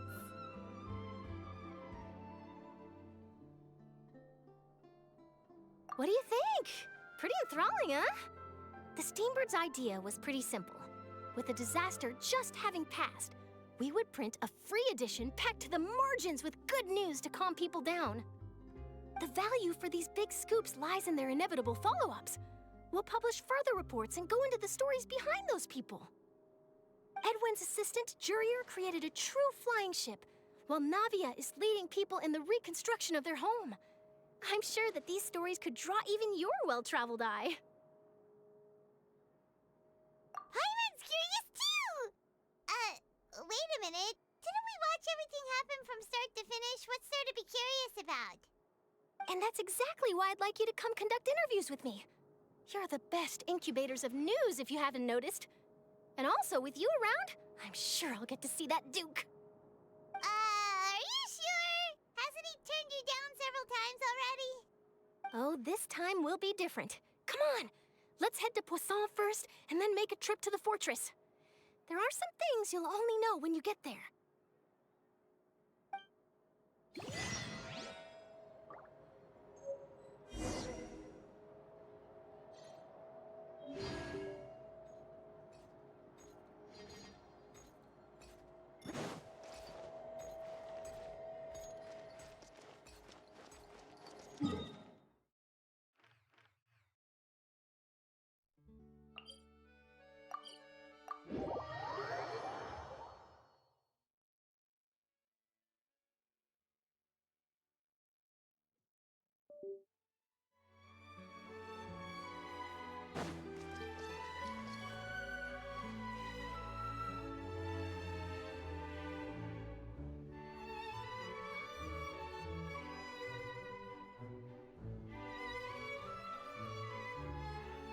Whoa, the scenery here is wonderful.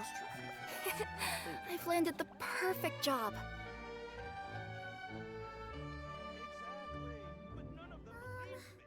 Can we play banker next time?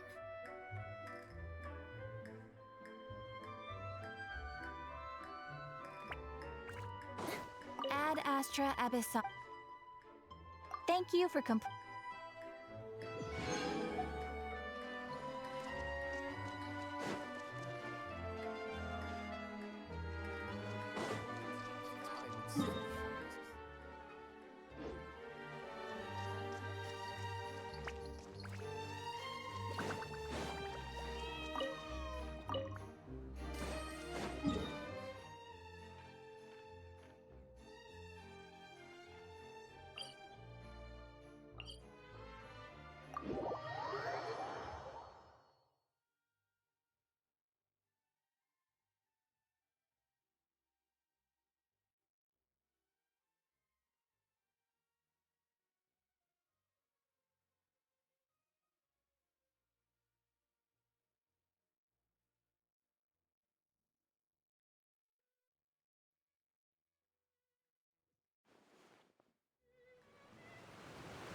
Navia! Oh, it's you. What brings you all here? Hey, we're just having a look around. I'm here to update myself on how things are going here. Oh, the Fatui are here too! Let me introduce you. This is Mr. Garunt Snežević. He represented the Knave in sending us a large amount of supplies, and is helping with our work. Our residents are hard at work as well. Thanks to everyone, work is progressing nicely. We've lost a lot of people, but we're moving forward. That will have to be enough. Hello, Miss Charlotte. I'm a big fan of yours. I especially like that article you wrote last year about Fontaine's stray cats. But if you don't mind, could you not emphasize our role too much in your report? It's not charity we're doing here. We just happen to share the same interests as the Spina. I get where you're coming from. I'll keep it as simple as possible. Or would you be willing to feature as friendly neighbors? That would be fine. Thanks. Oh, you're back too. How are things? We finished laying down the construction materials. It'll be another hour before the workers are able to go over there. Huh? You're here too, Clorinde? Well, her reputation's greatly risen after that whole duel business with Miss Furina. So she's here in Poisson to wait out the heat. All right. She really came here to help me out. There's too much to consider in the reconstruction of Poisson. The Spina has need of more decision-makers. And, well, I do already happen to be connected to Mr. Callis. Oh, wait just a moment. Do you mind me asking a few questions? You know, about how you felt before the duel, about what it was like facing down a god. There's lots of exciting material there, I bet. Forget it. I'm sure you can find a better theme than that, Miss Charlotte. I see you're the same as always. Couldn't you do me a favor, for Navia's sake? Well, if we're talking about doing things for my sake, you might as well just take a few more photos of me. Or of the Traveler. It's better than wasting time persuading Chlorand, at any rate. Of course I will. I'm not gonna let him off that easy. All right, then everyone who wants to be in the photo, gather up. And smile.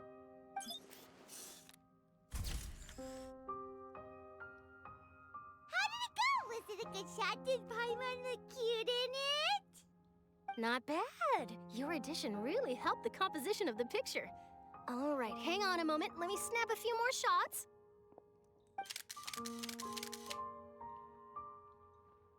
All right, that should do it.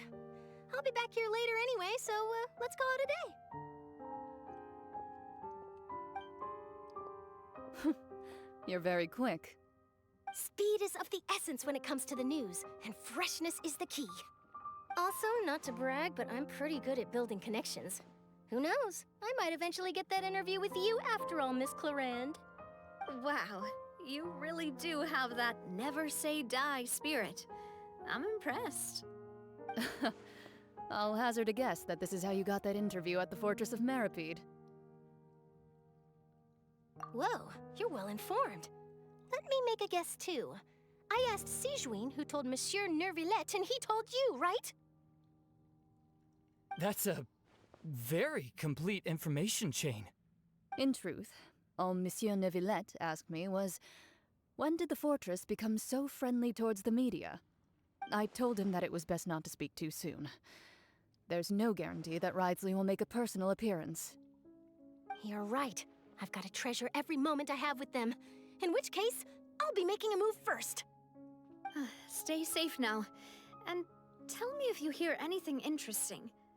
I'll treat you to afternoon tea in exchange.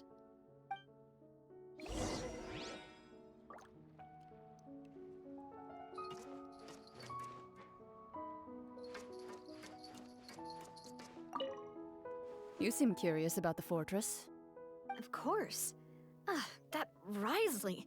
I still remember going down to the fortress to grill him for information on my father's case. Boy, did he take me for a ride. Without telling me anything, of course. But he did invite you to tea, didn't he? 2 large pots of it, in fact. It was good tea, though. I have to agree. The tea there is very good. Speaking of that, would you like to have some today? I mean, you've got time, right? Well, I'd be partial to some shortbread. Wow, it's like we've got a menu or something. Sure. Good. What flavor of biscuits would you like, Mr. Snezhevich? Me? I'm fine with anything. But I would prefer chocolate, should you have it. All right. Leave it to me. I'll go over the newly arrived supplies with you later, Mr. Snezhevich. We should be able to finish the preparatory work today. That works great for me. Is it just me, or did you get a new lipstick? I did. It was a gift from Sijuin. Want to give it a try? I think the color would suit you, too.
I wonder what's inside this package.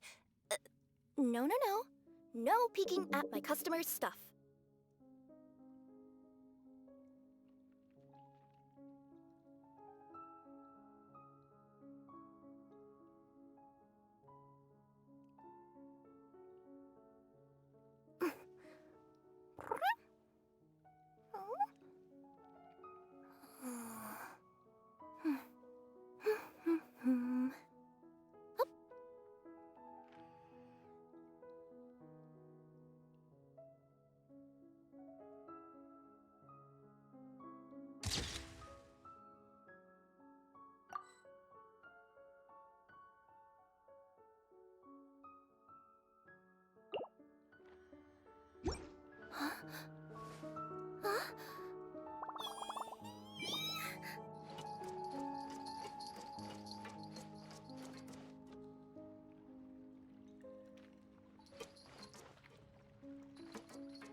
Let me see...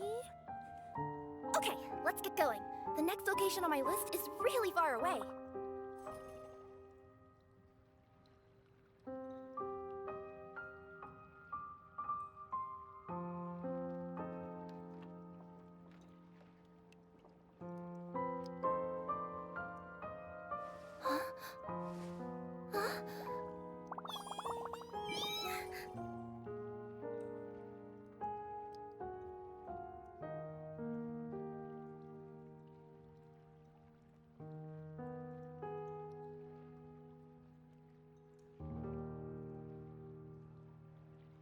Whoa, the scenery here is wonderful. I've landed the perfect job.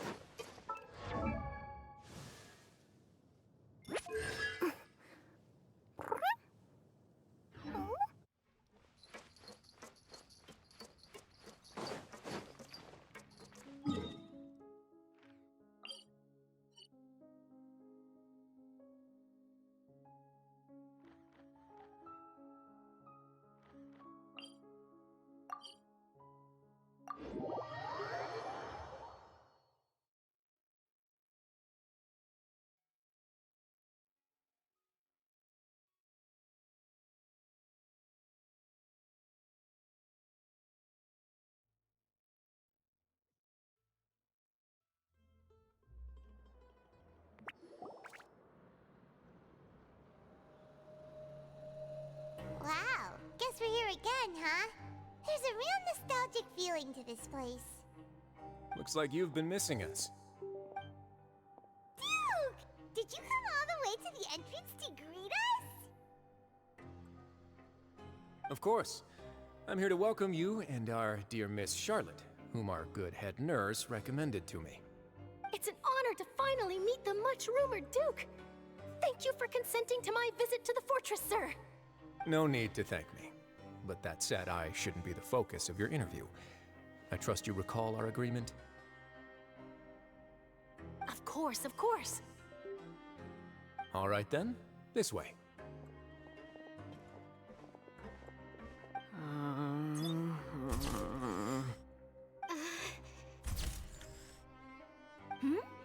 Hey, no need to be so nervous. I've already taken all the photos we need. Miss Charlotte, do these pictures really need to be published on the cover of the Steambird? It would seem that Miss Lorvine doesn't want her face to appear beside that of Mr. Jurier, Sir, please don't say things like that. But it looks like dear Mr. Jurier denies it. Might this interview be very important to you then? No, I just... This is my first time being interviewed, and I'm very thankful to the Steambird for... Now, I might not look it, but I actually did meet Mr. Edwin once. And I'll be honest, I enjoyed chatting with you more. You've definitely got more of that genius vibe going on. The boat that brought about a miracle, the ark that saved the people. Why, you recreated a myth back there, like an emissary of legend. Still, if I might ask, where's that flying ship now? Huh! Looks like Charlotte's trying to get herself another exclusive scoop. I have to apologize, but that ship is presently in the bowels of our factory. I'm afraid it won't be easy for you to get a shot of it. Really? Well, then in that case, could I have an interview with you to make up for that loss?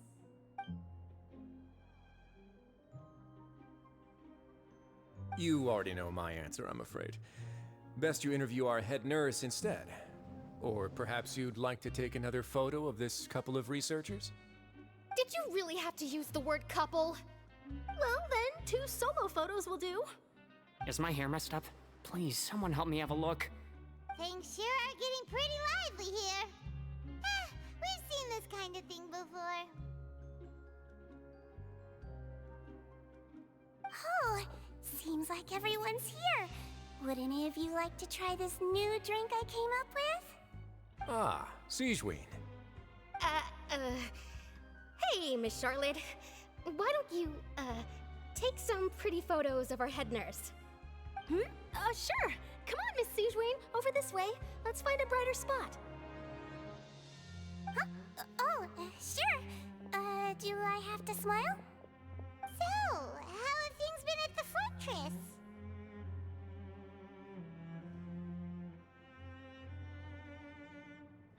Same old, as you can see. Fontaine's undergone some changes, but this place is still more or less the same. Other than that flying ship, it got a tad too much attention, I think. That's why I decided to let the interview go through. We should direct more public opinions toward the behind-the-scenes heroes. Am I right, Mr. Jurier? Miss Lurvine? You're too kind, sir. I believe that you too should have your day in the sun. Not that you would want that, which is a pity. I'll just leave the spotlight to you two.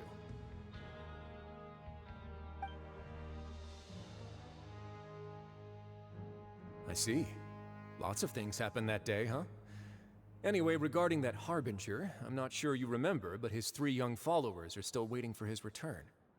He sure did win them over, huh? I'll tell them that there's good news and bad news. The good being that their boss seems fine, and the bad being that they must face extended sentences for abetting his escape. Oh, actually, what about you? Are things gonna change for you too? What change can there be? The fortress will keep chugging along, and so will my duties. As to what Miss Furina's departure will mean for the nation, and if our laws and governance will be transformed, we'll leave those to the folks in the overworld. Hey everyone, the photo shoot's done. Good. In that case, let's call it a day here. Thanks for your cooperation. Come on, Traveler, let's go. Till next time, everyone. There'll be a next time? Maybe. Who knows? I might write a story about the underwater factory next time. Until then. All right. Last stop, the docks.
Navia mentioned that she stayed in touch with Linny and the others after working together.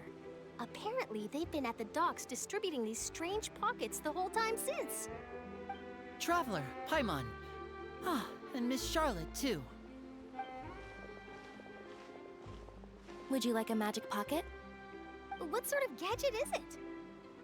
It's a wondrous bag that can be used to carry many things. The water level has returned to normal, but if you see any of your things floating around, you can use this to carry them. Or you could trick a friend into doing it for you. Trick a friend? I wonder which of my friends would fall for that.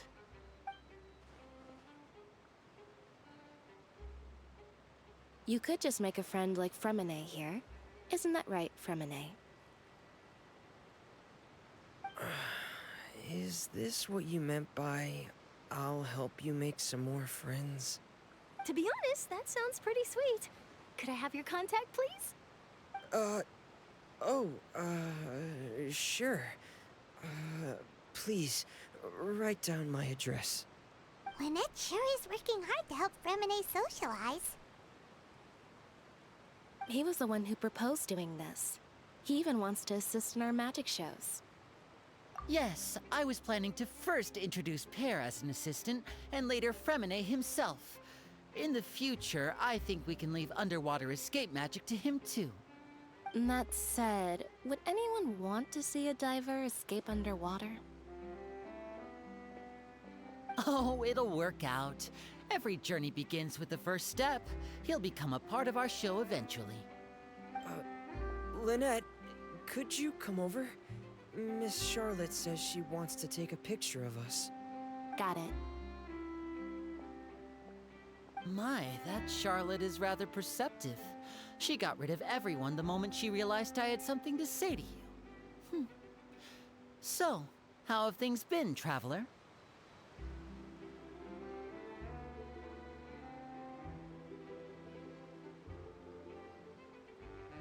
Father says that you did a great deal during the latest events. She's very grateful for your contributions to Fontaine. That's all right. We were more than happy to help. So, what's she doing now? Oh, I guess you haven't heard. Well, after Lady Furina left, Father and Monsieur Neuvillette opened negotiations, during which he gave Fontaine's gnosis to her as a diplomatic gift. A diplomatic gift? A gnosis? Yes, I was quite surprised at first myself. But when I thought it over, there were actually a number of things going for it. It could have been done as an apology for the incident with Lord Child, or as thanks for his help in tying the all-devouring narwhal down. Furthermore, Father did also lend significant aid to Fontaine and Poisson. That's true, but this is a gnosis we're talking about. Doesn't this seem a bit irresponsible? I would agree, but I've also heard that it seems that Monsieur Neuvillette has had a significant change of heart regarding the matter. So there's some reason for this that only Neuvillette knows about? I suspect you'll have to ask him about that yourself. Ah, yes, speaking of which, I did see him strolling around the entrance to the Fortress of Meripede a while back. Isn't he real busy and stuff? Paimon didn't think he'd have the time for that. But back to the topic. The gnosis was given to the knave, right? What about Child? They say that he's returned to Snezhnaya to recover from his wounds. I hear that the recent disaster really did a number on his health.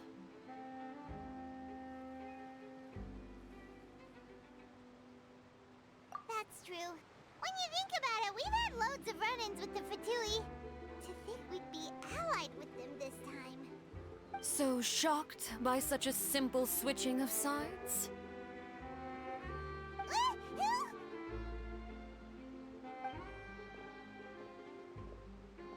Father! Well, what do you know? Come to the docks to see how my children are doing and meet the Traveler by chance. Please do not pay my accomplishments in Fontaine too much mind. I would have done them regardless. Are you going to take the gnosis back to Snezhnaya?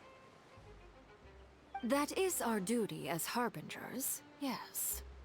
Don't be too preoccupied with sides. The goal of the Fatui concerns not a single place or person, but the entire world. With such a grand goal in mind, it is inevitable that we must wear many masks. Switching my masks is something I've always done. Well, that depends on many things.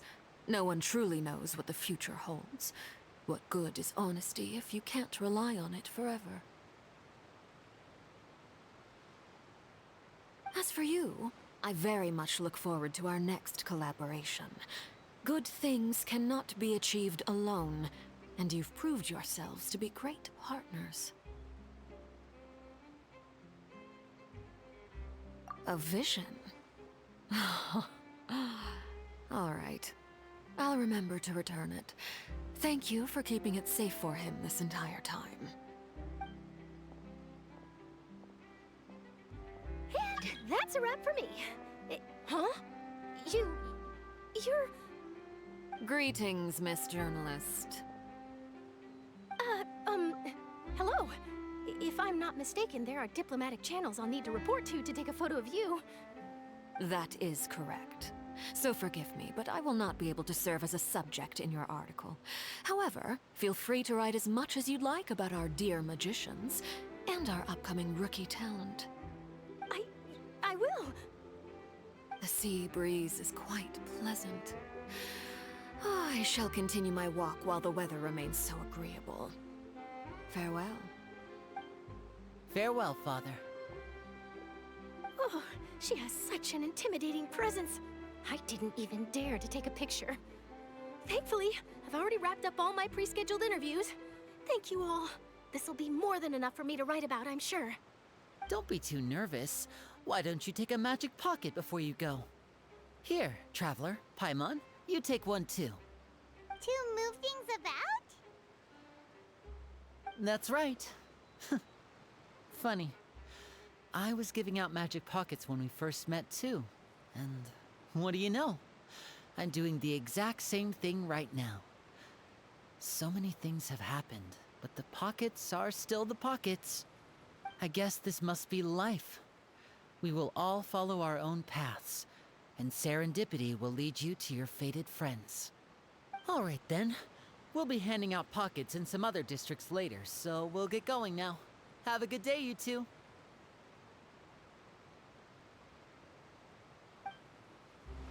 Well, guess we sent Charlotte off. Shall we go see what Neverlette's doing? As long as he's not so busy that he doesn't have time to chat anyway.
Neuvillette.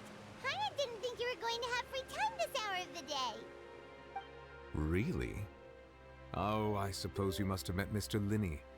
He took the time to greet me earlier when he passed this way. In any case, you came at a good time. I was just considering reaching out to you to set up a meeting, so I may explain some things that I haven't had the time to before. Aw, Paimon's glad that you remembered. Thank you for keeping us on your mind, what with you being busy and all. Alright, let's have it then. How was Fontaine actually saved? The whole business is still quite the mystery to us.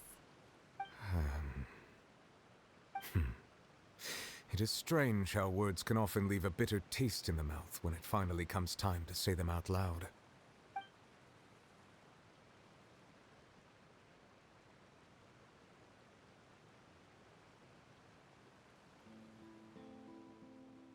Whoa. So that's what happened? Focalor destroyed the divine throne of the Hydro Archon and restored your power to you, transforming you into a fully fledged elemental dragon sovereign!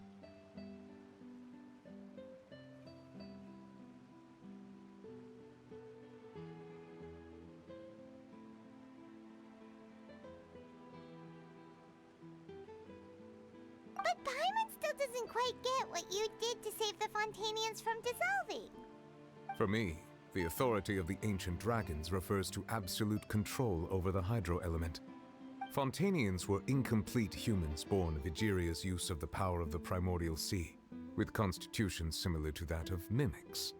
But so long as those primordial energies remain within them, I could use the ancient dragon's authority to grant them true blood, after the fashion in which life was first brought into being on this planet. In other words, when I gave my verdict, Fontainians became true humans, and thus would naturally no longer be dissolved by water from the primordial sea. Focalor must have counted on you to make that decision as well. Your verdict was the key to making the prophecy appear to have come true while saving everyone. Yeah, and in a manner of speaking, Focalor finally managed to fulfill the original Hydro Archon's wish to turn Oceanids into real people too! It seems from your expressions that you still have more things you wish to ask. Ask away. I will tell you the truth as I know it. I have investigated his case along many avenues, and I have learned that he once fell into an unknown chasm when he was young. There, by chance, he awakened the all-devouring narwhal. But whether it be by sentiment or reason, that should not have been enough to consider him the root cause of the disaster. At most, he would have had tangential liability.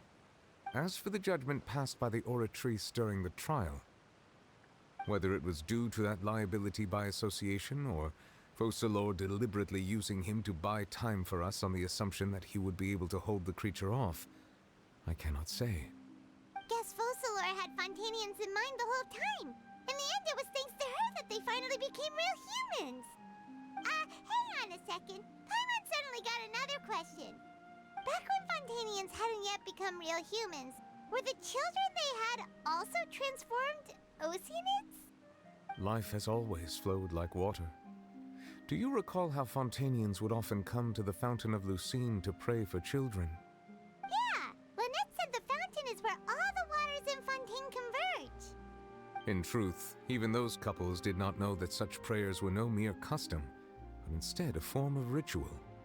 Those Oceanids who were blessed within the spring water would later descend as new humans in the coming months.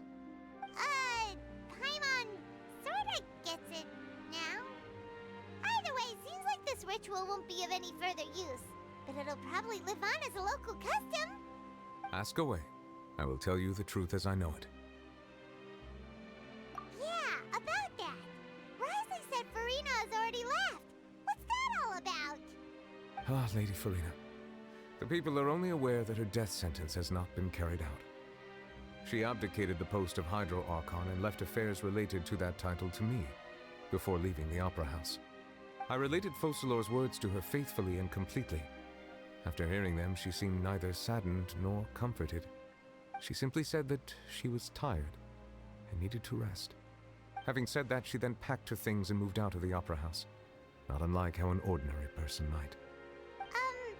But she's still got a place to stay, right? You need not worry. I will make arrangements to ensure that she will not want for food, clothing, board, or travel. In truth, I am somewhat happy for her. The wear and tear on her spirit will, of course, take time to heal. But now that she no longer has to play the role of Focalor the Hydro Archon, she can finally lay down her burdens and lead a normal life. What about you then? What are your plans now that you've regained your full powers as the Hydro Dragon? After Focalor passed on, the Oratrice also ceased to function. This matter will directly affect our trials. After much careful consideration, I've decided to take over its role in our courts. From now on, I shall hear cases and pass verdicts by myself. Looks like you're still considering stuff from the perspective of the Udex, huh? As an elemental dragon, there are indeed many things that I must do. But this power and this duty, in a manner of speaking, you could say that both were granted to me. As such, before I attend to my other responsibilities, I must first and foremost continue to serve Fontaine as its highest judge. The duty of the Hydro Sovereign and the duty of the Udex shall coexist within my person. Additionally, the Hydro Archon's departure has brought about another problem, which is that the Opera House shall no longer produce indemnitium. That's true. That power was derived from the people's faith in the Hydro Archon, wasn't it? Wait, but the various mechs and machines in the city are all still okay. Where are they getting their energy from? As I am now, I have full command over New Musia, and it can serve as a complete substitute. Another reason why I cannot quite leave Fontaine immediately. Wow. This ancient dragon's authority stuff is really quite useful, huh? Ask away. I will tell you the truth as I know it.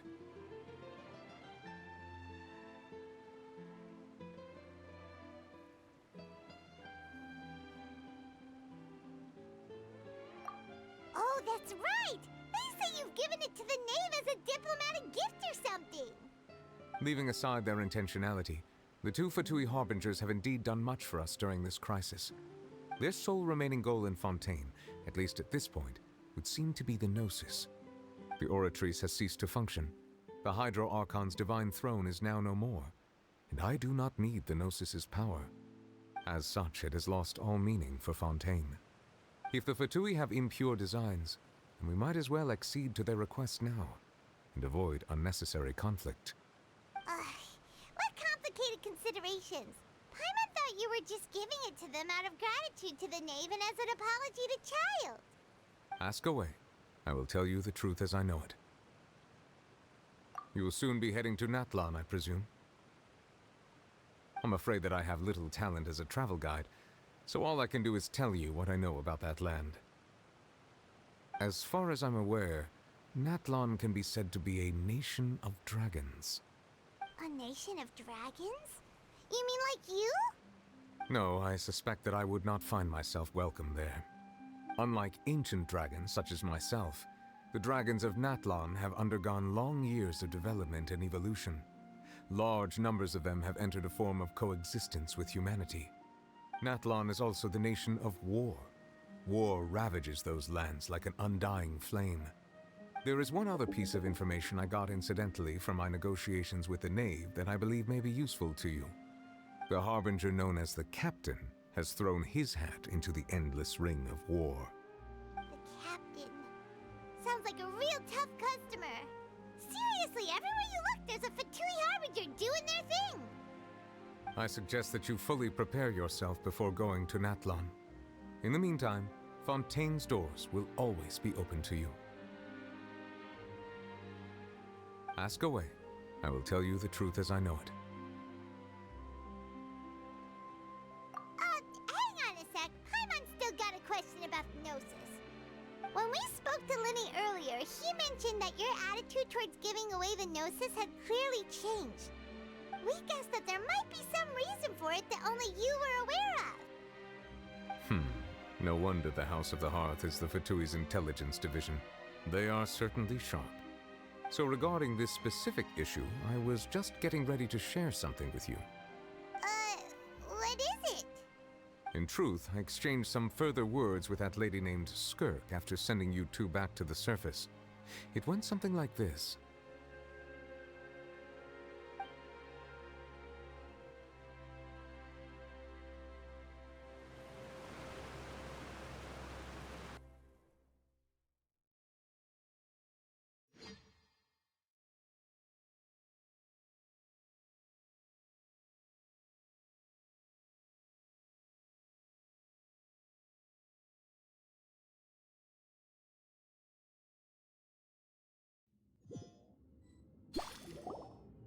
Well, we're going to head topside to see what's going on. You hurry over soon as well, all right,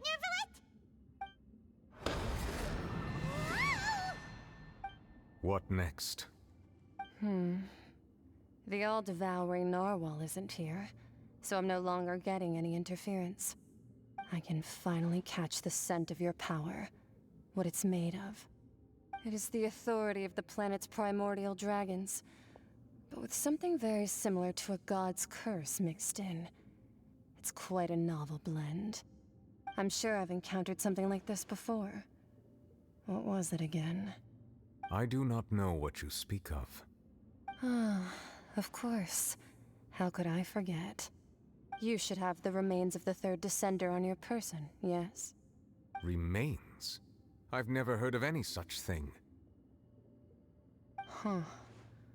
According to your parlance, I believe it may be called a gnosis. Well, that much is true. After Focalor's divinity faded, she handed her gnosis to me. But I fear I have never heard of it described in the manner that you just did. I've been training with my master, the Fowl, ever since I was young, and I have never returned to the surface since. So most of the information I possess, I got from him.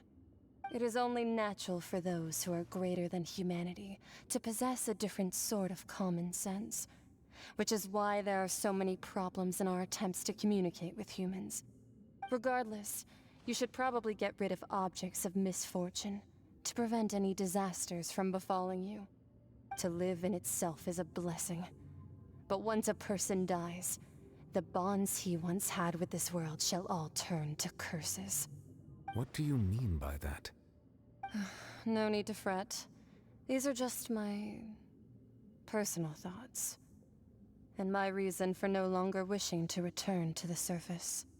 This third Descender you refer to, who are they? And when did they die? Master never mentioned them to me. Perhaps it just wasn't that important for me to know. If you're interested, though, I could ask him. I'll be sure to pass the answer on to you next time. Next time? You believe we will meet again? I do. Wait. I have a disciple of my own, don't I? He can be the messenger then.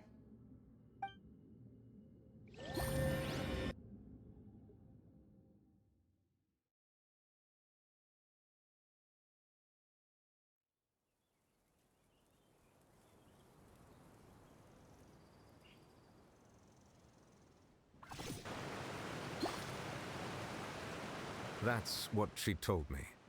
Whether it would prove useful or not, I wanted to pass that information on to you. The remains of the third Descender? So that's what the Gnosis actually are. Paimon just thought they looked like chess pieces. How could they be a person's remains? All the same, assuming that there was no misunderstanding or special metaphor at play, that is what she meant to say. And she said that it would bring misfortune and that you should check it, which is why you gave it to the Fatui. If she speaks the truth, then I would simply be putting Fontaine at unnecessary risk by keeping it here.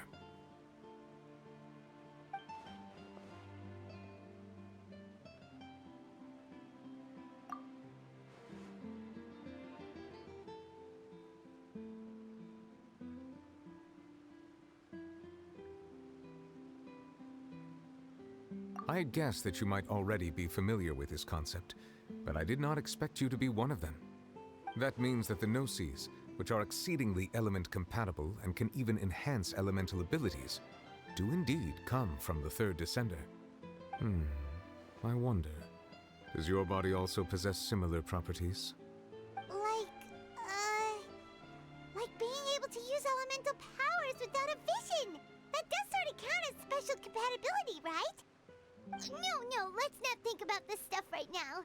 It just feels creepy. Comparing the Traveler to the dead third descender and all. That's what you say, but this topic still feels like bad luck. Once Child recovers, let's get some more answers out of him. Or go look for his master and get the answers that way. I too believe it unwise to make too many blind guesses when information is lacking. The same is true of being at court. All right. Whatever the case, it seems like the crisis here in Fontaine's over for now. Yes. All of Focalor's efforts were for this moment as well. But she sacrificed herself in the end as a god, and she suffered through all those years as a human. Was that really what she wanted? I suppose that would be the mystery of a god's will. I suspect not. But once in a while, I too would guess that if wishes were like the clouds in the sky, they will one day return to the earth as raindrops. Life flows like water, and rain is the final answer. The water levels may sometimes tilt one way or another, but the rain falls fairly upon all. And what, ultimately, is the difference between the rains that fall upon all of us?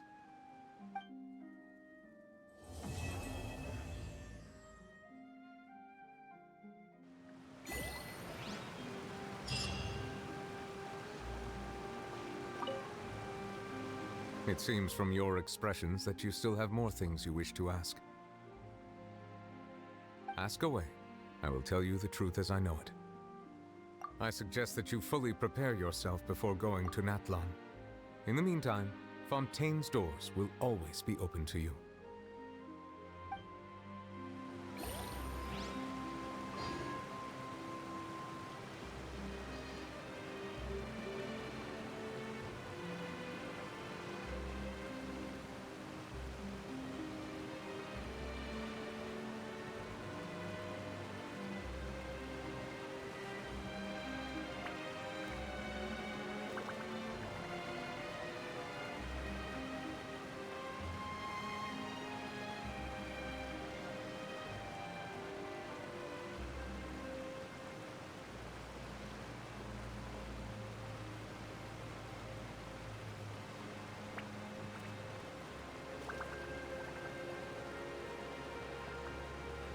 Navigating the world is a whole lot easier with a few different identities to choose from.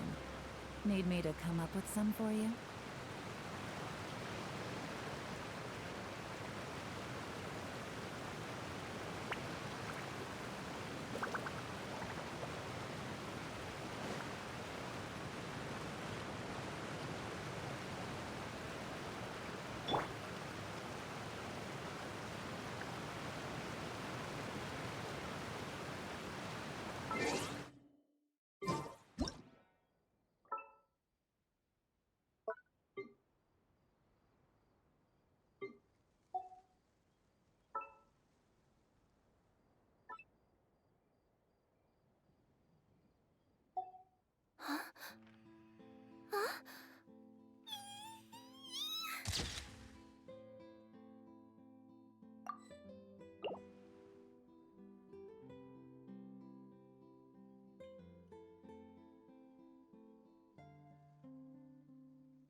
The world remains constant over the centuries, but human life is like the dew at dawn, or a bubble rising through water.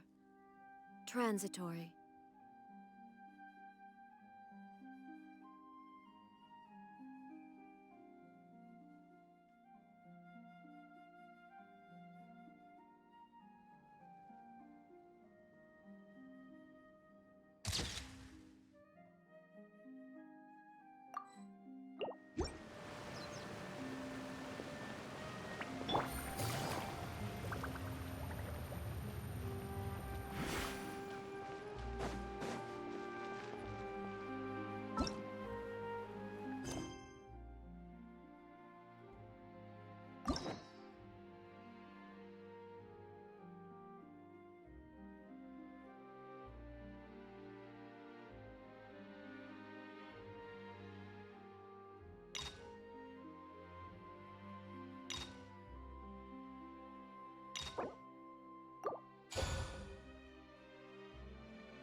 Good roll.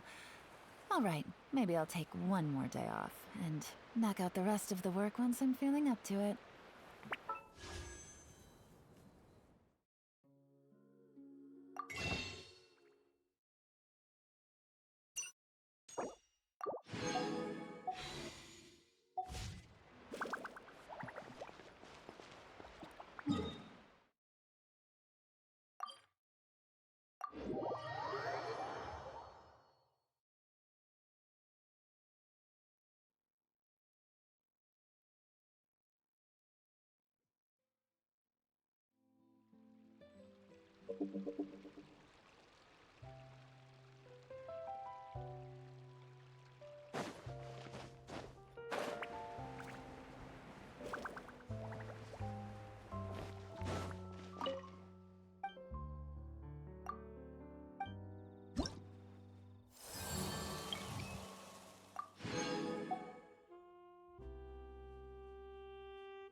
A good newspaper should be a lighthouse of truth.